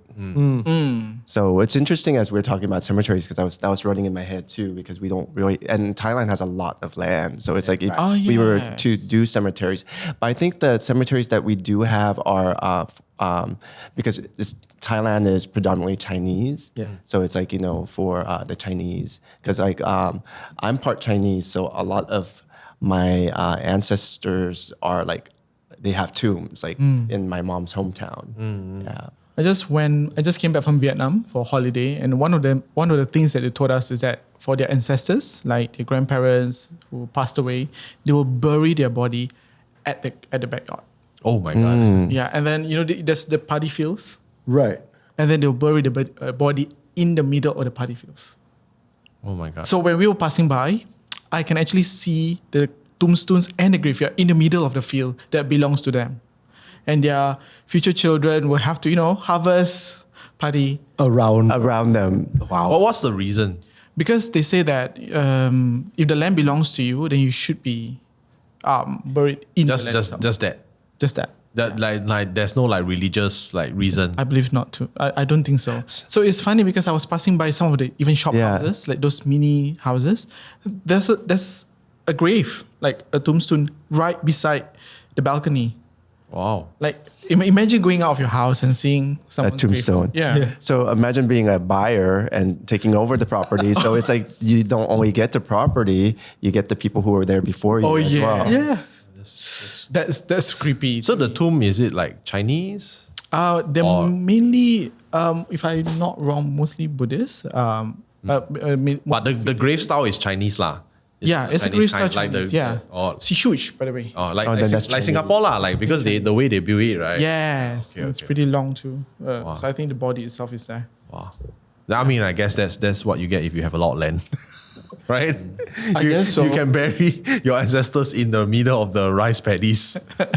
Imagine if that applies here in HDB flats. I'm like downstairs. It's like that stereotypical idea of like, oh, those rich old families in the West who have like their family graveyard behind. Yeah, but I've heard of like in the US, some of them they do bury on their own land, but their lands are huge lah, acres of lands. Yeah, and I think they designate a certain area rather than just randomly like in the middle of a paddy They have field. to zone it, right? Yeah. Yeah, they have to zone it. That's interesting. I didn't know about that. Thanks for sharing. Yeah, because it struck me. It's totally different. Because like what you say when I was in Thailand, it's totally, you don't really see a lot of graveyards. And then suddenly in Vietnam, it's like here, and then there, and then behind you, and then right in front of you. It's like they live together with the spirits, which is interesting. You don't see it, but you feel it. So when I was back in my mom's village, right, she did tell me, behind this massive Buddhist temple is where they burn the bodies. Never go there. Because she warned me, it's like, I know you horror creator, never go there. Because my dad offered, you want or not? At night we take the scooter, we go and see. I show you where they burn. Then she's like, no, don't bring him there. It's like, it's that place is haunted. Because that's where they burn. And every temple in Thailand, you'll see like the huge pillar, and that's where all the bodies get cremated. Yeah. So I guess like the temples in Thailand are probably the cemeteries that we see. Yeah. Because like a lot of families they have their loved ones cremated, and then they do a tombstone. On the temple grounds. But that's more traditional. I think nowadays what they do is they just release the ashes in the oceans. Oh, yes. Yes. So they have a niche, right? Like a niche for the My family has that as well. So in the church that they go to, like it's almost like a family reunion because they've planned it out so that like, this family's over here, but right next to them, that's their uncle, and over here. So before they pass on, they always have these conversations like, who am I going to be roommates with in the niche? Like, you guys are really morbid about this, but it's also adorable. It's like neighbors. Yeah, exactly. Yeah, like in Taiwan, like I read like in Taiwan, they actually speculate in the niche. So the prices will go up. So they have like sales agents. They say, you buy this, right? You can interchange. Like you could give it to your next generation or something, or maybe the price will go up. There's speculation because feng shui, right? That's what my mom did to my grandfather after when my grandmother passed away. She's changed locations, and since she had to pay for a different spot. So that they're housed together now, and then now that spot that my grandpa was previously in is now, available. All right, I see. Right. Yeah. So with respect to different religion, if let's say you go to a columbarium, is it the same kind of advice not to speak anything or? I think I can speak for everyone that like respect is universal, right? Yeah. Generally, you try to respect the dead, no matter what religion it is. You just don't anyhow talk lah. Just keep quiet lah. Like what I was advised was to, even if you go to like a place that like is holy or like a place that is for mourning, just keep your that's right. Your thoughts clean. Just don't think about anything. Just keep quiet. Yeah, that's a good advice. Because just have to touch on cemeteries. Because in Malay folklore, cemeteries are not just for people who are to rest, but they are dark magics. Yeah. Being used and practiced over there. Oh, really? Yeah. So, if you watch all these Malay scary films, they usually dig up bodies. Yeah. Because they want some parts of the body, so the bones or whatever, for their rituals. Oh, wow. So hence it becomes a center for anything creepy. And I heard like sometimes they have battle. Like they battle each other. Like black magic versus black magic. Oh, Oh, yeah. Oh, no. I've heard In of that. cemeteries or in like forests, right? Yeah. They practice, then they fight each other. Yeah. Yeah. I've heard about it in forests, not so much in cemeteries, but yeah. Yeah, but that's where they get the things. Yeah. Because Yeah, I've seen, I think it's in Singapore, like I've seen a TikTok, they show someone who practice black magic, they actually go to the cemetery. They dig up the dirt from the cemetery to put a curse on someone. The specific, I don't know how they do it. Yeah. My uncle just went to the cemetery to visit a relative that passed away. He found a yellow cloth being tied to a corner of this person's graveyard. And in Malay folklore, yellow cloth is usually tied to black magic. Oh, okay. Yeah, so that person might want to use this person's grave as whoever, their ritual. But even though the person may not be related, but because it's black magic, right? I need just a graveyard or something from the body. So it doesn't even have to be somebody from the family of the person. No, doesn't have to. This is a question for everyone. What would the engraving on your tombstone say? Live at peace and moving on. Wow, that's a good one. No, really, I mean... No. I'm thinking about mine. I'm not looking at you. I'm thinking about mine because mine is like super trolly. Of course it is. Look behind you. Oh, that's so you. That's so Kyle. Yeah. I don't know. I probably... Something to do with stories, I guess. Just like... Either... Chima. I know, but it's either going to be like, still telling stories or something like that, I I guess. love it. Yeah. People can actually read your tombstone. That's not a bad idea. Like, You could write a really funny story, like very loud. People will go into very serious, like, wait a minute. put a full short story on my tombstone as well. And then right at the bottom, oh, by the way, this is Wayne. Oh, yes. That's a good one. I think mine will probably be, what are you looking at? We should put your tombstones right. I know, right? Why are you looking at behind you? That's a good one. Yeah. Right, so Utt, The Suitor was the season finale of season 2. How did it feel for you once you have completed 2 seasons of the show? I felt relieved. I think each time when we do a season, I feel relieved because of the fact that it's a lot that we're presenting, a lot of stories. And outside of the stories that we're presenting on Incredible Tales, it's like now I can say it very directly. It's that I have my own stories and my own experiences outside. So to have that the amount of stories that we're telling, I just kind of feel relieved to move on from it and then ready for the next season. Do you know that season 3 was going to come out, or? No, I actually, each time we went into the season, we didn't know whether we were going to have the next season or not. But I think by the time we reached season 2 into season 3, that's when I realized how much it resonated with people because of the fact that I would start to get stories from people, random people outside of the show. Because we would run for a season, but it would still stay in people's minds. So even after the show had aired, whether I'm taking the bus or the train or people randomly see me, they'll just come and talk to me. And the majority of the time, I don't know what they're talking about until they give me the twist at the end where it's like, my wife came to see me last night. And I'm thinking, why is he telling me his wife came to see me? Hey, my wife came by last night. I'm like, oh, cool. And then he tells me the whole story about she came and caressed him. And it was it was a feel good, because I think part of my, of being who I am is to connect with people. But sometimes I forget from what platform, what show.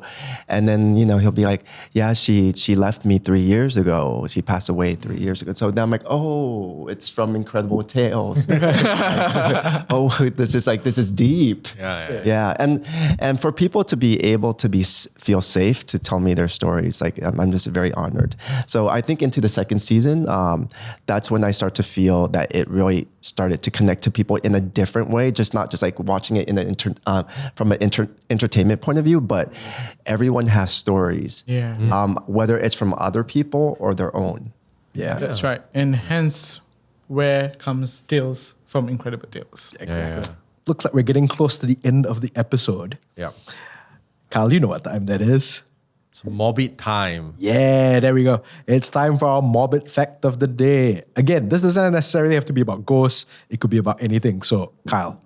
Okay, this one a bit supernatural. So, it's really messed up. But in the 19th century, people were crazy superstitious, okay? So, a young woman, her body, she's already dead. Basically, the villagers dug her up. And her heart and liver were removed post-mortem and burned because people thought that she was a vampire. Wow. Yeah, it's just... You can't even rest in peace. Yeah, you can't even rest in peace. Yeah. I thought in the first place they would take up the heart and the liver for donation. No. But this is post-mortem, so that by then it's already gone already. You can't even use it. 19th century some more. Yeah. Oh, and because they dug the body. Yeah. Oh dear. Yeah. Did it put it back at least? I don't know. But I was like, wow, vampire. Highly not likely, but okay. Yeah. But she might have practiced witchcraft. Yeah. Which, if after you die, even if you have practiced witchcraft, you could still come back as a spirit. Yeah. Oh, okay. Hunting people. Maybe that's why they decided to do that. Yeah. I would presume that it's from Europe. Yeah. Yeah. Oh, it's not in Singapore? No. Okay, that's a good fact. No, I don't think so. I like how you're like, okay, it's not here. We're okay then. It's all right.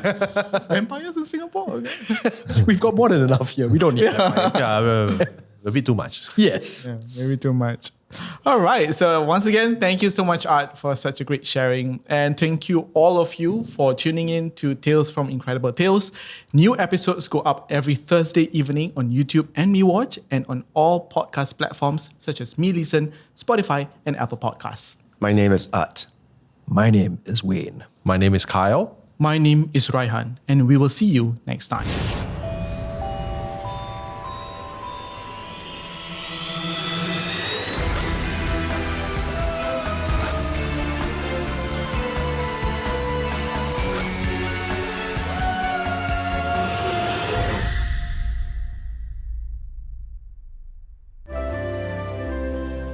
Okay, so I'm going to ask a very sensitive question now, okay? Because you obviously have the site, right?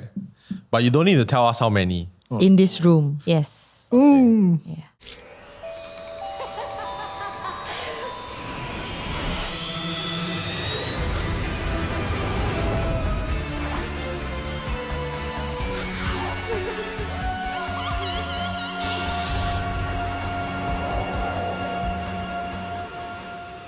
Hi, my name is Naqiah.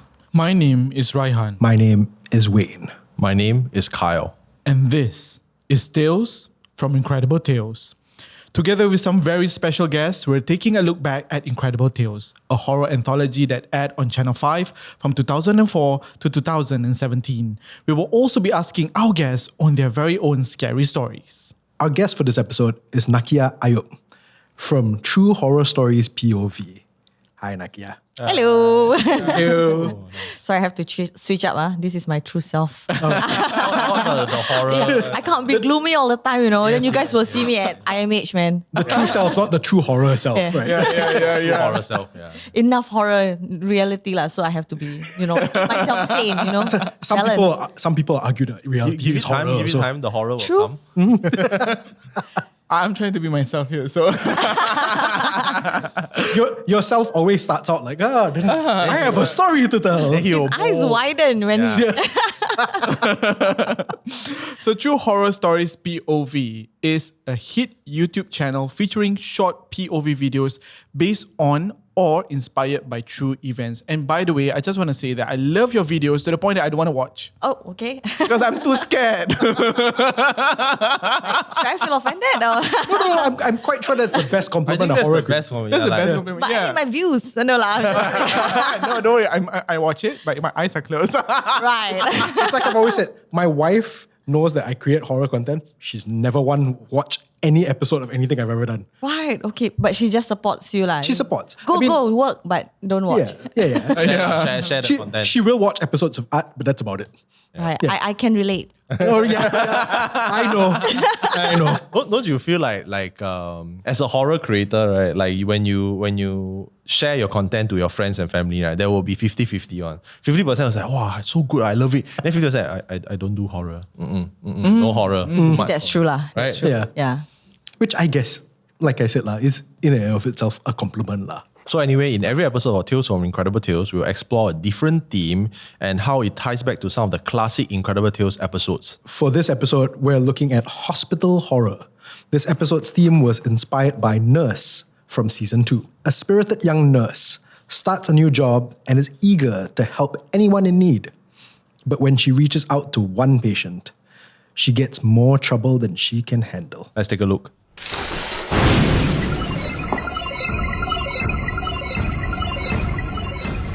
Morning, Aisha. Working very hard, is it? You look tired. Hey, girl, where is my thermometer? At this rate, my jaws will go along with my heart. Good morning, Mrs. Starr. Oh, wow. All right, the green light, bro. I mean, that 2000s VFX, right?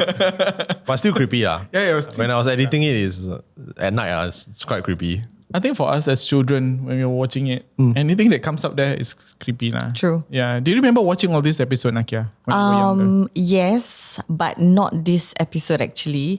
Yeah, but I did watch it recently. I binge watched Incredible Tales. Yeah. Nice. Then I kind of agree with the effects. It was a bit, funny, funky back then. But what actually got me was actually the storytelling bit. It was very sincere, genuine, and I feel like, okay, like it could happen to anyone, and especially in Singapore. Please, we are living in. That's right. Yeah. Like I like that, they started experimenting where they got actual people to basically share the ghost stories. Like you can see the silhouette kind of thing. Yep. Yeah. So they don't review, and it's more grounded in a sense, but it could be anyone. Yeah. So you're essentially not alone in this experience. Yeah. So the nurse thing is quite universal, lah. Yeah. Because I have friends who are in the healthcare occupation, so they there's a lot. It's quite normal to them. It comes with the job, I guess.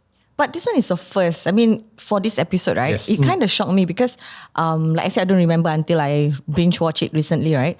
It was funny that she actually managed to accidentally communicate with the entity, and then like the thing asking for help. I mean, this is a first for me. Usually I heard like people working in hospitals, they just do sightings. And even for me personally, it's just sightings and, stuff. Not really like to a point where it's like really begging to help me, that kind. You promise, that kind, Yeah, so this is the first. Yeah, because the story is basically she stumbled upon a girl, and she thought that this girl is like in need of help. Then as a nurse, she's like, okay, let me help you. But she didn't know what she was getting into. Yeah. It's like, she said she promised, like I will help you. Then ghost kind of fell for the trap. Then now she's gonna haunted. Yeah, and it's interesting that she said that she couldn't, Differentiate. between a human and a ghost. Right. Because my sister says also that she has difficulty differentiating. But in this case, it's like the ghost is even speaking to her. Yeah, exactly. So for Naqiah yourself, because you're a content creator, and you mentioned that most of it, you do it at a POV point of view. Yep. Mainly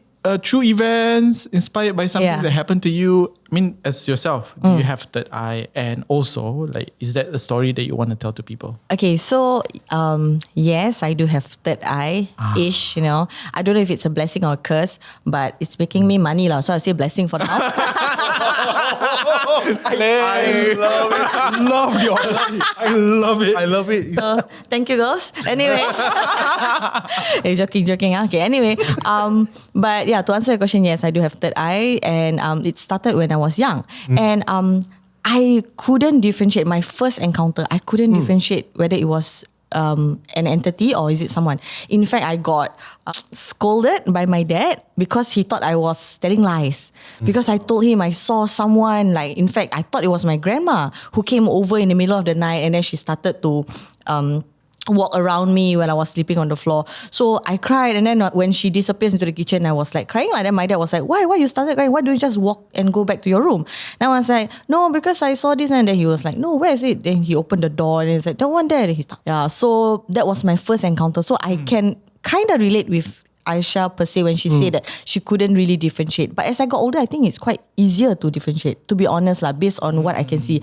The only thing is that when I accidentally, you know, when they say you see a ghost, right, you shouldn't like acknowledge it because then it will be like, hey, you can see me, I'm gonna follow you, you know, that kind of thing. Yeah. So the only time when I accidentally will acknowledge it is when I'm like, I thought someone's there. Then shoot, I shouldn't have, you know, said. But they don't look like human. It's just like a silhouette, that kind of thing. Right. Yeah, unless when they come, for my POVs is when they really come at you. That's where I really get to see their true face.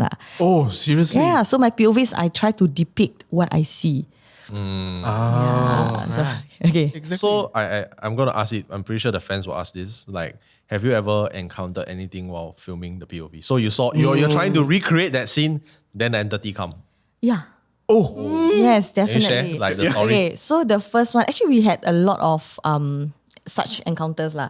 Okay, the normal ones is like camera equipment not working. That's like very common. Yeah. And then one of our earlier videos, right? I think we were greeted with a bird, and then at night we were shooting at night, and the bird came at me. So that wasn't like a trained bird or anything. So that bird really came at me, you know. So that was one. Okay, but the most recent one is that one of us, actually not one of us. It was a domino effect. Like it started with one person. He got possessed.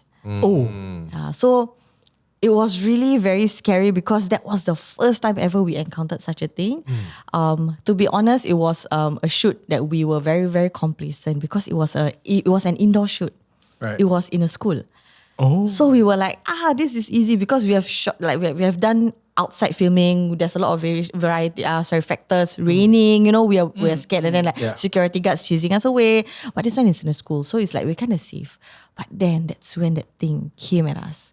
So one of our member got hit first. She got possessed. Then we were like, oh my God, we didn't know what to do. Then my husband started reciting prayers and such. And then the thing starts to cool down. And then I saw the thing that was like puppeting him, like the thing that was possessing him. And then it transferred to another person. Another person. And the last person was myself. Oh God. So basically, I don't remember. Basically, if anyone were to ask me like, how does it feel to be possessed? I would say I really don't remember. It's just that when I woke up, it was like I was in so much pain. So then my brother-in-law, he told me, of course you're in so much pain. Basically, when I was in a moving van, we were driving out from the school, right? I was literally on my tippy toes in a moving van, and I was like balancing throughout the whole journey. And then they were like, since she's a very clumsy girl, since when she can balance so well, you know? But it just happened. So it was very supernatural in a way. Like, how can she do that? So did they know that you were possessed at that point, or were they just like? Because before each of us got possessed, right? We have like some symptoms. So first we were like lose consciousness, and we were like, hey, wait. You know, but for myself, I started to lose feelings in my hands. I was like, hey, why is it numb? Then suddenly I started hearing some gamelan music. From nowhere. Then apparently I was the only one who heard it. Even though it was an art school, no one else heard it. Yeah, it was, in the middle of the night lah. So I was like, what's that sound?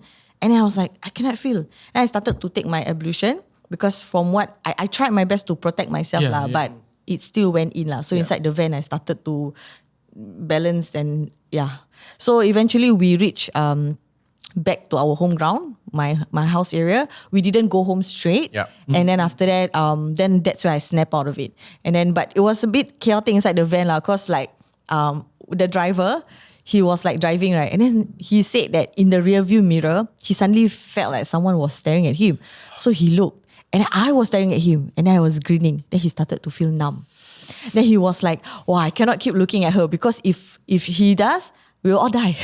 Transfer. Yeah, it was transferred to him, and he's the one that's driving, you know. Then for all you know, we could have, perished. So thank God he managed to get a grip, and then we managed to safely get to our home ground. And then I snapped out of Then it. it was okay. It was your first. First ever. And then after that, we actually stopped shooting for like a good 2 months because we were very scared. Yeah. And when I mentioned, right, where our ghost makeup, we try to imitate as close as possible. For that shoot, my sister really did a good job. And then to a point where we were all like, oh my God, that is so scary. It's so real. Like everybody was like amazed by how scary it was. I think that kind of triggered. Right. Because you shouldn't be saying stuff like that. It's like, we might have accidentally offended the spirit. Because like, what, you say that's good? I'm going to show you what's good, you know? Yeah, so have to be careful. What was the spirit that you were trying to imitate? You want me to say the name here? Say Pochong. Oh. Yeah, because he has a lot of... with the shroud, everything. Yes. You all did it. Oh my God. we Yes, did yes, it. yes. Everything. That's why I'm so afraid to watch a video. I mean, the I've thing seen is some like already. real. When you mentioned that you're trying to imitate the look, have you seen one that looks exactly? Yeah. So hence you were telling your sister to do the makeup. Correct, yes. Oh my God. So the funny thing is, I will be like, my sister, she can draw lah. So I'll be like, okay, the eyes is a bit like this. So it's kind of like, you know those police, you need to, the police sketch. Okay. So it was beginning to feel like that. Then she was like, okay, sure. And she'll just draw. Yeah, so, but she nailed it. But do you guys pray before every shoot? Yes, we do. Yes. Wow, even that also. Okay, but good question. I mean, good that you bring that up. For this particular shoot, right, I kind of like told the crew we shoot first, pray later. Yeah, because usually, right, for our normal shoot, right, we will shoot after 8. Yeah. So we can pray first. Right. But for this one, we start shoot at 5. Like So, you mentioned you were complacent. Because you thought it was indoor. It was early. Because there's a timing, right, to pray. yeah. So we missed 2 prayers. Maghrib and Isha. So that's why I think this thing is like, oh, no protection now. Yeah, that's Party. Yeah. Add on also, because she did say that she tried to make sure that the makeup is almost similar to what she saw. I heard from another content creator, a horror content creator, that if you drew something exactly like how you did saw, that thing is more likely to happen. Yes. Yes. So there was this interview that I actually listened to as a Taiwanese filmmaker. They were doing a horror film. Then they wanted to recreate the Kumantong, basically the Thai child spirit. So there's like a statue, right? So they actually got reference from some of the Thai monks and the Thai masters, and they say no, you cannot do exact 1-to-1. Because the moment you do exact 1-to-1, the spirit will go inside. So they had to do a variation of it, like maybe 70% similarities, then 30% change. Yeah. So that was one way, and then they had to also put some charms on it because it happened during the pandemic. So then they shut down the production halfway. So they kept all of it, and then apparently there were spirits also because a lot of props, So they kept it in like storage lah. So got spirits. So they had to get a master to go and clean it because these kind of things when it's left on its own, right, energy will attach. Yeah. How old were you when you first saw? 5? 5. Oh, wow. So that's the thing. So like for arguably most of your life, not arguably, for actually most of your life, you've been able to see this. Why then did you want to do true horror POV? Okay, so when I tell people that I can see or I complain to my mom and my dad, they don't believe me. Right. Yeah, so I kept it to myself. And then I was labeled like scaredy cat in my family, but they don't understand why. So after years of like keeping that in, right? So finally when I feel that I'm old enough to make my own videos and to let people see what I saw, so that's why I decided, okay, you know what? Okay. It's my turn to scare you guys. No, I'm just kidding. But yeah, basically that's the thing. I just want people to feel what I feel. Yeah. But I'm curious, when you decided to do that, right? Were you scared yourself? Not, to be honest, no. Oh. I feel like it's like a release. It's an outlet. Like, I kena, then I pass it on to others. It's not a curse. Please don't stop watching my videos. But but basically it's just an outlet for me lah. Bonding kind of thing. Like you said, you're sharing lah. Yeah, correct.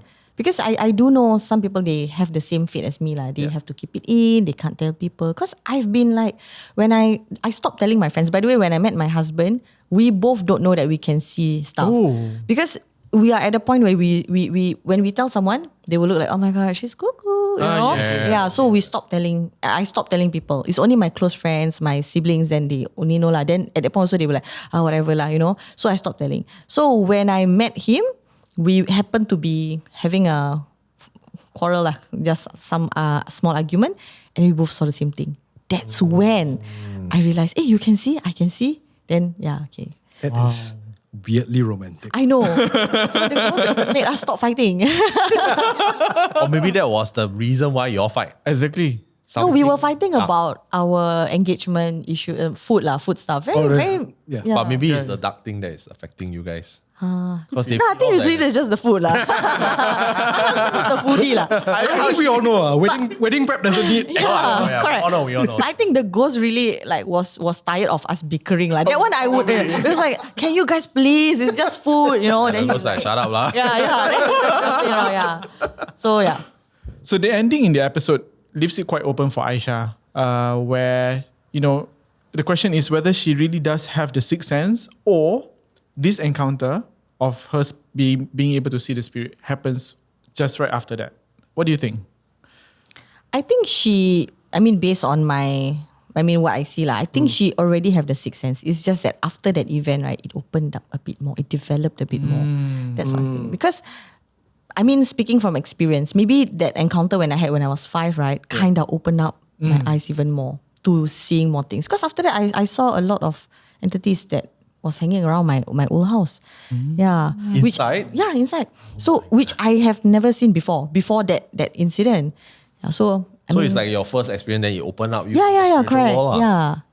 Is that how it works? Because I actually don't know whether how somebody's third eye opens actually. I honestly don't know. So there isn't like a book on it or anything. But this one speaking from experience. Right. That's what happened to me. Okay. Yeah. But I do know some people that they actually open it for fun. You know? Yeah. Right. So who are these people? What's wrong with them? You'll be surprised. They really got. You can open and actually you can close also. Yeah. You can close it lah. But it's basically you're going against the divine calling lah. There's a reason why people get the third eye or the sixth sense. But from my experience of knowing people, many people with third eyes, I think it slowly opens up. You don't get immediate one. It takes time. Then you start seeing the shapes become more and more clear, and then sometimes they try to talk to you also. So you plateau lah. You plateau, and then you will lose the sight. Okay, but it's a bit funny because we kind of believe that when we were younger, right? As in when we were babies. I don't know if you know this, but they say that when we were kids, right? Actually, we can see. More susceptible. Right. So is it like we can see and then it goes to like we cannot see? Then suddenly for me, can see again? Yes. Yeah. Is it? When you are a child, you're closer to the spirit world as to the human world because you just came out. Yeah. You get what I'm trying to say? Since birth, it didn't close. It's just that maybe I couldn't remember. For me lah, maybe I couldn't remember up until when I was 5. Yes. That makes sense. Yeah. I mean, it makes sense because my sister has the same thing that you. You know, she started seeing at a very young age, and then after that's when she keeps seeing things. On the other hand, I can't see anything, but I can sense. Yeah. So until now, it's like if there is an encounter, it's like I cannot see it, but I can sense it. So I think some people are meant to sense it, some people are meant to see it. Okay, but I have a question. I'm so sorry. Is it frustrating? Which part? Not being able to see, because you can sense and then you'll be like always on your guard, like what's going to happen? Or is it like you just sense and you just shrug it off? Which one is it? Like, for me, once I sense it, I'll just say my prayers and I'll just, hopefully it just fades away. Oh. But for my sister, once she see it, she will have to make sure that it doesn't follow her. Yes. Hers is a different story. Yeah. Babodo. Does it work? I tried that for 30 years, man. It keeps coming back. I don't want to say here, but I'm just saying like sometimes they know lah. Yeah, I think they do lah. Yeah, but I think it's basically your constitution. If you're very strong in your beliefs or you're very strong in your mindset, you just like, I don't care. Just leave me alone. I have not done anything to you. It should be fine unless we're talking about pure evil lah, like demonic presence. Then they're one different. Yeah. But usually spirits, okay lah, they will leave you alone. Sometimes lah. Yeah, I have a question. So you mentioned these things pester you most of the time, is it? Do they like just appear and then do nothing, or they really want to find trouble with you? Okay, so before I gave birth, it was annoying to a point where they disturbed me in my dreams, and then I sleepwalk. Okay, Oh my God. So there's even an instance where I woke up, I was like standing and I was holding up my hand, and then like weird stuff like that. And then like there's some weird creatures that appears in my house, bats, for instance. Yeah, legit. Yeah. Bats. I have like actual videos on that. A bat appeared, and then there's a toad, an owl. I'm not even joking. What floor do you stay on? 7. Okay. Yeah. Weird, right? Okay. Are you near a forest? No. Yeah. Weird, right? So that's why I feel like, that's the irritating part lah. I mean, having to call pest control costs money, Yeah lah, but yeah. I love how practical you are about all this. One, it's a good business opportunity, but two, the pest control. I mean, you grew up with it, right? So you're used to it. But it seems to be getting worse after I got married. Oh. Yeah. Maybe it's because it was just me and my husband in a house back then, but in my own house, my old house, it's like my mom, dad, More and my people siblings. lah. Yeah, more Right. people. So it's like a bit like tame. Yeah. It probably doesn't help that both you and your husband can see as well. Yeah, exactly. They are attracted to that. Yeah, then it's like, both of y'all. Okay, cool. Because I was thinking, because you do your videos at home. Some lah. Some. Now we try to venture out.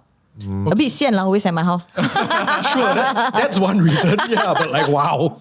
Is it because, when you do it at home, it's a calling? That's what people say. But before I started making these videos, they're already there. Oh. Right. So that's why people keep on saying, hey, you shoot here, right? You're going to call them to, you're going to like welcome them with red carpets. But I think, no, they're already there since before. Yeah. So you're saying that your house has? I might be selling my house, so I'm going to say no. No, but like if it's a new house, you will still have lah. Definitely still have. So, but they are not bad lah. They're just there lah. Disturbing my sleep, I would say bad lah. I need my rest. Yeah. So I got a project, and then my husband was like, my God, but you're like 8 months pregnant already. How can you shoot? I'm like, let's just try. Like, I want to see. And then true enough, when we went there, there were things hanging around that area. Yeah. But they weren't really particularly like attracted to me. My theory is that it's because it's their home ground. Right. They are like, I'm good here. You're just passerby, As opposed to when I were to be like, I'm at home and then something passed by. Maybe they're looking for a new home or something. Right. And I'm like, hey, she's pregnant, delicious. I want to stay here. Yeah. So my theory is that's why that thing didn't latch on to me. Right. It just stayed there. Okay, so I'm going to ask a very sensitive question now. Okay. Because you obviously have the site, right? But you don't need to tell us how many. In this room, yes. Yeah. Bad? Not bad lah. Not bad. Okay. Because I mean the reason I ask is because I can feel, but this kind of thing they are attracted to this. It's like it's like when you're filming, right? As a human, you'll be like, hey, they're filming Yeah, correct. They will come. It's for sure. And especially you're talking about them, Yeah. But it's not a bad thing. Yeah. Congratulations. I think this is one of the few times while filming this season where my hair actually stood. So Naqiah, you film a lot of hospital-based POVs. Why is that so? Okay, I wouldn't say a lot, but I'm trying to venture into that. I honestly like the vibe there. As a horror content creator, as a patient, no way. That's the last thing I want to be. Too many. Yeah, too many. Legit, like when I gave birth for the first time ever, I was greeted with not 1, not 2, but 4 entities, different kinds. They're like literally playing around. Like the ward was their playground. It was the scariest thing ever. And I actually texted my husband. I was like, I want to go home like tomorrow because the doctor said that I should be discharged in like 2-3 days time. I was like, I don't care. I'm just going to go home. That was so scary. No, it's after lah. After I gave birth. But this is the ward story. But during delivery was also another story. Also have my God. Yeah. So imagine I was having my contraction. I was inside the delivery suite, right? My husband, because my delivery was a bit unplanned. It was an emergency kind of thing. So my husband, we didn't bring any hospital staff. So my husband had to go home and leave me alone in the room while I was like having contractions and stuff. So I was in a fetal position. Okay, and then no nurses were around. And then I heard like someone playing with the medical instruments. It's because inside the room there's like a small storeroom where they keep all the syringe, gauze, I don't know. Yeah, so I heard, and I was like, okay, someone is here. Then I just continued to sleep lah, like try to sleep. And then after that, I heard someone walking in and reciting some mantras, Thai mantras. Wow. Okay, so but at that point I couldn't, like, I was like, what's going on? Is it a new thing to make me deliver faster or what? You know, still in denial because, you know, hospital, laughing gas. So I was like, okay, never mind, I continued. I closed my eyes and I opened and I saw two. I seen one pair of feet, not wearing any shoes or anything, standing just in front of me. So I was in this fetal position, I saw that. I was like, wait, why isn't the doctor wearing any shoes? You know, I was like, okay, never mind. I just closed my eyes. And then the mantra, double up, triple up. Whoosh. While closing my eyes, I was like, why is it like suddenly like the whole world is here? I opened my eyes, I saw a lot of feet. Oh my God. Yes, they were all standing inside the room. But I didn't look up. My view is only like, I can only see from their knees down. Yeah. And then after that, I closed my eyes, recited some prayers, and I cursed them a bit because I was in pain, and then you do this kind of thing to me. And after that, I opened my eyes, they're gone. Okay, so hospitals. Now we're in the hospital settings, right? Have you visited the old Changi General Hospital? Yes. To shoot there? No, not to shoot. To just walk around? Yeah. Before I started making videos, actually. It was to explore lah. Experience, right? It's like the old one and the current one that we have. The current one, you mean the one that's operating? No lah, of course not lah. The scary one lah. The abandoned one lah. Yeah. So you at that point, I presume you're a teenager, you can see already, right? Oh, so good. You think I'm so young? I like you. Never guess a woman's age. When you were younger, you already can see, right? Mm-hmm. So when you went to Old Changi Hospital, were there a lot? Okay. I was a bit disappointed. Oh. What? Yeah, I was a bit disappointed because maybe because I was just very distracted by the pests that I didn't really see. But honestly, like, of course lah, we can still feel. Yeah. But I was a bit disappointed lah. But okay, maybe also because we went like in group of 20s. Back then, the hospital is not like right now they really close it, right? Back then we can still go in. So 20 of us went in. So maybe that's why it was like a bit tame. Yeah. This is a plot twist I wasn't expecting for this episode. Yeah, a bit disappointed. Okay, so this question is for everyone. If you had to stay in either a cemetery or a morgue alone for a night, which one will you choose? I feel like Naqiah will probably say both. Just because she's thinking to herself, I can make 2 videos. Why would I pick one? Oh my God, that's so true. I have actually done the first one. Oh, alone?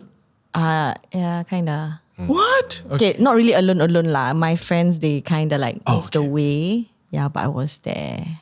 What do you see? Okay, that one was fun. Huh? Okay, because like at that point of time it wasn't fun lah, but it was fun because you imagine a tree full of fruits, right? But not fruits. Kakak lah. Yeah. Full of them Yeah. sitting on a tree. Like really, they're having fun there, laughing, mengilai. Yeah. And then after that, when I saw, and then I go and open my mouth, one of my friend all the way over at the gate, right? She kena possessed because she was having a period. Yeah, so that the night ended abruptly lah. I'm never going to believe any time from now on when you say the word fun. Sorry, you were saying? So morgue lah. I'll choose morgue. You choose morgue? I've done cemetery. So it's because this one check off already. Yeah. Next one. But morgue really does. It is kind of scary. I watched like Autopsy of Jane Doe, right? Oh yeah, that's one of my favorites. Yeah, same. Creepy, right? Creepy. Yeah, the body can. But I still want to try. Yeah. For me, it's cemetery because I would choose a specific period. I will do my research. I will choose a specific period. I'll calculate the dates based on which is the most auspicious date. Then I will go. So, for example, you go during the first Hungry Ghost. First day of Hungry Ghost, no ghost one. All go out already. Then what is left is usually the more residential ghosts. So those normal people they are not the restless spirits. Because the restless and homeless spirit, they will roam around to go and get the the offerings, ma. So you're there, and if it also helps that if you have ancestors that are buried in the same cemetery, you can go to the grave and then you sit there. Like that fun, meh? It's to reduce the danger part. Oh, right. Okay. Again, your definition of fun is to stay safe. Very flexible. You have an unfair advantage because you can see. You can okay. We cannot. I can only feel. Okay. Yeah. I got a Tesla equivalent of the Okay. I would say cemetery, just because at that point it's gone through all the spiritual and religious, all the proper burial rites, and I would like to think, please don't say otherwise if this is not true. Most of them are at peace. Most of them have gone through the proper rites. Most of them have found some level of peace. Whereas in a morgue, none of this has been done. Yep. So, it's a free-for-all and there's like a bit of chaos out there. Yeah. It's like the waiting room where everybody's like, hey, walao, I need to go. So, yeah, I pick cemetery. Very smart. Very smart. Can I not do any of this? Choose one, man. No. Okay. I've been, because I was an intern in a hospital before. So my office back then was underground, very near to the mortuary. Oh. So every day when, if people pass away, I can see bodies passing by. So on the gurney lah. Yeah. On the way to the room. That gives me more chills than being in a cemetery, because I passed by a cemetery at night. I don't know why, but maybe because to me, those are fresh. They just left. Yeah. Probably the spirits are still lingering around. And, if I were to stay there in a room full with bodies, I think I'll faint. I like how it sounds like you're about to cry already. Just yeah. So I'll go for the cemetery. I think back to what Wayne says, it's more at peace. Yeah. I say this word in the more traditional sense and not the Naqiah sense, but this has been very fun. This actually has been very fun. Yeah. But before we go, let's wrap things up with our morbid fact of the day. Yeah. Kyle. Okay, so in 1994 in America, a woman was admitted to the hospital for advanced cervical cancer. So all the medical staff that came in contact with her body and blood started fainting one by one. So they were trying to treat her, and then they faint one by one.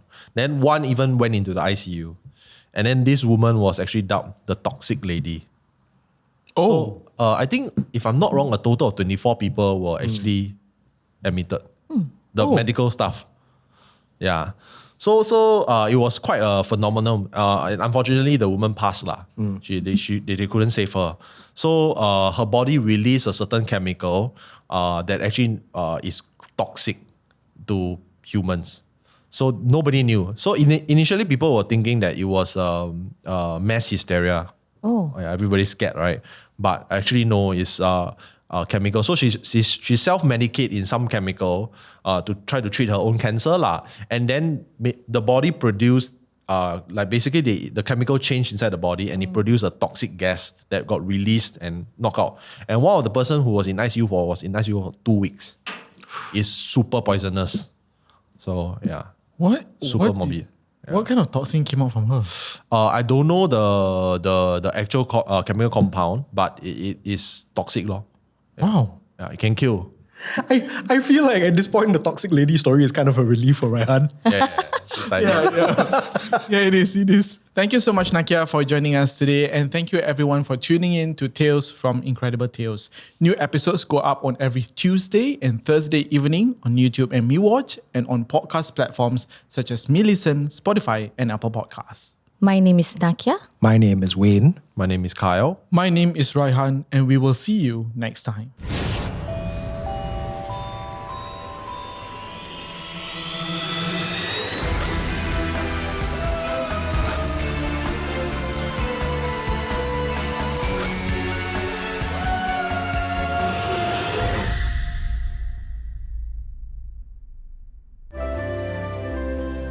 On the third or fourth night, when I opened my eyes, I could see him in front of me just flash. And then I screamed.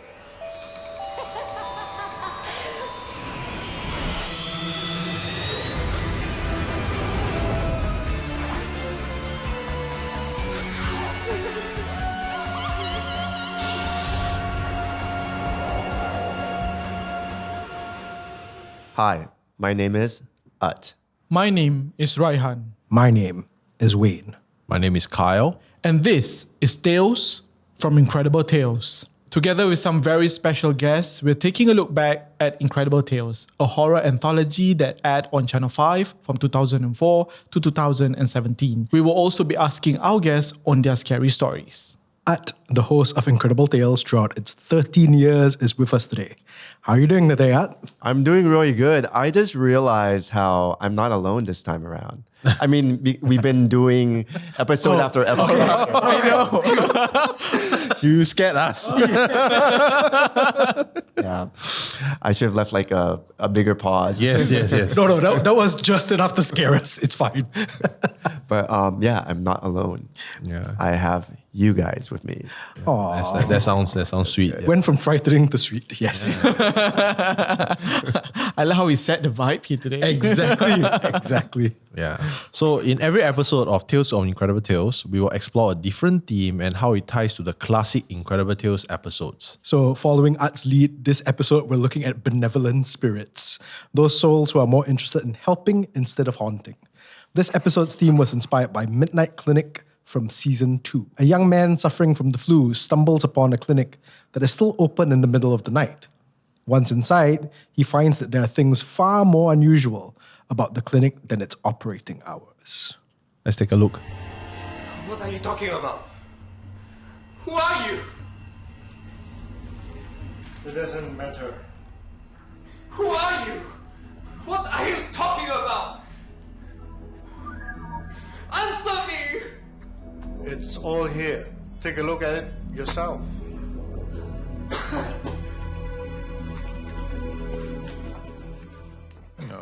So basically, the doctor cures him lah. The doctor is definitely a spirit, but it's a benevolent one, and he helps him lah. There's this weird clinic that helps. He gives him a ghostly prescription. it pretty much is what he does. Yeah. So yeah. But the clinic appears out of nowhere, isn't it? Yeah. And then it's like when he tried to go back, it's like empty. Yeah. It's like for rent. Yeah. We didn't show that, but like I like when he entered, there was a nurse that was also a spirit, and she looked super creepy. She had like the like mannequin smile, like. Oh yeah.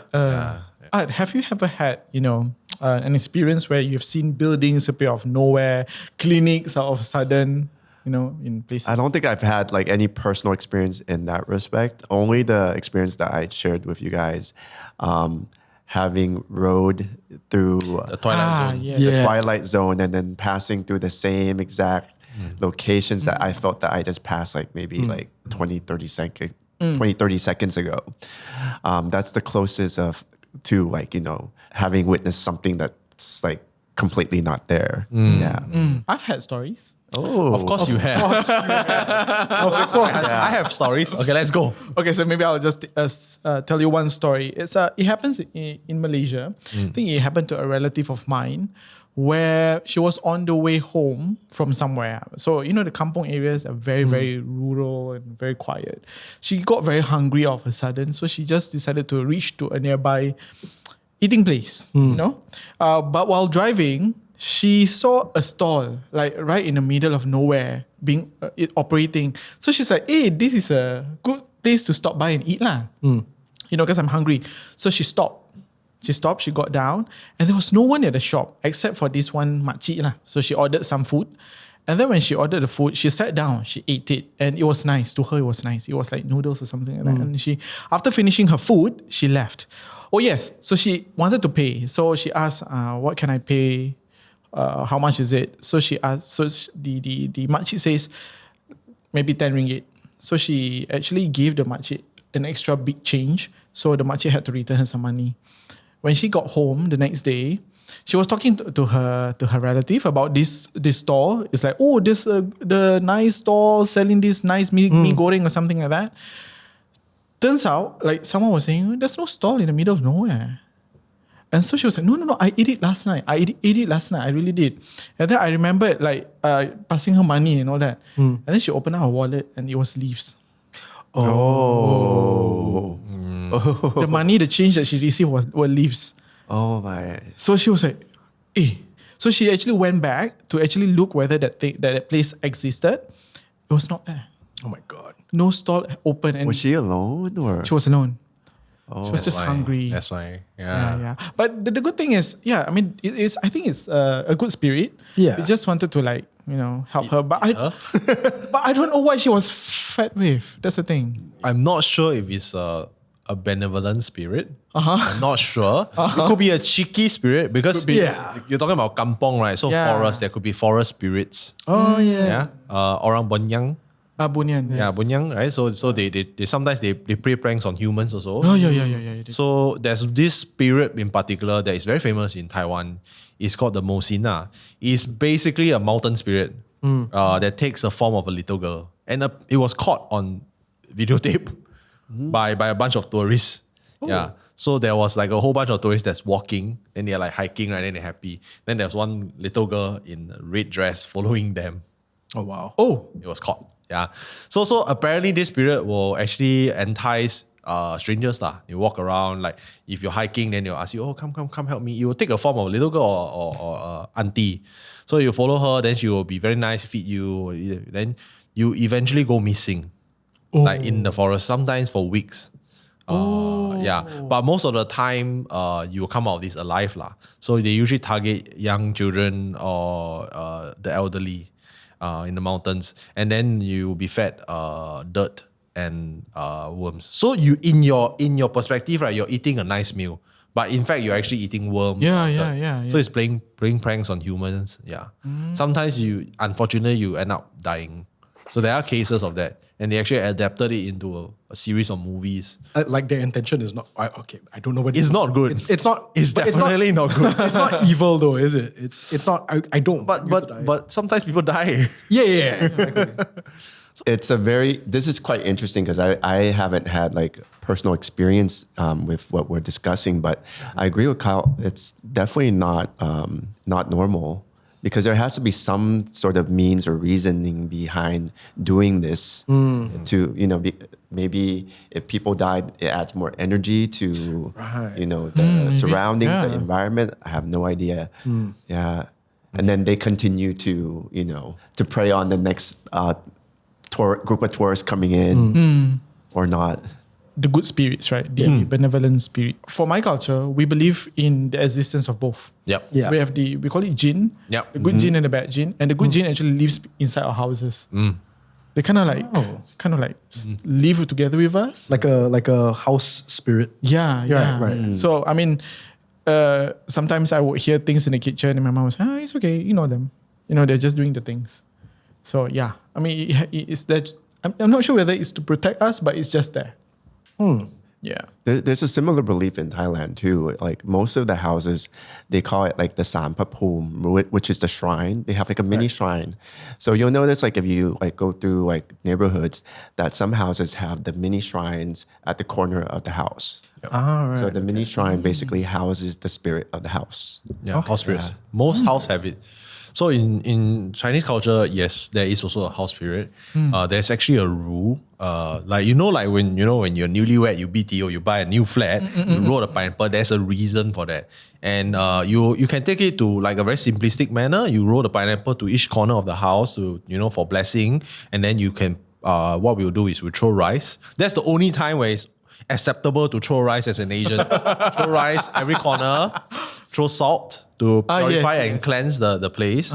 And then lastly, you finish off with a prayer in the middle of the house, which is the living room usually. Then you just burn the incense. Is to actually activate the house spirit, to protect the house spirit. Okay. So the house spirit is essentially the first barrier to supernatural things. So they will protect your house against evil spirits. So every house has a house spirit, according to Chinese customs, are very similar to the Thais. But one step further is that every Chinese New Year, you are actually supposed to pray to the house spirit. Oh. And if you don't, after 3 years, they will go on strike lah. There's one story that I heard that one guy, he never pray. Then he go on strike. Then the house spirit started allowing all forms of spirits to enter. Oh, wow. So the house became super haunted. So from the good spirit turns out It's not good. It's not bad. It's just like, oh, you don't believe in me? Then I don't do my job. right. Then maybe just nice that the area is pretty haunted. Then all the evil spirits start entering the house, or maybe the house is near I guess like a portal between the other world, so the spirits can just enter. Wow. So there could be a lot of explanation. I had a situation experience when I first moved to Thailand, and being like a very Western American kid, I still didn't have a lot of experiences with like, the supernatural, paranormal in this part of the world. So one of my first experiences to connect to what Kyle was sharing was that I stayed at a cousin's house, and it's like my cousin's house and my aunt's house, the house is like a wooden house. So it's quite traditional. And I would have this recurring dream, it's like a nightmare. And I couldn't quite grasp what I was dreaming about, but it was like quite, disturbing. And I would see this old man just pop up in my dream for the first 2 nights. And to me at the time, he was like dressed in makeup. Like he had a lot of makeup. I couldn't quite grasp what who he is, what he is. But I heard music. I would hear music each time I had this dream. So it's like the traditional Thai music that's played when you watch. Now I'm able to connect it now. It's like kind of like the best I can describe it is when you have the Hungry Ghost festivals, and then you have those Chinese theater, that plays to the gods and whatnot during the festivals. So similar in Thai, you have that as well. So I would hear this music and it gets louder and louder and louder each time I have this dream. And then at the end of it, this uncle, this old man would just, pop up to the point on the 3rd or 4th night when I opened my eyes, I could see him in front of me just flash. And then I screamed. Oh, wow. And then the whole house woke up. But they knew I was dreaming I had this nightmare for a few days. So it turns out that the house is on land that used to be like an old kampong. And they used to play the festivals on those grounds. Right, okay. So one is I didn't give my respects to the house, to the house spirits, and then I didn't give my respect to the vicinity of where the house is. So it's quite important because it's like what Kyle was saying, like every 3 years, they want their presence known. So if you don't acknowledge them or give respect, then somehow they're going to find a way to make their presence known. This is interesting because for the Muslim culture is that we believe that if you pray, when you do good in your house, the good spirits or the good jinn will be more pleased to have peace at home. But when you don't, chances are like that what you say, they may not protect you and other things may come in. Yeah. So I think there's a similarity. Yeah. It's all down to respect, lah. Yeah. It's like, you need to respect me, man. Yeah, exactly. But do you believe that when people pass away, they come back as spirits to help others? Do you believe in that? I believe that too. I believe like it goes every which way. Yeah. In our everyday life that we go through, there are certain spirits that guide us to the light, to the right way to do things. But it might not be like so clear to us that that's happening. Once a person passes away, they can actually choose to come back. I mean, I think we mentioned about this in one of the episodes, where they can choose to come back as either a vengeful spirit, a good spirit, a nice spirit. I'm smiling because I look at Kyle and I think because you're asking, and I think for Kyle, he's going to make the choice himself. I know. He's going to be like, well, I don't know, but I'm going to make this choice. Maybe it could be a karmic cycle. Like maybe some spirits, they were not that good of a person, and then this is like their way of atonement or like to reach nirvana or reach a different level. They have to do a certain amount of good. The religion that I was raised in, there's this idea of guardian angels as well. And like I don't know whether it's actually part of the religion or whether it's kind of been romanticized, but there's this idea that your loved ones, when they pass on, they come back and they kind of watch over you the whole time. They go up to heaven, right? And then they become angels. And well, whether they become angels or not, they choose to come down as like guardian angels, guardian spirits, and they just kind of watch over you the whole time. Well, if you watch those NDEs, the near-death experiences, and those accounts, a lot of times they're mentioning people within the family that they see when they somewhat go to the light. It's either like a grandma or a father or someone that is there to guide them, and then all of a sudden they're back in their bodies. Well, as you guys know, I am now based in LA most of the time now, and I've had this very strong connection to Native American Indians for some reason from my last 2 trips down, because I feel their story and their history to the United States of America is very strong, because that it used to be their land. And when I was growing up, I never really delved deep into it as a kid. And then now that I'm much older, it's like, I feel the presence, I feel the energy. So I remember talking to my cousin about how we should go visit the missions, because like the missions were places where assimilate the Native American Indians to change their religion, to become more modernized. But I wanted to go to learn more about the history, and just deep inside, I wanted to go somewhere. I wanted to pay my respects. So this is interesting, because I went to a Thai temple in Los Angeles, just to pray. I went to the temple, and then they have like a weekend market and everything. Met some friends, but I went upstairs to the temple to do my prayers, and then aunties remember me, and they're like, came to take pictures, and there's this one guy who was with them who came to take pictures with them, and then he's like, he calls me Piat. P is like big brother. He's like, Piat, he was just introducing himself, and he goes, can I give you an amulet? And I'm like, yeah, sure. So he gives me this amulet. And I think it was that morning that I was talking to my cousin about the Native American Indians and my thoughts and how I feel this energy. And as he was introducing himself and what he does and everything, I'm looking at the amulet, and on one side is the Buddha, and the other side of it is a Native American Indian. And I was like, I was completely surprised. So I asked him, I'm like, why is there a Native American Indian that's engraved? I've never seen this in Buddhism. And he goes, this was made, customized at a temple outside. They call it Wat Pa. Wat Pa means like temple outside the city. So this temple is outside the city of Los Angeles, and I've been very instrumental with the abbot, the head monk, to create this amulet, because the American Native Indians want their presence to be known, because we are going further and further from nature.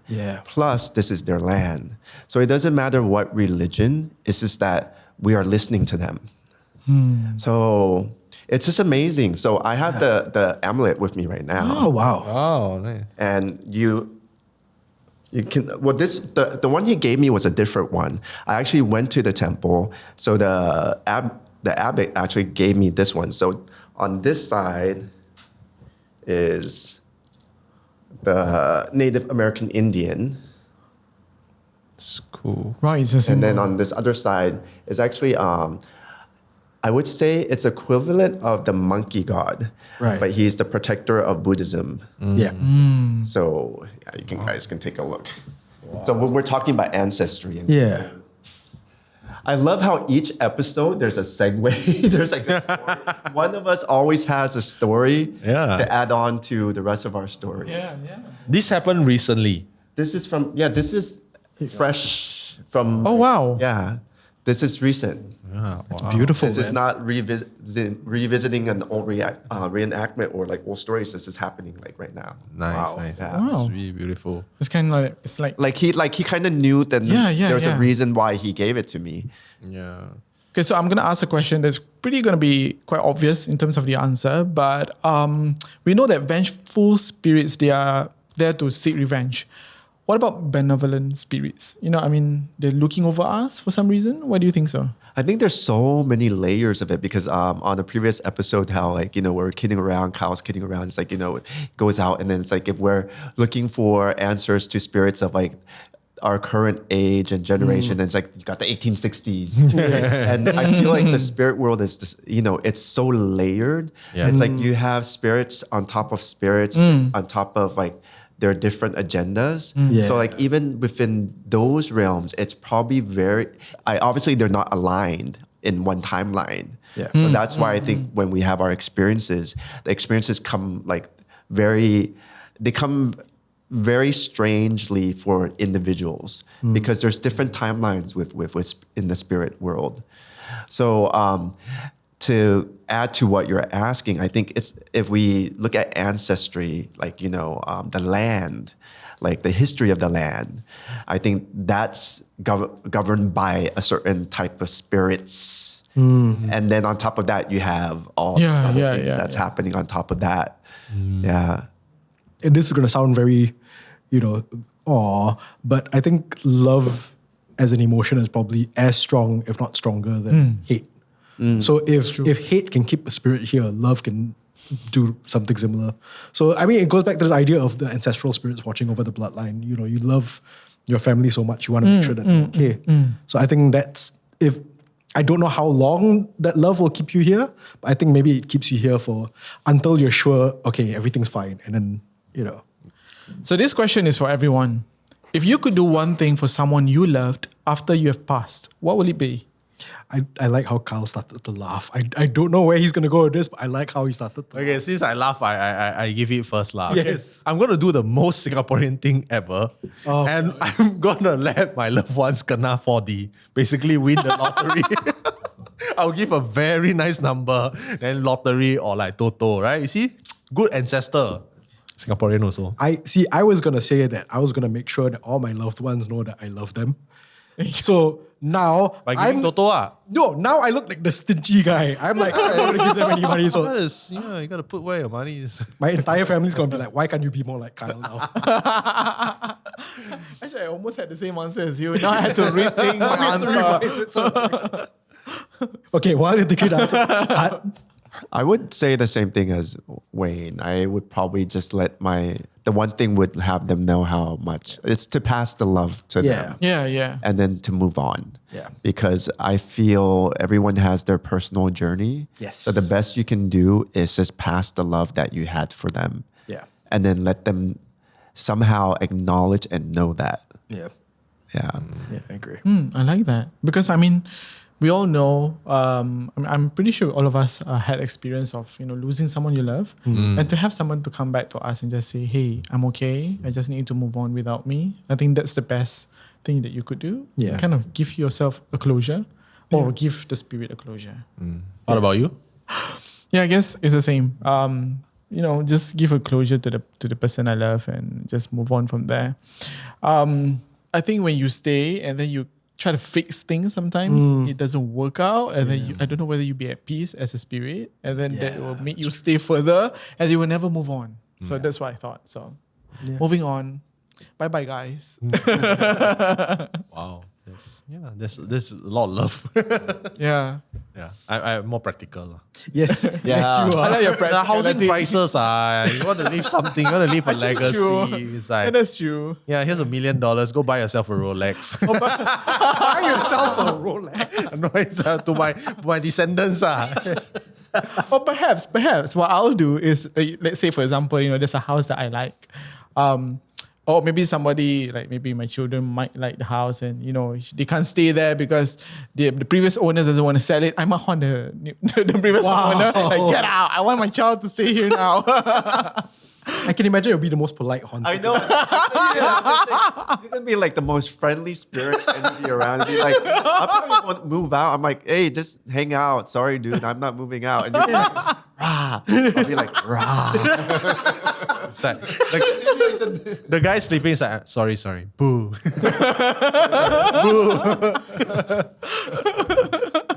Speaking of moving on, let's start wrapping things up as always with our morbid fact of the day. Kyle, take it away. So you guys know about Sherlock Holmes, right? So the author is named Arthur Conan Doyle.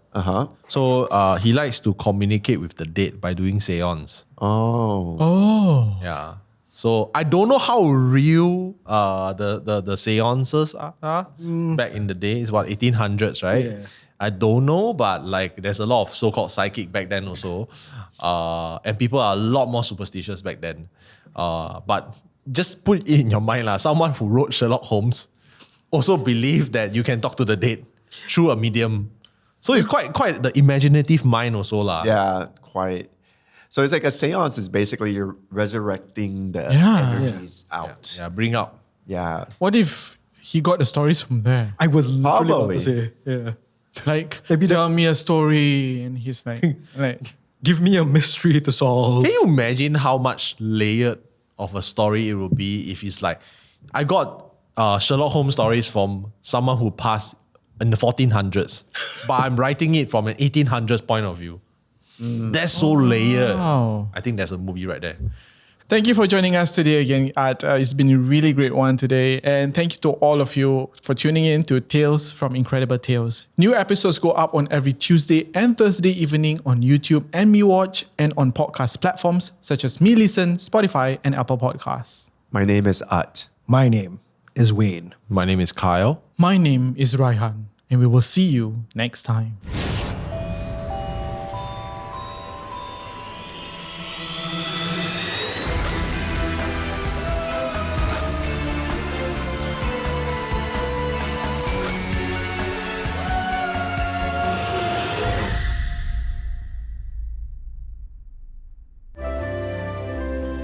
When we were filming Operandi, then there was the kampong set. I don't even know if it was somebody singing, but we both heard it. Me and this crew member. Do you hear? Then he, enggak. He said, no, didn't. He was like, just buat bodoh lah.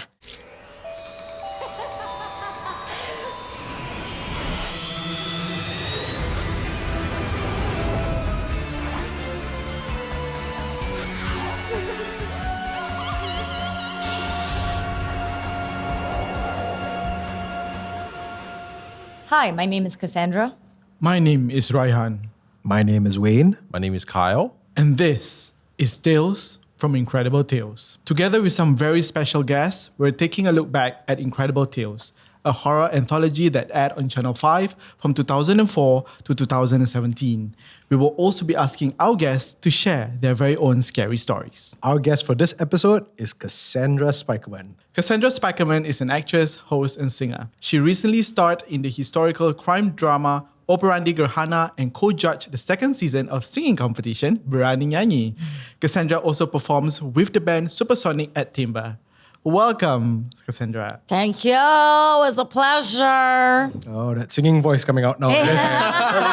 She starts singing. Yeah. She might. Must select a bit lah, you know. You're gonna have to start putting in lyrics to the Incredible Tales theme song, then you just start singing along. Oh, Oh yeah. my gosh, I actually really like the theme song. You know, it reminds me of Rick and Morty, the opening. It's like some kind of alien vibes. Like, what's happening here? Oh yeah, I get it. I never, Right. Yeah. I never view it this way. I always felt it was creepy, but now that you say it, thanks. Yeah, Thanks. it's Now not it's bad, Rick man. and Morty to me. It's like I think it's the whole like weird things happening kind of thing because Yes. you've got like a X-Files kind of feel to it. I was about to say. Right? Yeah. About to say. Yeah, so anyway, in every different episodes of Tales from Incredible Tales, we'll explore a different theme and how it ties to some classic Incredible Tales episodes. Now, for this episode, we're looking at the supernatural taking to the stage, haunting dance clubs or appearing to us as singers. This episode's theme was inspired by House of Ashes from season 1 and The Singer from season 2. In House of Ashes, a young man gets a job as a dancer in a club. As he stands on the stage, he realizes that he's being watched by an audience who aren't from this world. The Singer is a story from Indonesia. Two cousins go on an off-road trip and get lost. Then one of them ventures into the woods and comes upon a group of villagers performing a sacred ritual. Her appearance disturbs the sacred ritual, and the consequence may cost her her life. Let's take a look at the episodes.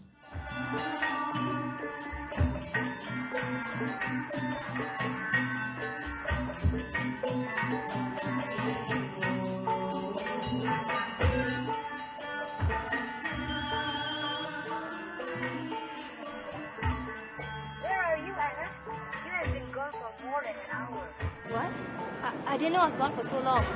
Okay, I'm coming back now.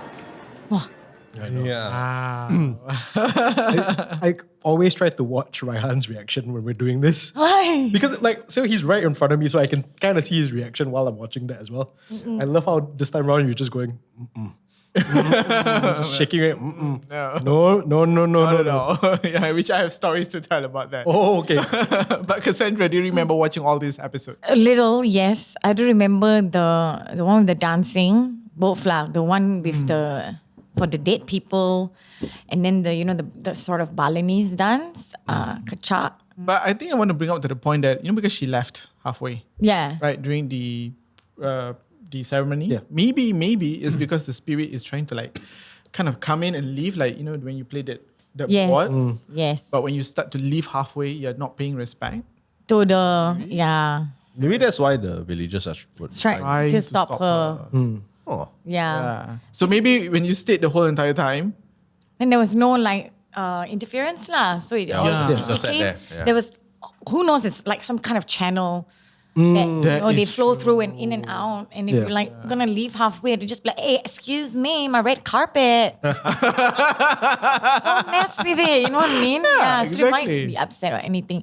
When you go in there, you gotta go in there with an open mind lah. And if you're gonna be fearful or so, I think you have to just I don't know, convince yourself or something that, this is just a part of another life, a part of another culture in that sense. And I think again, this is just based on my assumptions and my understanding that sometimes kuda kepang, right, is done at Malay weddings. Oh. And I think a lot of situations have happened where during the kuda kepang performances, something must have happened. Oh, yes. So I think that's why parents will be like, no, don't watch them. Don't watch them dancing. To save trouble lah. To save trouble. So you prevent it lah. Yeah. That's a good point.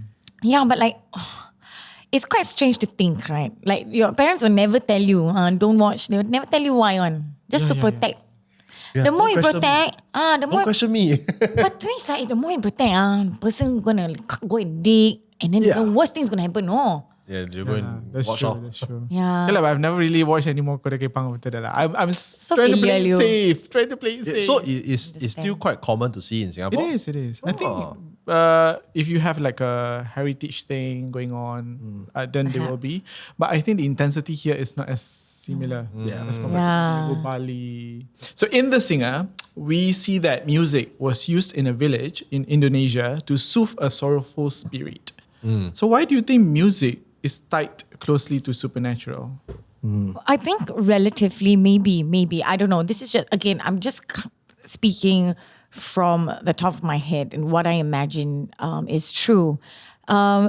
Most people are buried, right? And the vibrations from whatever, like sounds, gongs and everything, that's how, because we're all, how do I put this? We're all I don't know if it makes sense, but we're all atoms, right? And we vibrate. So when music happens, like gongs and even for example, prayers, right? Doa, even in the church, even in temples, both Hindu and Buddhist temples, there's always sound because of, I believe so, is because of the vibrations that causes the spirits to be calm. Even sound baths, when you go for yoga or anything, like when you're Zen, you actually can feel the vibration. This is based on experience. When I'm lying down on the mat and I go for a sound bath, I can actually feel the vibrations in my body. But I don't know, for spirits, it could be the same because they're in the air or in this smoke thing, in my water. Who knows where they are, right? Apparently there's one behind me. She's very familiar leh. I know. Right? Yeah. Oh yeah. Yeah. Do you remember her? I think so leh. Your friend, you know. A bit leh, my twin You put a thumbnail here, poop. Yeah, I think so. I think even with not just gongs or whatever, I think music in general. Music holds a lot of meaning, right? So when, let's say for example, a person passes on and then you listen to a song, it reminds you of them. My grandpa and I, we have a really weird relationship. My mom's dad. we were kind of close, I would say, because he was living with us for a while before he passed on. And when we were children, like me and my cousins, we would always hear him play the BBC radio. And that would be music, like old music and stuff like that, playing from this little box radio because he can't see.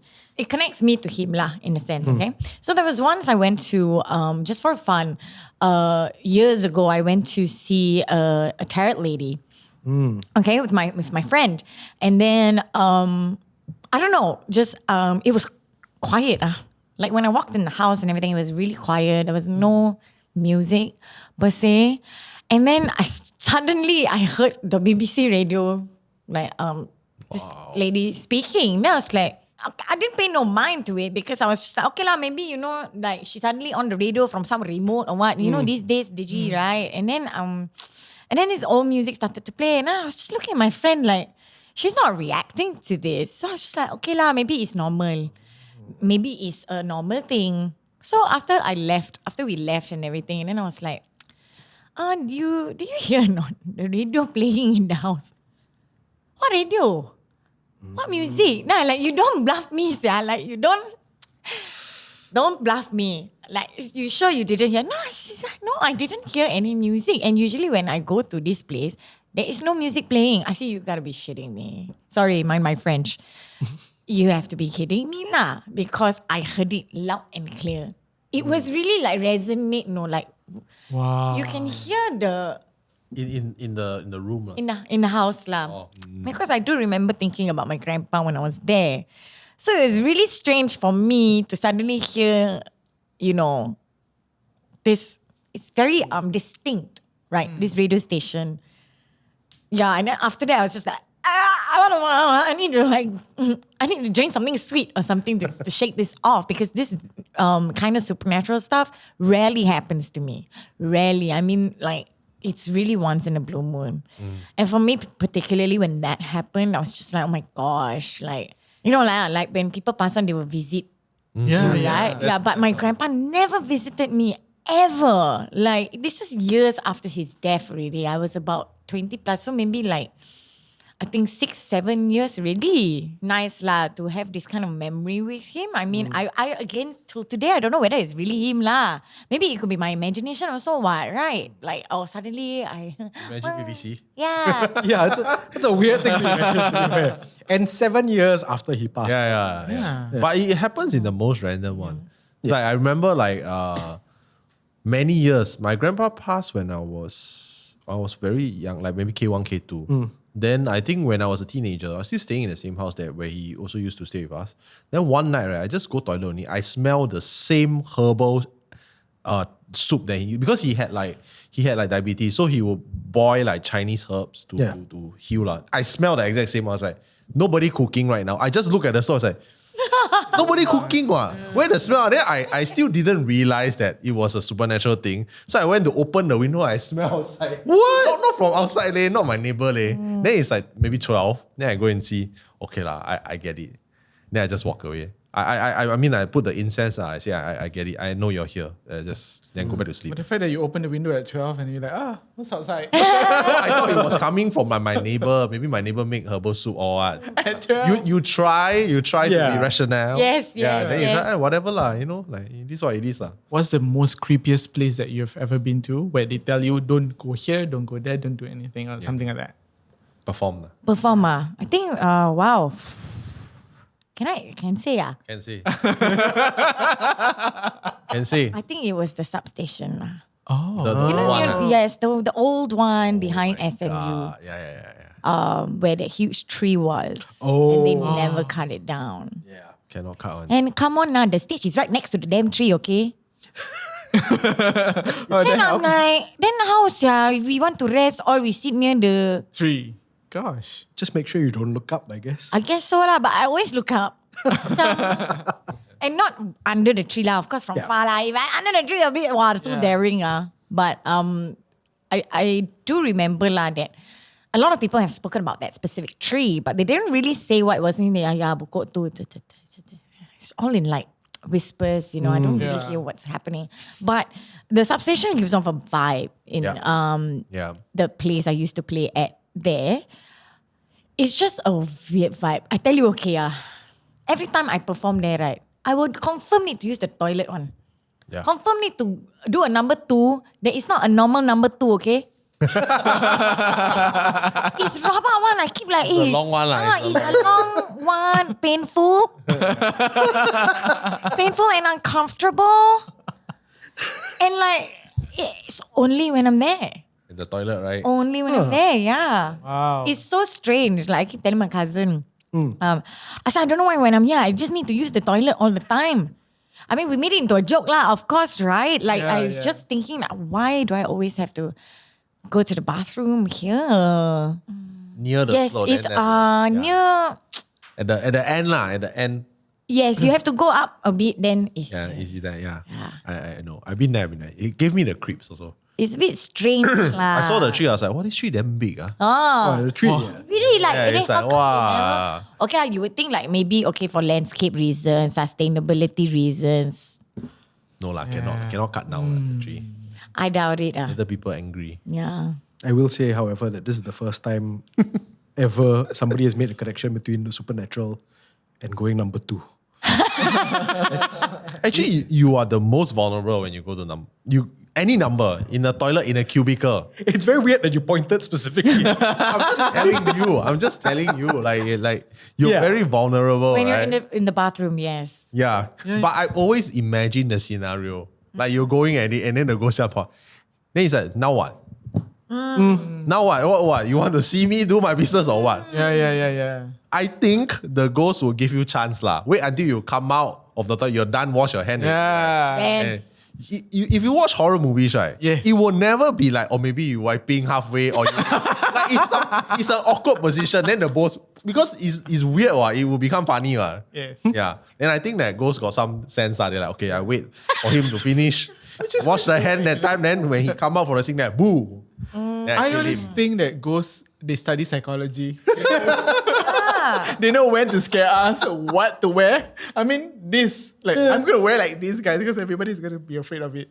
Right. But Cassandra, as a performer, why do you think like anything that has to do with horror films, horror music are so popular? Okay, unpopular opinion, I am not a fan of horror. Yeah, because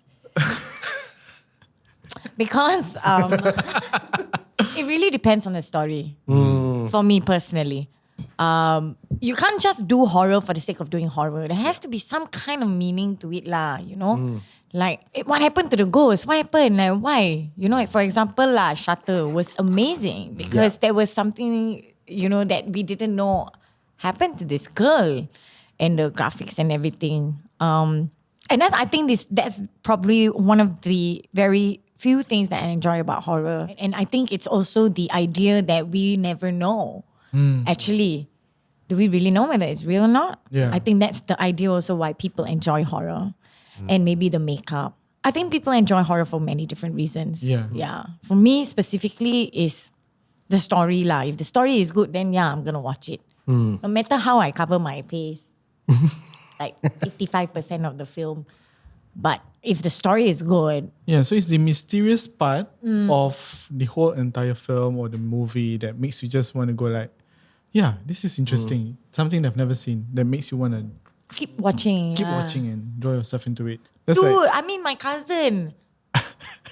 Every time I hang out with her when we were younger, I'm just, can you please don't tell me? She can see? Oh yes. It's next level lah. Yeah. Dude, it's again toilet Talking about toilet quick sharing, okay? In the toilet, I remember I was in the cubicle, she was outside washing her hands. Suddenly she asked me maths question. Okay. Hey, what is 9 times 3? I'm like, I'm peeing, no. I'm like, what? I'm like 27. And then she's like, okay, you have 27 seconds to get out. I'm like, what? I have to get out. I already believe. Master, run out. Then she's like, I said, what do you see? She know lah, just saw somebody doing the makeup. The mirror. But not in real life. No. I like how the cousin is so casual about it. Because she's been seeing it since she was a kid already. And this happened when we were teenagers, I think. Right. Yeah, then she's just like, yeah. Then she was looking right at me, so I was like, I really need to get out of there lah. But you instantly know I that know. there was something when she said 27 seconds. I know already. Oh, that's like your secret code lah. In a way lah. I mean, it's not a secret code. I think my cousin and I also are very close. So when we speak in a certain way, there's no need for an explanation. Yeah. That's good. That's good. But also stress, right? Of course, what's my being? If I don't finish, how? I mean, if I don't finish in 27 seconds. That's the one that you mentioned earlier. Yeah. Halfway. You have learned the way of looking at her eyes. Like you mastered how to look at her eyes, right? Like because the eyes was like, maybe the eye linger a little bit too long. Yeah, then you you know, like, but they don't mention. Okay, we gotta keep walking. Okay, I gotta share something with you. I gotta share something with you because you're sitting at Art's seat, right? Art has the third eye. Yes. Yeah, he has the third eye. But he has never said anything on this set. Yeah. He has never. And he's actually very tactful about it. Like when we ask him, got ghost or not? Then he just keep quiet. He say, no lah, okay. So sometimes I don't know if you guys catch it, but I catch his eyes quite often. I stare at him, then I look at the eye move where, then I like, okay, I roughly know where the eye line is. Then okay, I know. Because I have met a lot of these kind of people, so I know how to catch that, like they're talking to you and then the eye move a bit and go back. Then you know. Oh, because I'm here. But bodoh. Right. But they never, but I like it like that because they never just say, hey, you stand here a bit. Because I have friends who are like, hey, you stand here a bit. Oh. Also, thank you for telling me that you notice when his eyes linger. Not here, now, not here. Okay. Because I was about to say, and now we'll never be able to make eye contact with Art ever again. Just in case. It's a job hazard lah. I like to look at people's eye line. That makes sense. Filmmaker lah, like, Yeah. eye line tak match Fair enough. Look fair at enough. me when I'm talking to you. Yeah. So, but don't worry. Okay. Yeah. The set is clean. Okay. Yeah. Okay. So speaking of clean, she's like, here got a lot of people. Speaking of clean, like we have to ask this lah. But have you experienced anything out of the ordinary while you were like performing, acting, or like just doing your job lah? Okay lah, when we were filming Operandi. Oh, that's very recent. Yes. I remember we were, I haven't spoken about this, I think, at all.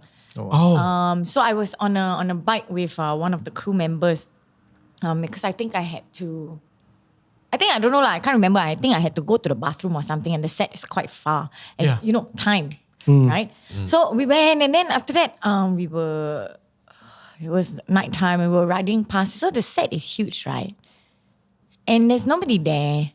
And only the crew and the cast and whoever's working there. And then there was the kampong set. And then so we were just two of us riding lah. And then suddenly we heard a very loud, like, I don't even know what it was lah. But we both heard it. Me and this crew member, we both heard it. And then I was like, it's like I don't even know if it was somebody singing. But it was a one tone, like, it's very loud when we rode past the kampong. Oh, my hands are shaking. The kampong set lah. Then I was like, did you hear? Enggak. He said, no, didn't. He said, nanti kita ngomong ya. Later we will talk about it. That was just one experience. Then he was like, this buat bodoh lah. Yeah, it's okay. Like it's just a passing thing lah because we were passing. Yeah. So they just kind of say hi kind of thing. That was one. Then like many years ago was when I was at doing a stage play at Arts House. Why is it with Arts House? Yeah, it's because it's Parliament, the old Parliament near there, right? So I'm sure lah, people like don't know what lah, like they remember their time there, so they come back or something. So you can hear footsteps lah on the stage. When you were alone. Nobody is there. Yeah, nobody's there. We are all in like, waiting like early call time. Some of us are early. Then we can hear lah people walking. Yeah, there is something about stages and backstages sometimes. Sets also. Yeah.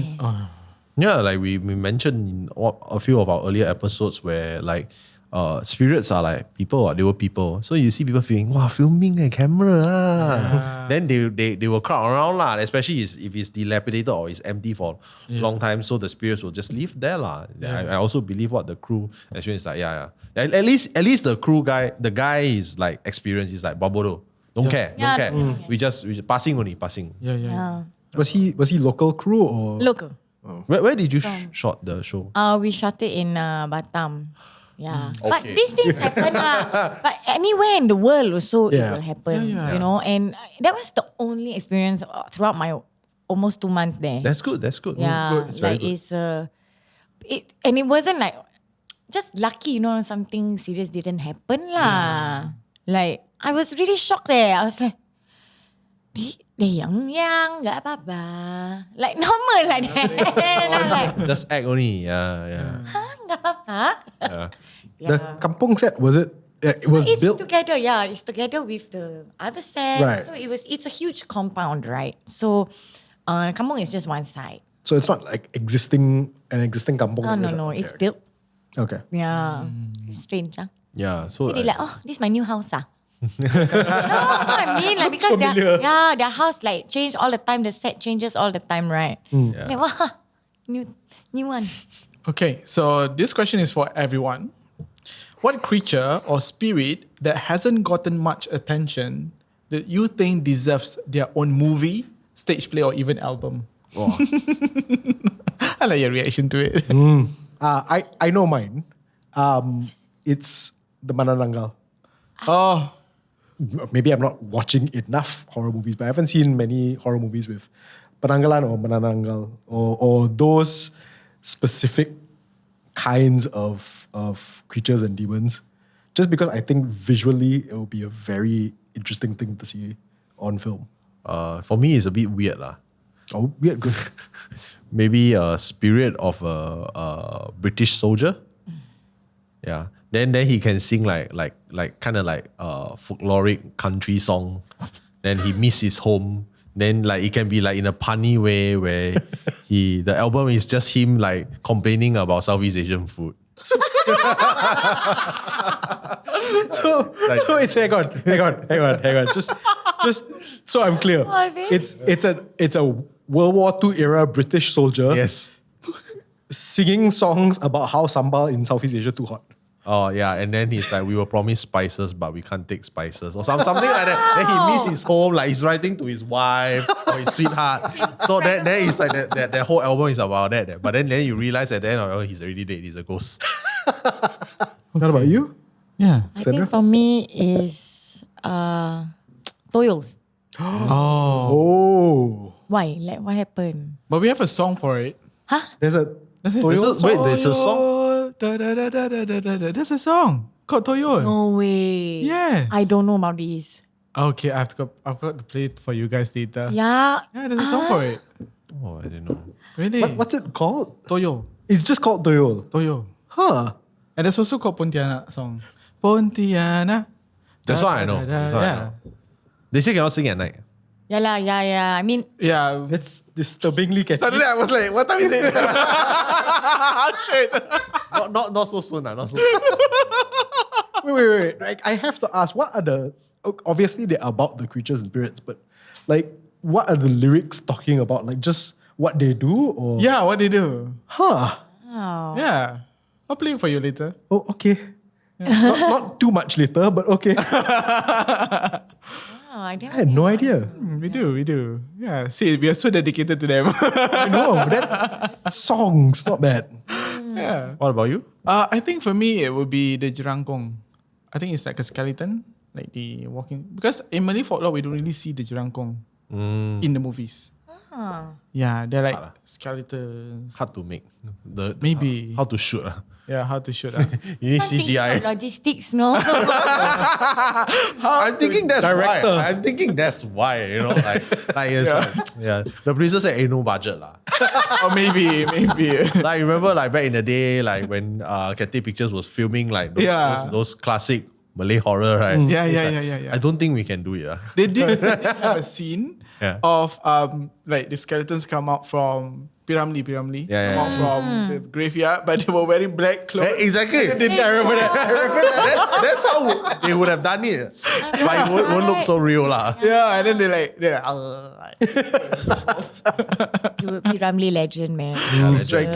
Definitely legend. All right. Well, this has been fun. Yes. It has been fun, Cassandra. Thank you. However, we're going to have to start wrapping things up just a little bit. We normally wrap things up with one last bit of either weirdness, darkness, or maybe even something gross.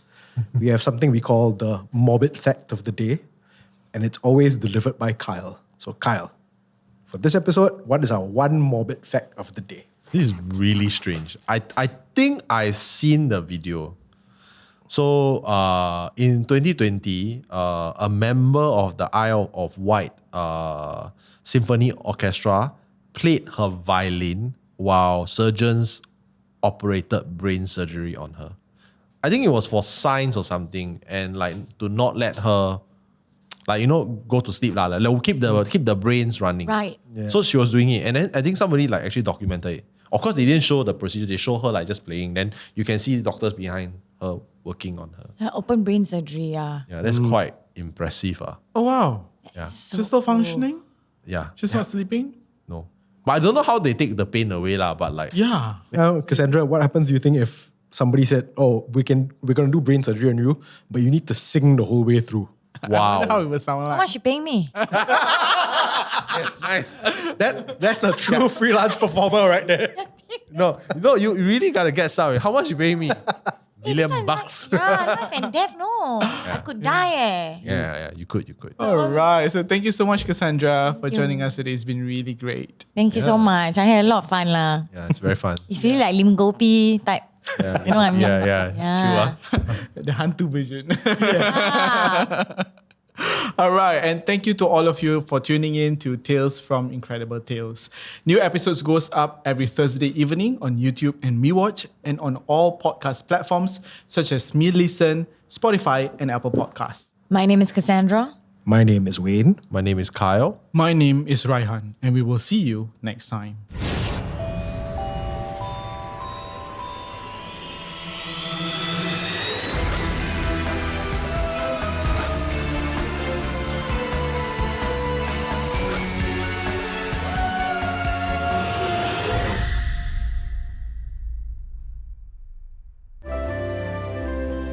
Actually, when I took that photo, which is like way back in the year 2016, so I called my master. He actually said that he also didn't know how a real spiritual thing looked like,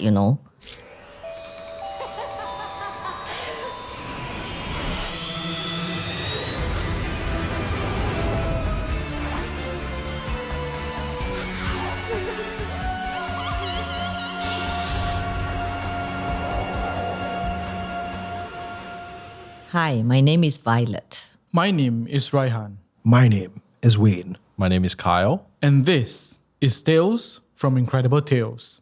Together with some very special guests, we're taking a look back at Incredible Tales, a horror anthology that aired on Channel 5 from 2004 to 2017. We will also be asking our guests to share their scary stories. Our guest for this episode is Violet Fenying.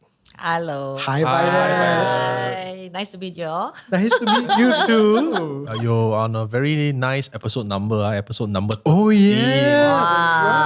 Number 13. Lucky number 13. Violet is a DJ at MediaCorp Radio Love 972. She has lit up the airways for more than 25 years.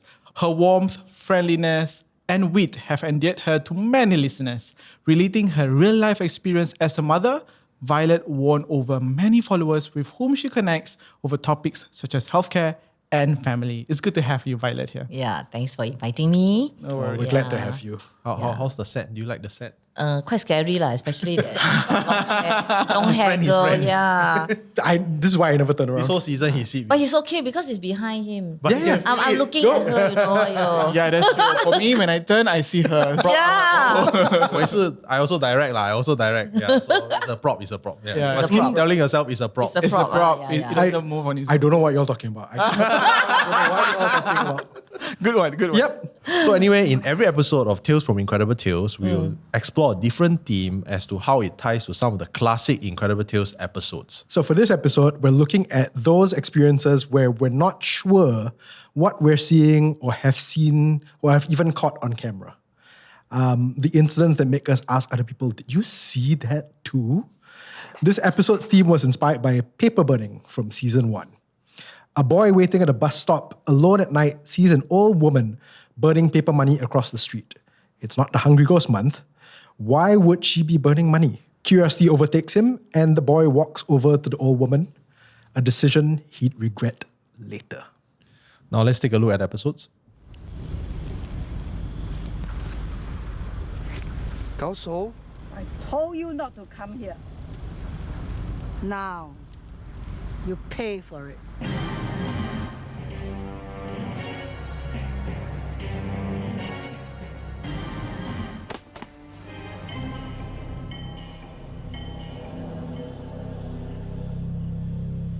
Wow. It's like nightmare feel, man. I don't know. But sometimes I do see people like, even if it's not 7 months, you still need to burn this incense paper thing. I wouldn't dare go 15 near them. 15. Every 15th of the month, is it? Sometimes 15, sometimes it's... No, sometimes it's because your luck is not so good. Then you go and see the master. The master will ask you to, you have to burn this, burn that to let you have better luck or chase away your ill luck or something like that. Right. So there's a specific ritual that you have to do. Following what your master has. Correct. So sometimes it's like that. But this one is, I don't think so. It's not, if it's the master's instruction, you won't be so scary. And it's like he's just very curious lah. Like the ghost already warned him, don't go and don't come near. Yeah, don't come near. Then he still go and like ask, then he will get lah. So what happened after is basically he woke up in the middle of a cemetery. Right next to the grave of the auntie, which is so scary. Yeah. So that's why the auntie dragged him to the grave. I don't know lah. Maybe he dreamwalk or something lah. So the next thing you know, he already wake up at the cemetery right next to the grave lah. Aiyo. So it's like a lesson learned lah. Don't be so kepo lah. Sometimes Right? No, I'm saying No. Hey. Why you laugh until like that? I know what he's thinking. I am definitely not gonna. If I see something like that, right? If I see an old lady burning in the middle of the night, and like there's nobody else around, I'm definitely not going. Yeah, you try to like pretend you never see. Correct or not? And then sing song, and then quickly walk off. I wouldn't even sing. Worse still, if she call out to me, I'll pretend I don't hear. Correct. Yeah, I won't know also. Yeah. But do you remember watching all these episodes of Incredible Tales back then? Quite scary lah. So sometimes it's like I don't really dare to do that much. Yeah. Are you a fan of horror shows or? Like to watch, but I don't really dare to. So sometimes it's like I might avoid lah. Yeah. Especially if let's say it's at night, I won't watch. Something like you're calling them or something. Like Yeah, correct. Applies when you're talking about them also. Yeah, I know. I'm like, oops. But I think they are harmless lah. Yeah. And then they like to see us celebrities, because every day to them it's like they're watching show. So sometimes I will tell myself, say, okay, I'll do a good show today, my radio show. I'll do a good show for you, and then please enjoy. You. Yeah. So it's like both the living and non-living. Yeah, but of course we observe the rules lah, right? You're obviously a veteran in the scene. Yeah. I'm sure there is a lot of rules that we will tend to follow. Unspoken rules are like in production. Before this show, we also got pray and burn. Must look at the dates. Okay. What about yourself, Violet? Do you have the ability to sense? Not really, but you all actually know that there's this photo of I know that you all are waiting for this. Because all along I didn't want to talk about it. Because I wasn't ready. And then I think that maybe they might not be happy. So after I consulted my masters, then he actually said that okay, like you can go ahead to talk about it, then it should be okay. Because they also want us to know that they are around. Yep. You know, and it's really quite traumatized for me, you know, when I saw that photo myself. Actually, when I took that photo, which is like way back in the year 2016. Yeah. Oh, wow. 2016. And then I remember it's on the 30th or 31st of May. And then I was invited to be the guest for Body SOS, which is a health TV show. So my friend, she's actually a nutritionist. She said that she wants to go and have a look. So she said, want to be the personal assistant of mine for that day. So I said, okay, I brought her in. So I asked her to take a photo of me, you see, for my OOTD because my clothes was sponsored. So then she took a photo of me, but I don't really like it. I never mind, I take selfie better. So I saw a table down there. So I put my camera on the table, and then I did a selfie. And I wasn't happy, so I took another time. I think I took a few selfies, you know, continuously. So then suddenly I took one photo. Then I remember her saying, "Hey, why suddenly the sky is dark?" You know, and then I don't feel that because I was focusing on taking photos. I say, "God, man." I said, "Never mind. I think maybe it's a passing cloud." I just say that, you know. After that, the assistant producer called me and said, "Hey, quickly, we got to report to the studio already." So I walked from the radio building to the theatre, which is that corridor. Okay, then I walk. Okay, then nothing happened. Then the next day, I was on the way to Genting Highland. We had our small family short holiday. So then the 3 days in Genting, I didn't dare to sleep. It's very bothering me. And then because I'm overseas, so I didn't want to like call my master or things like that, you see. I say, must wait until I get back. So when I get back, it's like, every day I feel very uncomfortable. So I call my master. He actually said that he also didn't know how a real spiritual thing look like, you know. So when he see this photo, he say, wow, actually it's like this, you know. So he actually can sense, because they also have the sixth sense, something like that. You can feel, right? That is when they see the photo, they also think that is a real spiritual thing, you know.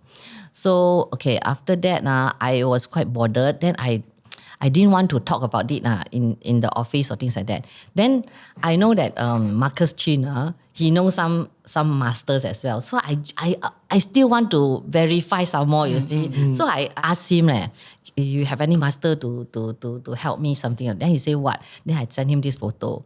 So he said, okay, he'll go and ask. Then he go and send to the group chat of a variety show production team. And that's how this photo became leaked out. Oh my God. So so in the end, the next moment I got a call from Chuan Yifeng. He said, sister, please tell me that it's not true. You actually altered this photo and doctor it or something like that. Then I said, no, I didn't know how to doctor a photo then, you see. Okay, now I know lah. Now I can be true and all that, you know. Okay, then she said, please tell me it's not true. I said, no, actually, sister, I also I don't know how to doctor any photos and things like that. I also want to know how I should go about doing this, you see, how to like gather myself back and things like that. I'm also very scared. So she said, I want to cry already. She said from now on she won't dare to go to MediaCorp anymore or something like that. You see, she said she wanted to cry. So then after that, she said, okay lah, all the best. Okay. Then after that, a few days later, she called me back again. You know, she actually went to ask her master also. Then the master said, actually, this is really maybe it's because of that moment. You see, that moment when I take my photo, it's just nice. It's the 3度空间 that kind of thing. It's a the just nice the frequency match. Frequency just match. That's how I got it. And then if you see clearly at the door, yes. There's another one, you know. Yes. Do you saw that initially? No, that one I didn't know. It's somebody else told me. Then I enlarged. Oh yeah, there's another one. That's the theory is that that's the head of that thing. Oh my God. So the body here, the head behind. Yeah. Okay. Then the Chuan Yifeng, she come and tell me. She said that actually it's good luck for you. Yeah. Because for celebrity, surely we will attract spirits to be with us because they will want to see us. Actually, they are protecting us. Yeah. So they say that actually it's good for you. It's a form of admiration. Yeah. Like humans are like fans from the beyond.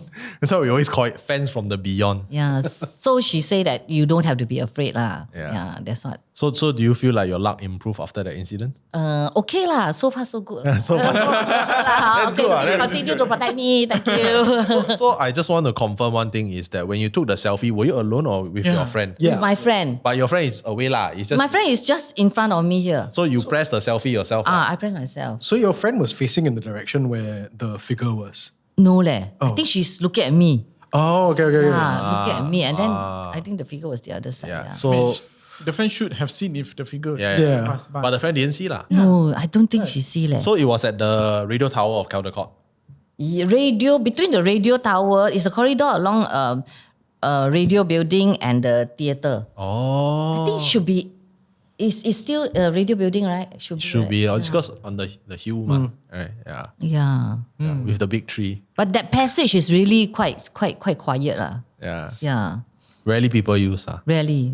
Okay, so just a question. When it happened to you, right, at that point of time, did you dare to cross that same path anymore? Or? After that, no, really. And then for that few months, luckily we are going to shift. So it was before the shifting. It was before the shifting, 2 months or 2 or 3 months before the shifting. So that 2 or 3 months, whenever I have weekend duties, because weekend normally not many people in the MediaCorp, so I asked my friend along to accompany me to do my radio show. So very quiet. Is it the same friend? Is it the same friend? Yes. So what did your friend felt? She also quite scared lah. She was also quite scared. Yeah, but Very good your friend. Yeah, you all the way. She still can accompany me, And then maybe I think I have other friends also lah. She not free, then I ask other friends lah. Wow. Because that time I did the evening weekend show. So it's like I think it's 5 to 8. Then 8 o'clock I didn't dare to walk out my house, right? Someone is at the old one, right? Yeah. Then my another colleague, Xiao Ying, Wendy, she came and asked me about this, When I talk about it that time, the poster dropped, In the radio? Radio's Conti. Oh my God. When we were talking about What poster? It's some celebrity poster. Ayo. Your face is not on the poster, right? No lah, no. I think some artist, I forgot which singer already. It was pasted on the Conti, on the door of the Conti. And then it dropped. No, it's like, better stop talking. Better stop talking about it. Or maybe it's like, wow, it's me. Let me say, I'm listening. Yeah, could be, huh? Could be leh. Sometimes it's like that. Yeah. When you asked your master, did the master explain to you what kind of entity or spirit was it? Or it was just there? I think it's only a passerby. It's just He said lah. Yeah. Passing. It seems like it also. But like it's wearing ancient Chinese wear. Right. Yeah. Very specific ancient Chinese wear. Yes. And then they actually went to MediaCorp wardrobe to check whether anybody signed out this outfit or not. No, nobody.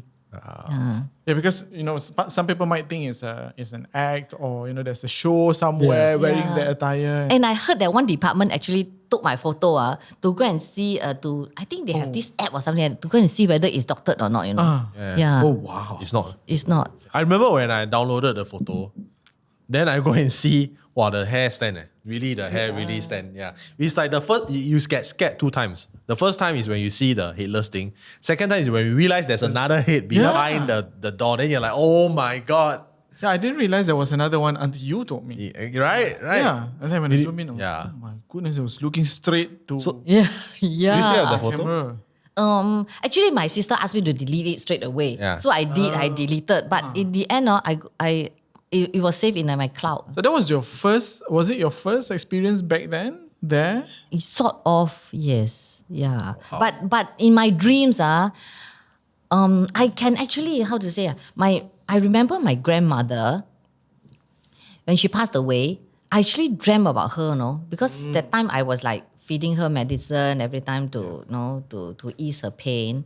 So when she was about to pass away in the hospital, I dreamt about her asking me to give her medicine, to feed her medicine. So I did lah. So after that, the phone rang and then the news was like, wow. Then after she passed away for I think a few weeks later, I actually dreamt about her flying in through the window, And then I said, why you come back? She said, yeah, come back. Then she went into her room to dig something, from her very ancient wooden box. Wooden, that kind of wooden... chest. Yeah, something like that. So I was like, what are you looking for? She said that, I got this flowery brown color outfit, She said she's looking for that. I said, God, meh. Then but I remember her wearing that before, you see. I said, I see, okay. Then after that, I woke up. So the next morning, I told my mom. Then my mom went to look into that chest, the box, really have. So in the end, we just burned for her. Wow. Oh, wow. And then after a few years later, I dreamt about her again, Suddenly I appear inside a garden, very beautiful garden. And then everybody wearing all those ancient clothes, Those ancient clothes in the emperor, the kind of era. So I suddenly saw my grandma. I said, grandma. Then she said, how come you're here? I said, I also don't know. Suddenly I appear here. Then he said, so you're here? She said, yes. She said she's now serving the Jade Emperor. Whoa. So, okay, I want to tell you one more thing. I'm a very firm believer of fate. Everything happens for me. Everything is already set out already. 缘分lah. So, as you are talking about the Jade Emperor, right? Do you know today the date is the 9th of the Chinese New Year, 初九. Oh, yeah. Which is the same date that you pray to the Jade Emperor. For blessing. 拜天公, right? Yeah. Today? Yes. Today. And that's why today is actually a good day lah, in a sense to film these kind of things. Because you squash the yin energy with massive yang energy. So I'm blessed. Yes. Yeah, blessed. Yeah. So it's very interesting. Yeah. I'm sure you heard a lot during the Caldecott days. What's one scariest story you have heard? The Sharon thing. It's called Sharon, right? There's this little girl. I don't know, got Sharon. What? Oh, you didn't know?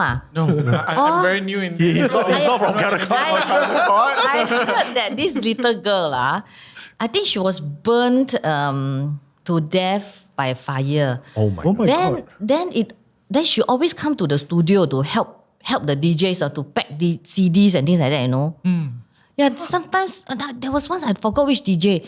The CD dropped, Then the next moment she did her on air, okay, her talk set, finished already. Then the CD was like packed properly for her back, Wow. Oh wow. Something like this lah. This is what. That's very nice of her. Very nice of her. Young girl lah. Yeah, small little girl. Is it Ang Mo? Yes. Ang Mo. I think so leh. Oh, okay. Which is what I heard, but I don't really remember that clearly lah. Did it happen to you? No lah. But sometimes I might hear something. I say, "Hey, shut up lah! I want to do my video already. Extra sound. Don't disturb me, Extra sound, right? Yeah. If let's say in a situation like because just now earlier on we were watching about this boy, he accidentally bumped into something that he's supposed to stay away from. In any case where you're in that position, you see something weird happening, will you approach? Or just ignore and just just pretend and never see lah. Yeah, Why right. go and like what's the point of trying to? Correct. I think you mentioned right just now. Yeah, you won't do it. Yeah, but I'm a coward, so for me the answer is very simple. If I see it, nope. Sometimes, for all I know, it might be a normal person, but I'm like, no. Why take that risk? Yeah. Then the next moment, I'll go and see my sifu. Straight away. Yeah, to ask for some food or something like that. Okay. What about yourself? I mean, I'm in no sense a spiritual master or anything, but I think that sometimes they show themselves to you for a reason. So for me, I won't be like straight away run lah. I will see the situation. Yeah, but I would rather not help because once you get involved, then they know. Yeah, right? actually. Yeah. It's like you become that one guy. Hey, this guy can help. They all come. Imagine you're invisible. Nobody can see you. Then suddenly someone can see you. You confirm go and find that person. Yeah. Then your friends will also go and find that person. I remember there's another encounter, 2009. We rented a flat. And then this flat, apparently we didn't know that. But I do feel that it's quite, like not so bright lah. We want to rent rent a place for 1 year while we properly go and look for another one. So we just rented that flat. And it's very near my in-law house, you see. So it's like, hey, this is the best place. So we just moved in. So that time my son kept crying, you know. He said he saw something on the wall, you know, very scary, and he kept crying and crying. So we thought that it's actually shadow lah. The car, you know, got this shadow just reflecting the shadow down there. So I said, no, it's not. He said, really got something, very scared. Every time he's very scared. The time he was only 4 years old. So one day before we ship out, the neighbor then come and tell me. He said, this house is not clean. I said, huh? Really? Then she said, yeah. You know, the neighbor upstairs and downstairs actually says that every day, daytime, even daytime, we were partying in the house, which we are not at home at all. You know? So we didn't know about it. So until she told me, then it was like quite scary. And you stayed there for 1 year? Yeah, 1 year. Wow. Yeah, but it was quite scary. Then in the end, then I told my family about it. Then my maid heard. My maid say yes. She said every night, sometimes she will hear some noise. There's this voice telling her to help her, you know, something like that. Wow. Yeah. Crying and then they help me.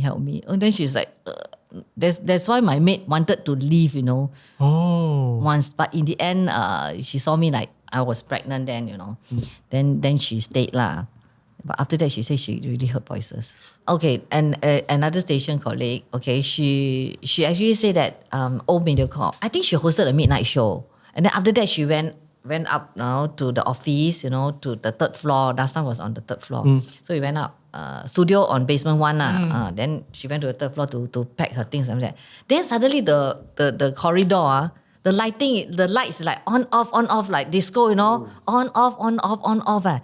Then she shouted, you know, I'm going to pack my things. You don't come and kacau me.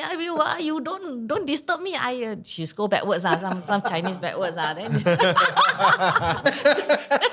then, please let me settle my things. I can go home already. Okay, then I won't disturb you. Then really, then the corridor suddenly lighted up, and then never do the blinking thing already. And then she quickly pack and go. Yeah. I think the ghost knows that I cannot scare this person. She scold. She say must go. Depends. If let's say you are like you're scared already, then you try to act brave. They can feel. Yeah, some of them they can even read your thoughts. So there's no way to fake it. Maybe your colleague is really the garang one. Oh, I don't care. I want to go home already. You don't come and disturb me. Okay, so this question is for everyone. What question would you ask someone to tell if they are a ghost? Aside from, are you a ghost? Obviously. What question to ask? Yeah, if like you see one. How can you tell that somebody's a ghost? Because I know I think we mentioned like some people with third eye, they cannot differentiate whether you're a ghost or you're human. Yeah. So in this case, let's say you see one, how do you ask a question if? No, I think I won't ask. I will pretend that is actually a human being. If let's say I can't differentiate, then okay, what? Actually, yeah, that's true. If really they look scary, then you already know. You don't have to ask already, ma. Option 3. Option 3. Ignore. Yeah, it's just that some people, they have quite a big mouth. Like imagine if someone really looks like a hantu. It's like, hey, why you look like hantu? And that turns out really hantu. To be fair, that's actually a really good question. Because the worst case scenario is it's a real person and you just insulted them. Yeah. But then... yeah. That's a nice way to circumvent it. Yeah. Not, are you a ghost? Why you look like ghost? Right.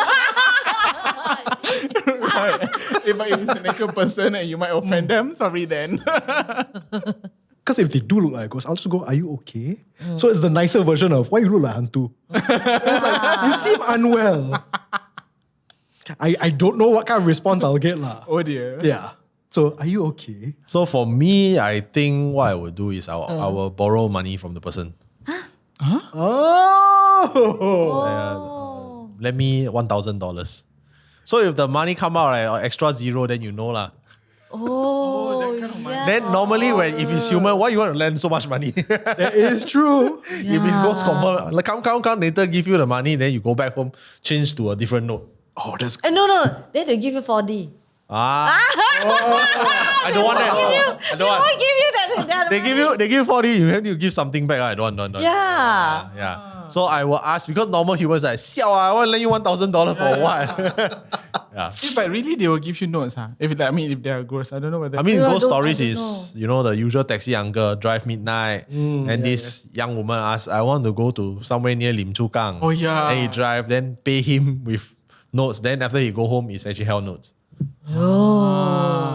Yeah. Oh, in Malay context, usually they will give you like real notes. But then when you go home, it turns into leaves. Yeah. Ooh. Could be that also. All right. Violet, it's been great having you here. Thank you. Before we go, we always like to wrap up with something we call our morbid fact of the day.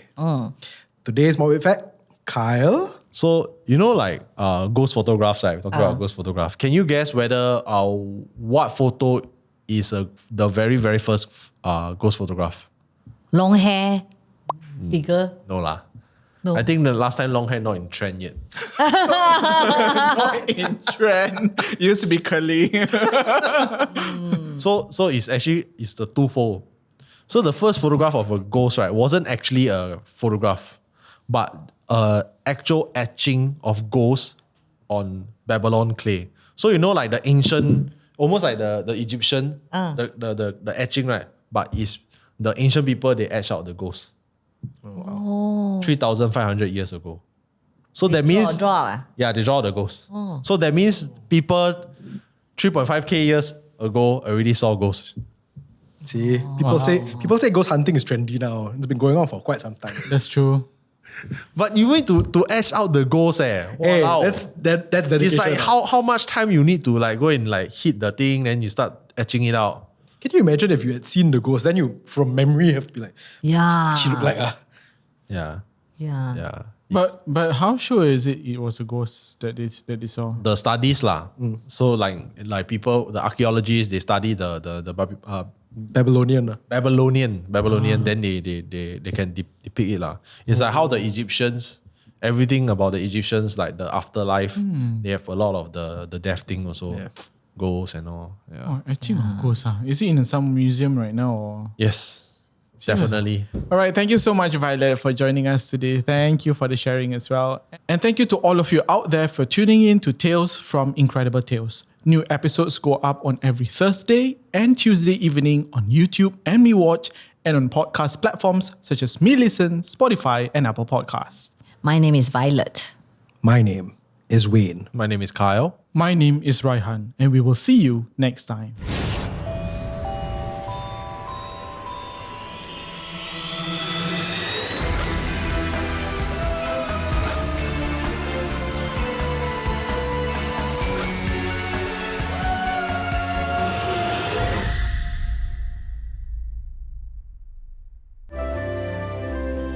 There was one point where when the Pontianak appears on the TV, I felt somebody just grabbing my shoulder at the back like that.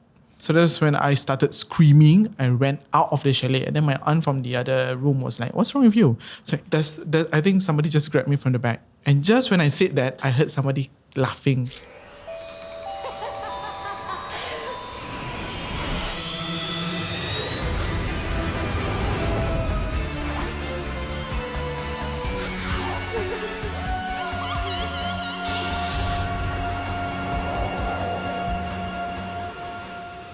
Hi, my name is Utt. My name is Raihan. My name is Wayne. My name is Kyle. And this is Tales from Incredible Tales. Together with some very special guests, we're taking a look back at Incredible Tales, a horror anthology that aired on Channel 5 from 2004 to 2017. We will also be asking our guests on their very own scary stories. For this season's final episode, of course, we had to welcome back Utt, the host of Incredible Tales for 13 years. There's that lucky number again, 13. Yeah. 13. 13, yeah. That's right. Welcome back, Utt. Thank you. It can be like lucky or unlucky depending on. I want to start off the final show with a question to the audience. Ooh. Well, actually, the audience can think about it, but this is for you guys. Okay. If you went to the most haunted places and you had to choose between not having your sense of hearing or not having your sense of seeing? What would you choose? Oh God. Oh my God. I lose my sense of hearing because if I don't know it's there, then I rather it shock me in the moment and then attack me as opposed to it like messing with me before it attacks me. So sense of hearing. Sense of hearing. What about you, Raihan? That's a good one. Wow.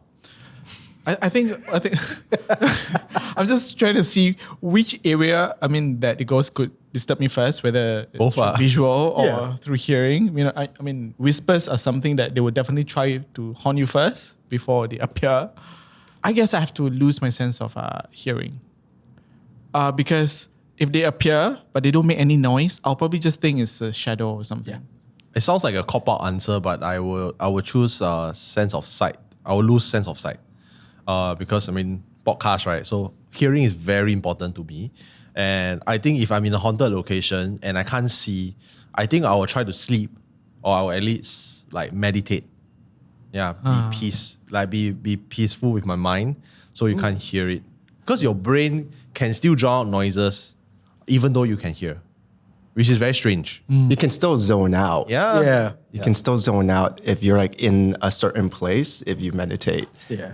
Actually, to segue from that, I picked the same thing. Yeah. But that's interesting, huh? Yeah. Because like your senses amplify.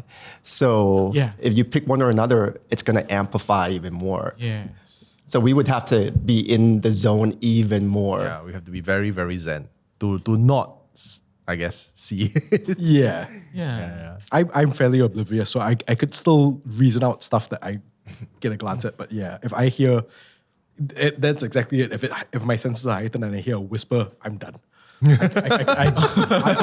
just lie on the ground and go, just take me now. It's okay. I'll just close my eyes. Yeah. That's it. So anyway, in every episode of Tales from Incredible Tales, we'll explore a different theme and how it ties to some of the classic Incredible Tales episodes. This time around, we're looking at the first 2 seasons' scariest episodes. And we've narrowed it down to 2. You may decide that others are scarier than others, but these are our top 2 picks for the scariest episodes. Taxi from season 1 and The Fetus from season 2. We actually talked about Taxi in episode 4 of Tales from Incredible Tales.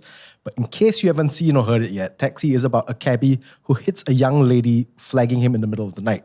To his horror, he discovers that the lady he hit has been dead for 3 days from a stab wound. Since that day, he and his wife have become the target of a curse from the dead lady in a red shirt. In The Fetus, which we haven't seen yet, a pregnant wife decides to travel to see her hometown against her nagging mother-in-law's wishes.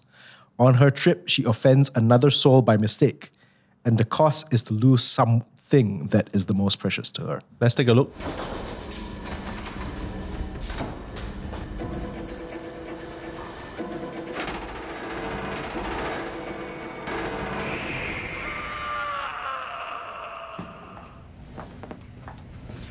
Don't worry, Apek. Apek. Apek. Apek. Apek. When are you coming down to hell? Doctor, what's wrong? I saw a large stone beneath a tree and paused to rest there. While I caught my breath, I refreshed myself with some water. And suddenly,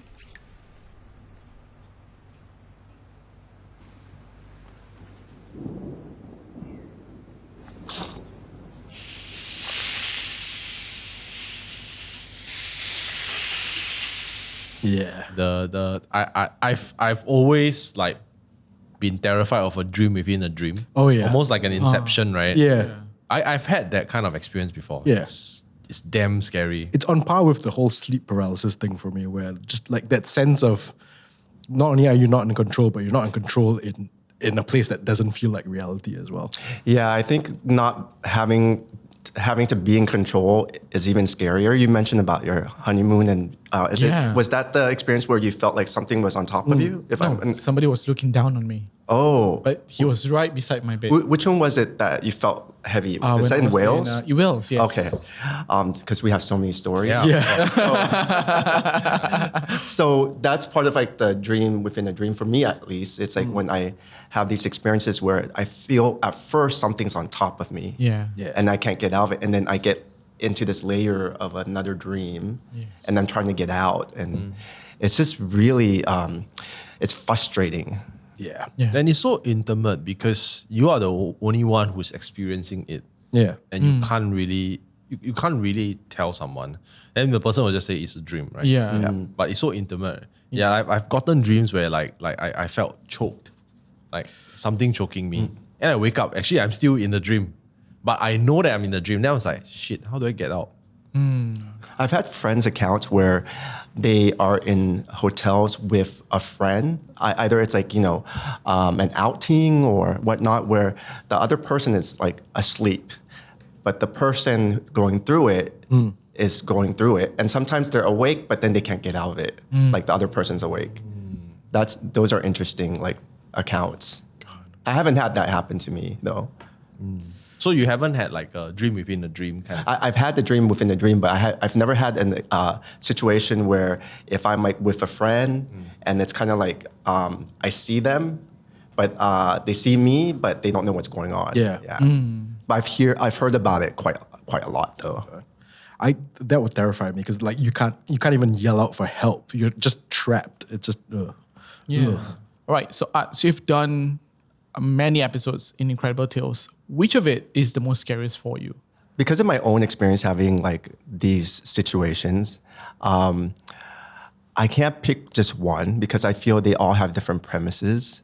And then when we relook at these stories, ones that I found not that scary now I find scary because of the fact that some stories can be just so relatable. And sometimes we talk about the fact that when you intentionally go into something, like for example, when we were that episode about the cemetery, when you go in and you're doing a dare, and in a sense you're in a place, you're invading their space, and then you're asking for it. But then you have a situation where we just watched the taxi driver and he doesn't have that set intention to want to invade that space, but then he gets invaded himself. So in a sense, before I wouldn't have thought that this was that scary. But then I think about, it's quite scary when you are in a situation where you don't mean to be in there, but then in a way you invite the spirits and the situation. Just a match in frequency, right? Yeah, just a match in frequency. He was destined to kind of help that spirit that was murdered, basically. Right? For me, it's definitely the taxi driver one because of the dream sequence as well as like how unfortunate that he just happened to experience it and match the frequency with the ghost. Yeah. For me, it's the fetus just because that episode, like throughout the entire episode, there's this sense of unease. Like there's nothing particularly like, there's nothing terribly shocking about it, but I think the dread in the fetus, that's what got to me. Yeah. Okay. So for me, I think it's the episode where there's this lady that took up the black magic. And then, there's things flying around. Yeah. Because it reminded me of something that happened to my close relative. Yeah. Where she had also a difficulty to pass away. And then after she passed away, I found out that she took it before. And then it was like, that episode reminded me. Of course, I didn't see anything, but it's really closely related. And I think, like what Art mentioned, these episodes are so closely related to all of us. Yeah. It has somehow rather interlinks with our daily lives. Yeah.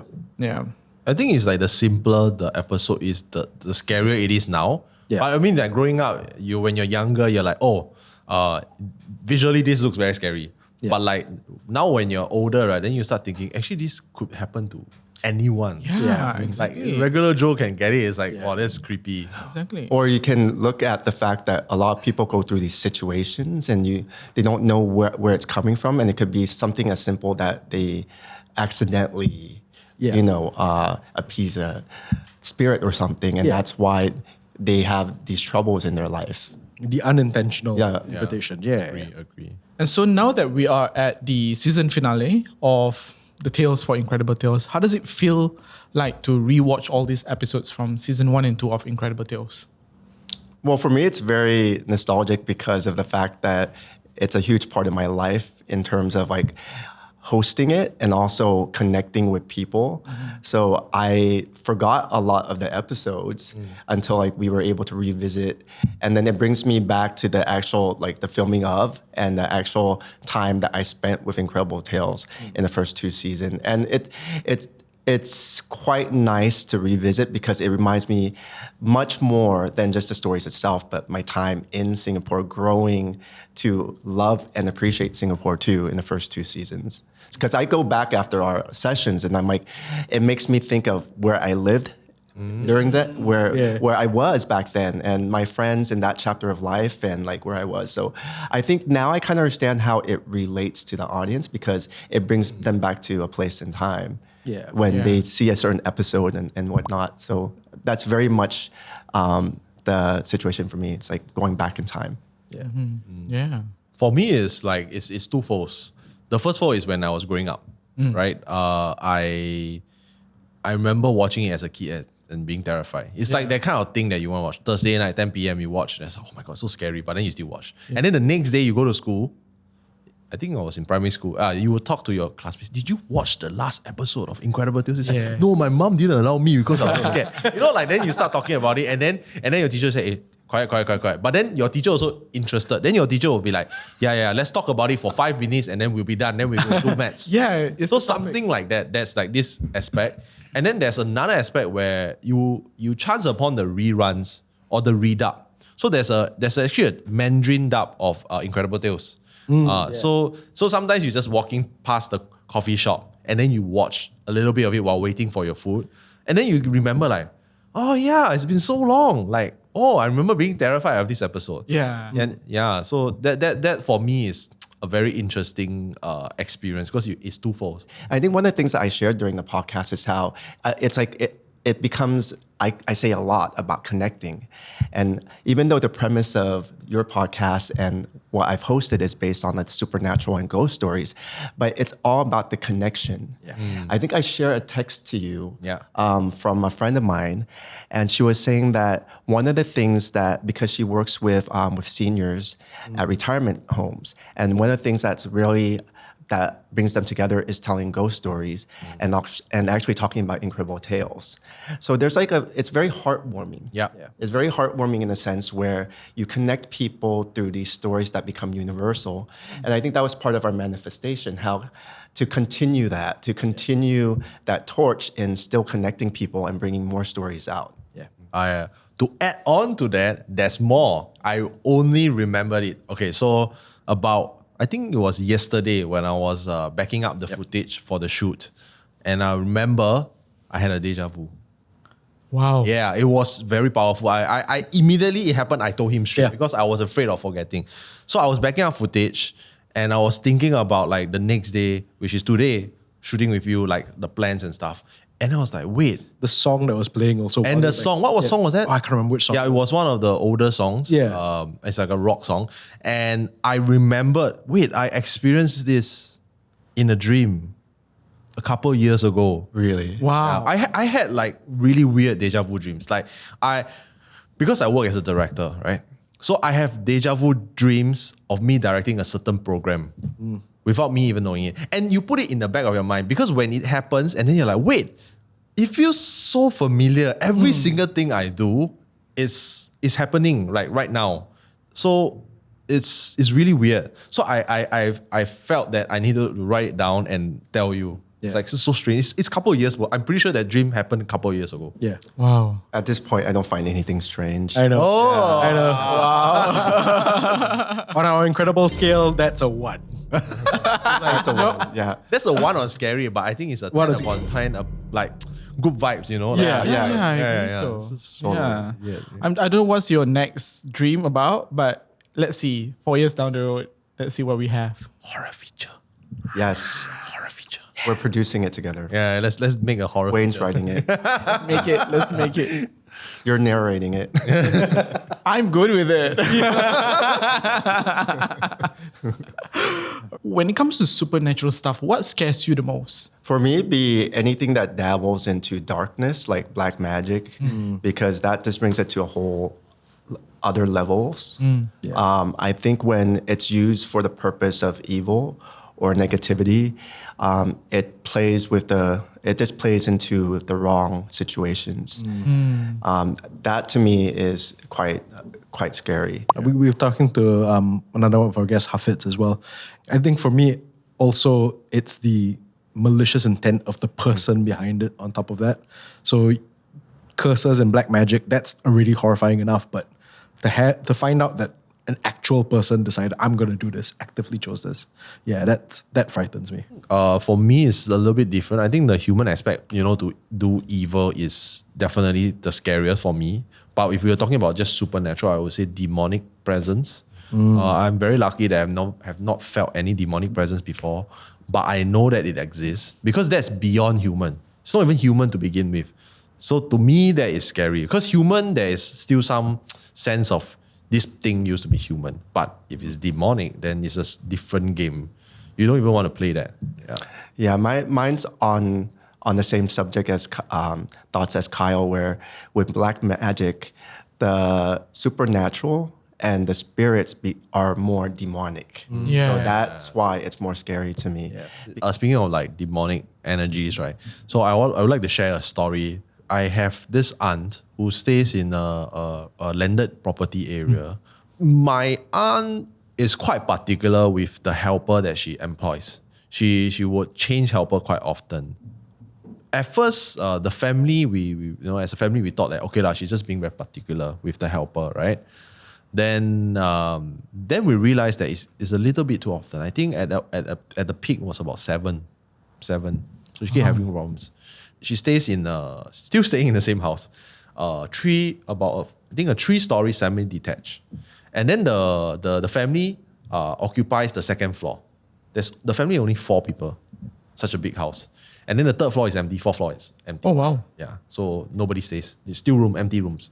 And the helper stays in her own room on the 1st floor. So it has her own room. And then the 1st floor has a backyard. And then that's the gate, right? When I first stepped into the house, I felt like, okay, the house feng shui a bit weird. The yin energy is very high. Can feel that it's yin. And at that point, like she believes in this kind of thing. So she got employ some feng shui techniques by the feng shui master, like plant some bamboo plants and all, and then like put some fish in the pond to cleanse the house. So it felt okay. They bought it new, so it was built for them. Then I think unfortunately they started having dengue around that area, a dengue cluster, and then they were breeding dengue because of the bamboo, so they had to chop it down. Oh. So the feng shui is messed up already. And then cats started coming into the house to eat the fish. Oh no. What? So they had to clear the pond. So all the feng shui is gone. That's where the weird things started to happen. Our observation. So one of her last helper actually got possessed. So it started with her telling my aunt, like, I want to go home. Like within like 1-2 months of her service, like, I want to go home. I really want to go home. And then my aunt could sense that she's a bit off. She was thinking like maybe she's very young and she misses home. She wants to go home. Okay, she said, okay, fine. You go home. You go home. And this is like 10. So the maid went back down and go back to her room and she slept. And my aunt could feel like tonight something's going to happen. She could feel it. Then within half an hour, right, she started hearing like loud noises like trashing, brah, brah, like the room getting trashed for floor. Because it's a landed estate, so it's very loud. So she was like very concerned. So she told my uncle is even to this day, an atheist, very, very extreme atheist. Don't believe in ghosts. So they went down and then they knocked on the door and it's like, are you okay? What's happening? Then she never responded. But outside the room, they could hear 3 voices. Her voice, a man's voice, and a woman's voice, but all very different, very guttural, like that kind of thing. Wow. And then they knew like, okay, this is very messed up. And then they called the police. because they couldn't handle it, so they called the police. And the police came. I think initially it was just 2 of them. And they were like asking her to, hey, come out. Then she don't want, she's still trashing the stuff. So the police, I think it's kudos to them lah. They knew what was kind of going on. They were like, okay. Then they called for backup. 2 more came. And then they were like, how? It's like, I think we probably need more people. They called 2 more. So there were 6. Wow. And then that's when they decided to breach because they were afraid that she would hurt herself. When they breached with riot shoes. So apparently, because my cousin saw everything, then my cousin said that she was very strong. She was fighting off 4 police officers. Wow. And then they had to push her down with the riot shield to cuff her because they were afraid that she would hurt herself. And then she was like just like losing it already, like possessed already, full-on possession already. And then they basically brought her back. And then the following day in the morning, she somehow was normal already. And she called my aunt, say, I want to go home now. Send me home. So she sent her home. Then later she found out this helper was borrowing money from other helpers within her circle. And I think she offended another helper. Then that helper sent something to her. Black magic. To this day, she doesn't know what happened to her. But she did call my aunt to thank her. Thank you for sending back. But she could tell it wasn't her. Like almost monotonous. Thank you for sending me back. Like that. Then that was the end of it. But the interesting thing was that my theory is that because of the house feng shui, it's already bad. It's not clean. It amplified the energy. Yeah. And my sister, who is super sensitive, actually could sense that first floor at the back was, it was just garasa. Yeah. Then that was maybe 7-8 years ago. Then fast forward, New Year's Eve, 2023. So we went there for a party. But everybody knows the house got history. But generally, when you're in the living room, you're fine. Then I went into one of the rooms that were near that room to grab a beer. I could feel a pair of eyes looking at me. But I don't care because I'm used to this kind of thing. I said, whatever. You don't disturb me, I don't care. I think my constitution is strong enough to block you away. So I just took my way, I went left. Then every time I go into that room, I on light. Yeah, and it's an empty room. It's a full room with a toilet, with an attached toilet, an empty room. But here's the kicker. My sister told me my niece started seeing things back home. Yeah, I see monster, mommy. I see monster.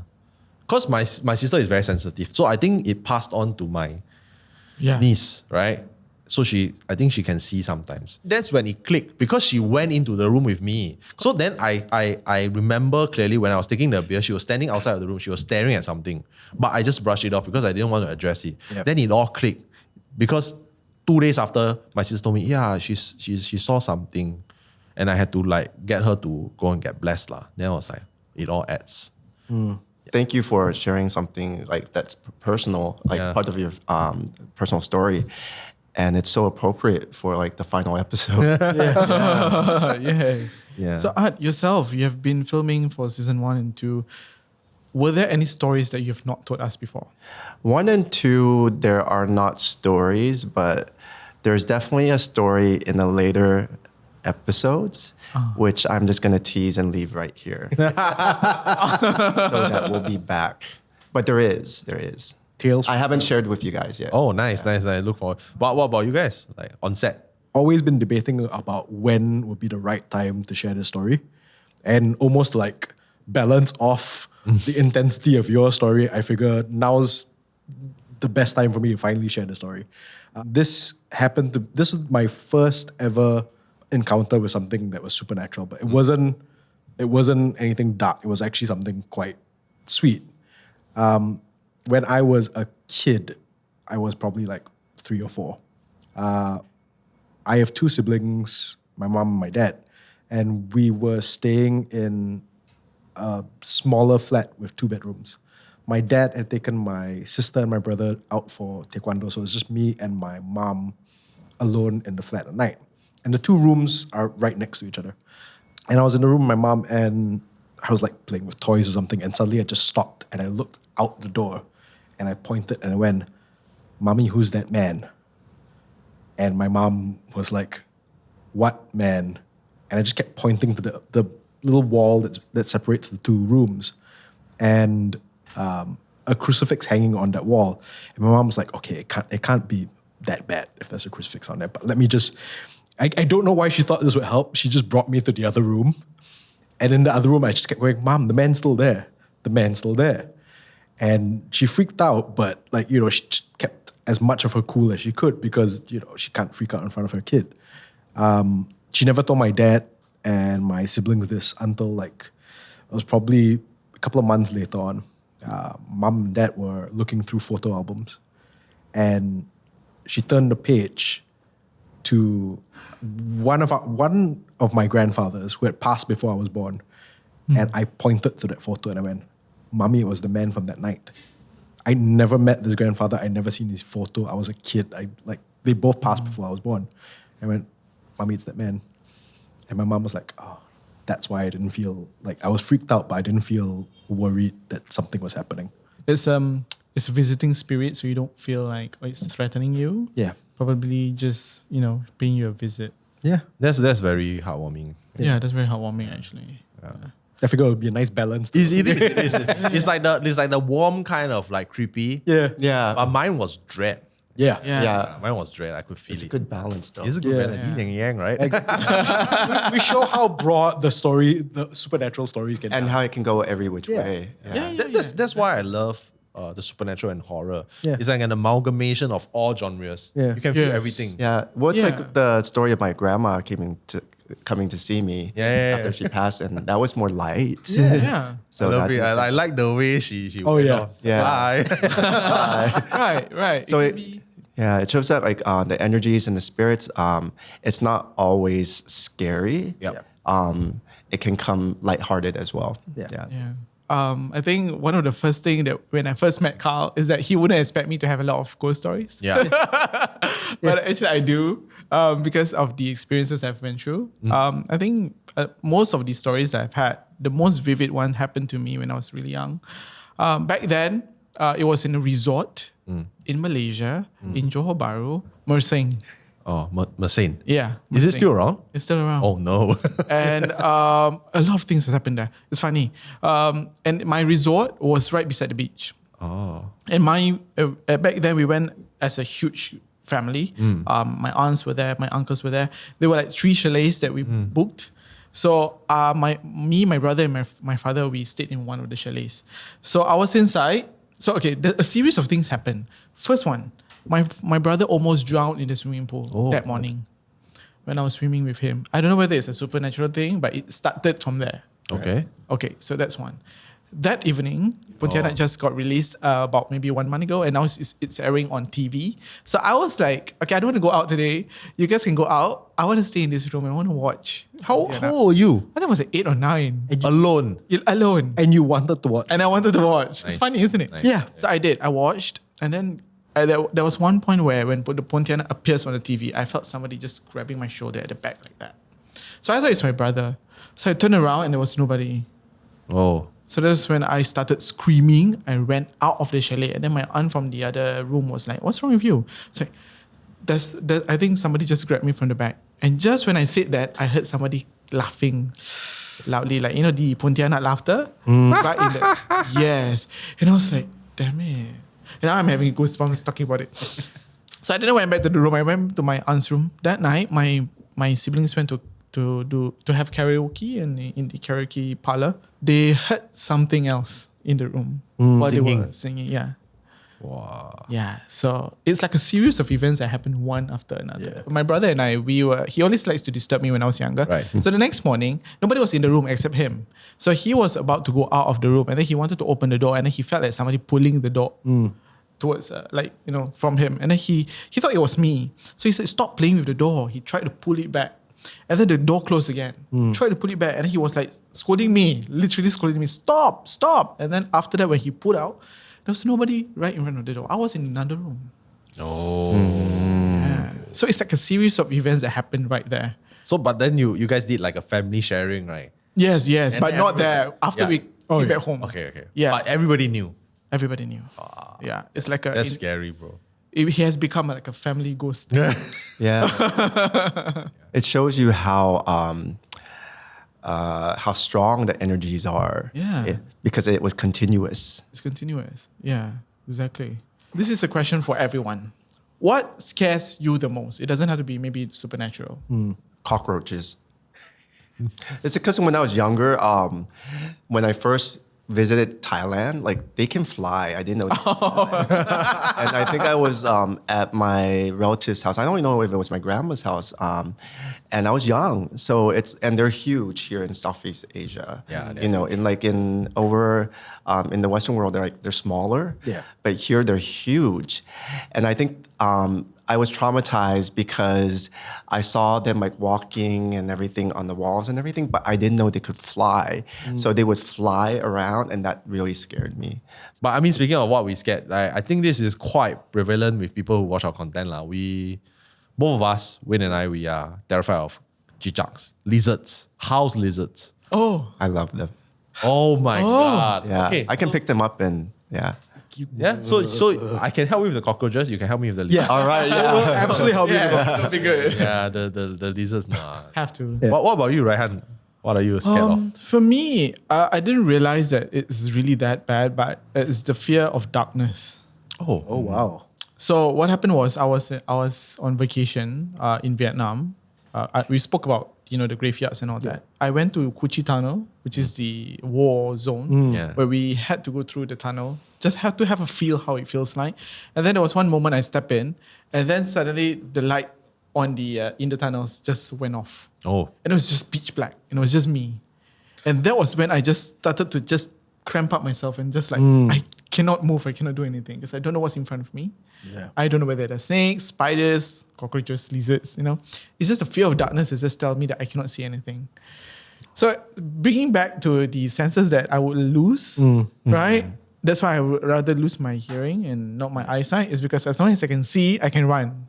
Yeah. Fair enough. All right. I hate to say it, but I think we've got to wrap up this episode. So we have one last morbid fact of the day, not just for this episode, but for this season of Tales from Incredible Tales. And since it's the season finale, Utt, could you share with us a morbid fact of the day? So this tests my quick thinking of morbid facts. I'll share like a disturbing fact because we've been discussing it through this episode about possession. We were talking about the housekeeper, and then we were touching on the topic of black magic, what scares me, about the malicious intent, and also about demonic.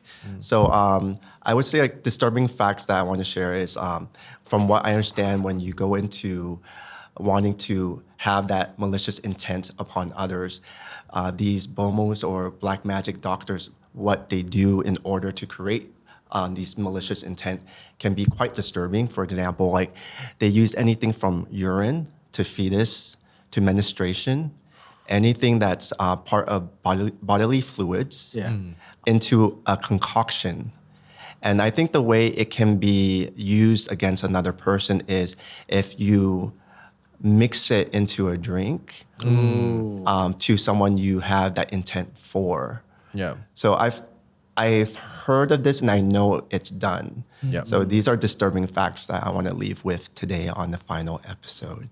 Yeah, I mean, to reassure some of our listeners back, I've heard from someone who practices white magic. It's basically the counter, right? Counter of black magic is actually if your constitution is very strong and you think that your drink might be spiked, you just tell yourself that, look, I'm not going to be affected by this black magic. And it can go away. Even though you drank it. It's very strange. I was like, like that. So you basically self-confidence, in a sense, yes. That is something that Dr. Mel Gill will agree. One last time, Dr. Mel. I'm really glad Kyle like ended it on that note because like it's true. We don't want to leave like this session in a light where it's like it's hopeless. Yeah. But you're very right. The thing is, it goes back to like if you have that gut feeling not to do something, you kind of follow your gut because basically like I don't want to drink this or because part of your consciousness you already know that something's coming to you in the wrong way. And it's about blessings too, because blessings come in like all forms. Just don't something as simple as being nice, donating, being a good person, that protects you too. Because when dark comes to light, it deflects as well. I agree. Yeah. Speaking of blessings, I'm really blessed to be here with all of you. It's been a pleasure. It's been an incredible season. And we're really hoping for the next season of Tales from Incredible Tales for sure. So thank you so much for your time, Utt. We will see you soon. Yes, you will. Very soon. Yeah. Thank you so much. Very soon. This has been Tales from Incredible Tales. Nice.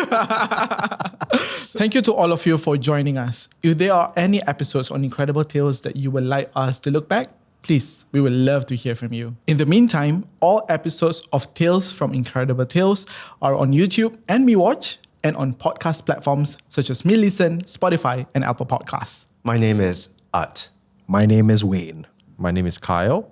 My name is Raihan, and we will see you next time on Tales from Incredible Tales.